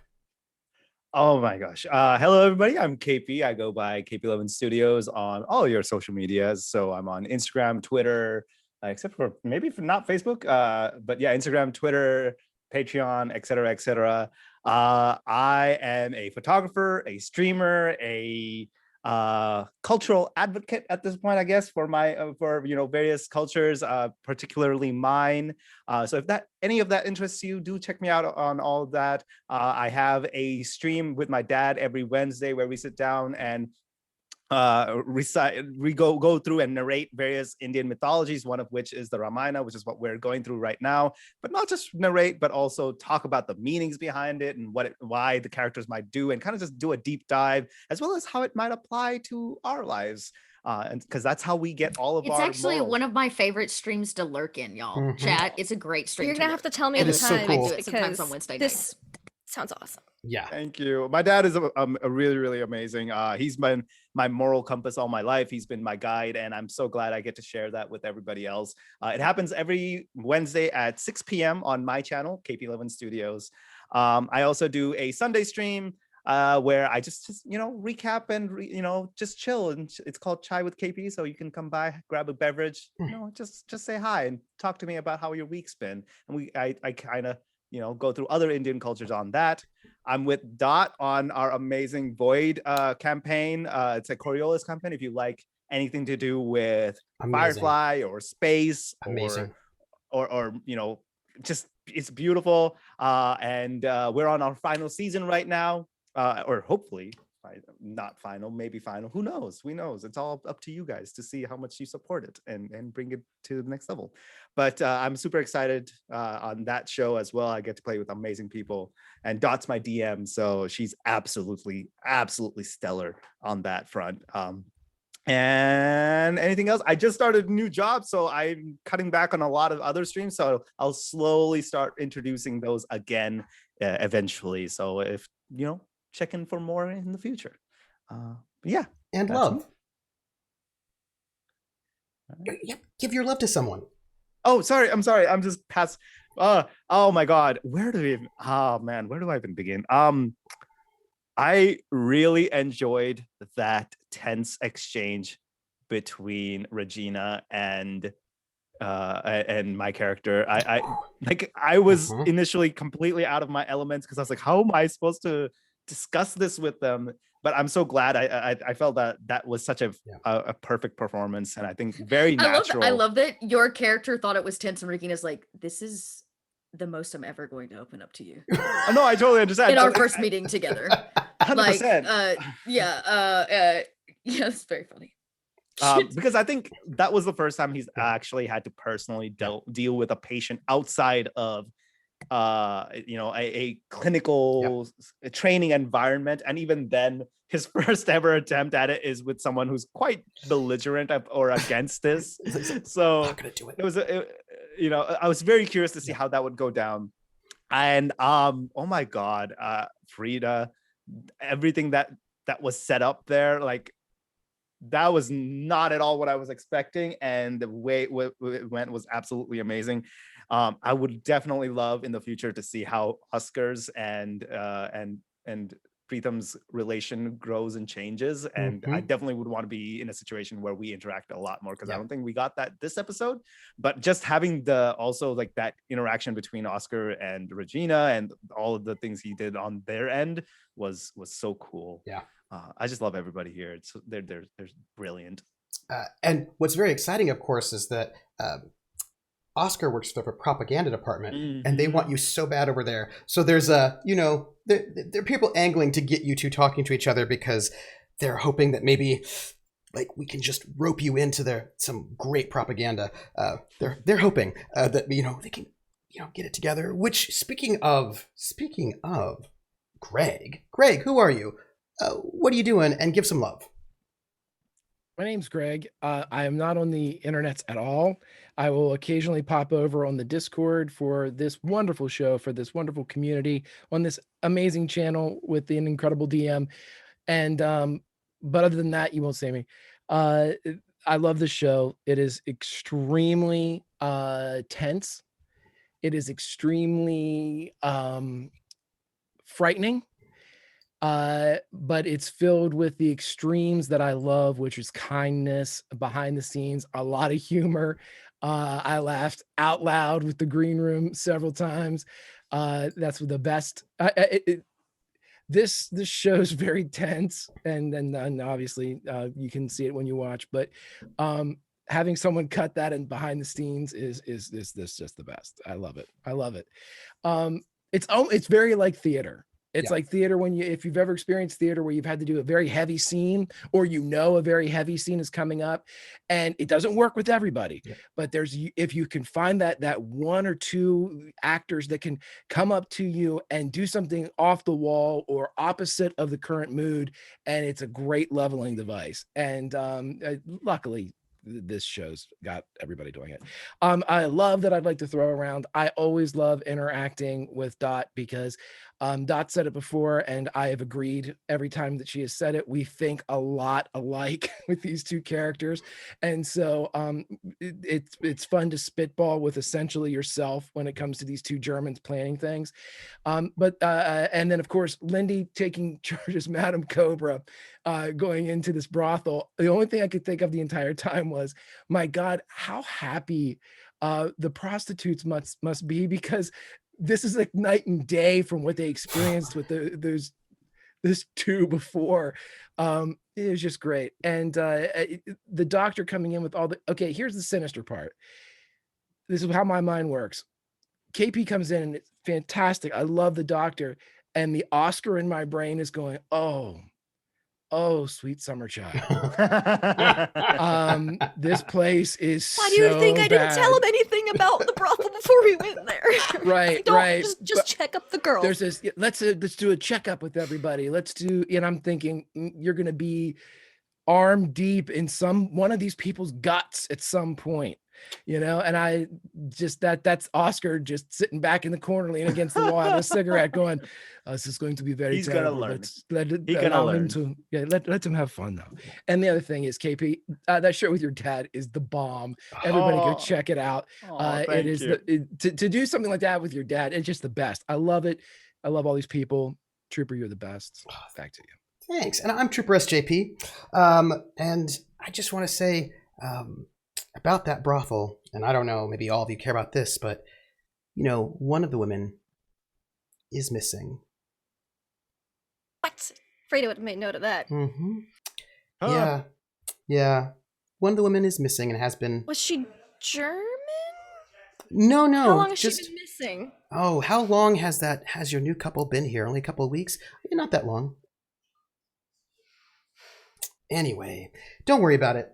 So you'll have I'll have questions for you. Yeah, there's some questions. Worrying about it. You should be worried about it, because there's some bad people running around. There's a knife fight in the future. There may be a knife fight in the future. There's going to be a knife fight in the future. Definitely lots of fights in the future. Yes, indeed. And you can find me, gosh, what is today? Friday? So tomorrow at 2 p.m. at Eastern over on Table Story is the opening episode of a 6-part miniseries that I'm jamming called Midsummer Mysteries, which is a steampunk horror little 6-shot that I'm doing, and you should definitely come and watch it. 6 p.m. Eastern over on Weave the Tale will be episode 2 of Tachyon Squadron, which is like a Buck Rogers sort of space starfighter pilot kind of thing. And then on Sunday at 2 p.m. Eastern over at Roll For It, you can find me with Last Stitch with Dot.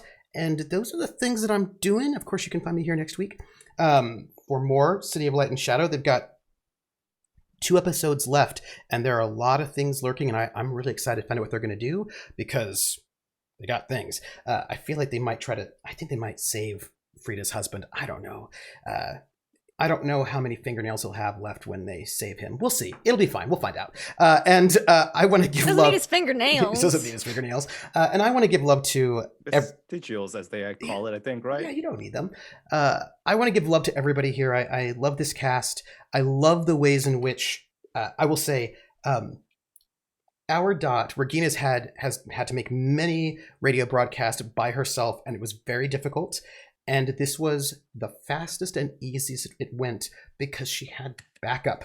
And that backup was that teamwork allowed that to go through in a way that kept her, like, she was ages away from getting harmed in any kind of a way. And the ways in which that particular dynamic was wonderful. The ways in which the Doctor and Frieda sort of had their dynamic. Actually, just all of y'all have these really exciting dynamics together. I loved it very much. I love the heart that the Prince is bringing, and I'm really excited to see how that's going to work out, because some people, I'm going to name everybody but the Doctor, are super PTSD'd in their own ways, and they clearly need a little bit of heart. Somebody who has got a bold heart, as a matter of fact, and I'm very excited to see how the Prince's bold heart will hit them. And I am very excited about all that. So that's us. I want to thank everybody for watching, and I want to I want to shout out the bits that we got. I would like to say thank you to Rissa, who donated 100 bits to say, "This is for Dr. Singh's gentleness with Hannah." And also another 200 bits that says, "Oh, from Rissa, I love this cast." Coldrake donated 200, said, "Oh, another great episode." Willen, 100, that said, "What an episode again. Thanks all."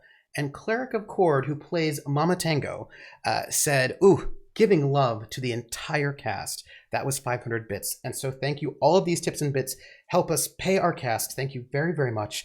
And take care of yourself. Be kind. And we will be here next Friday. And so we will catch you all on the flip side. Bye, everybody. Bye, all.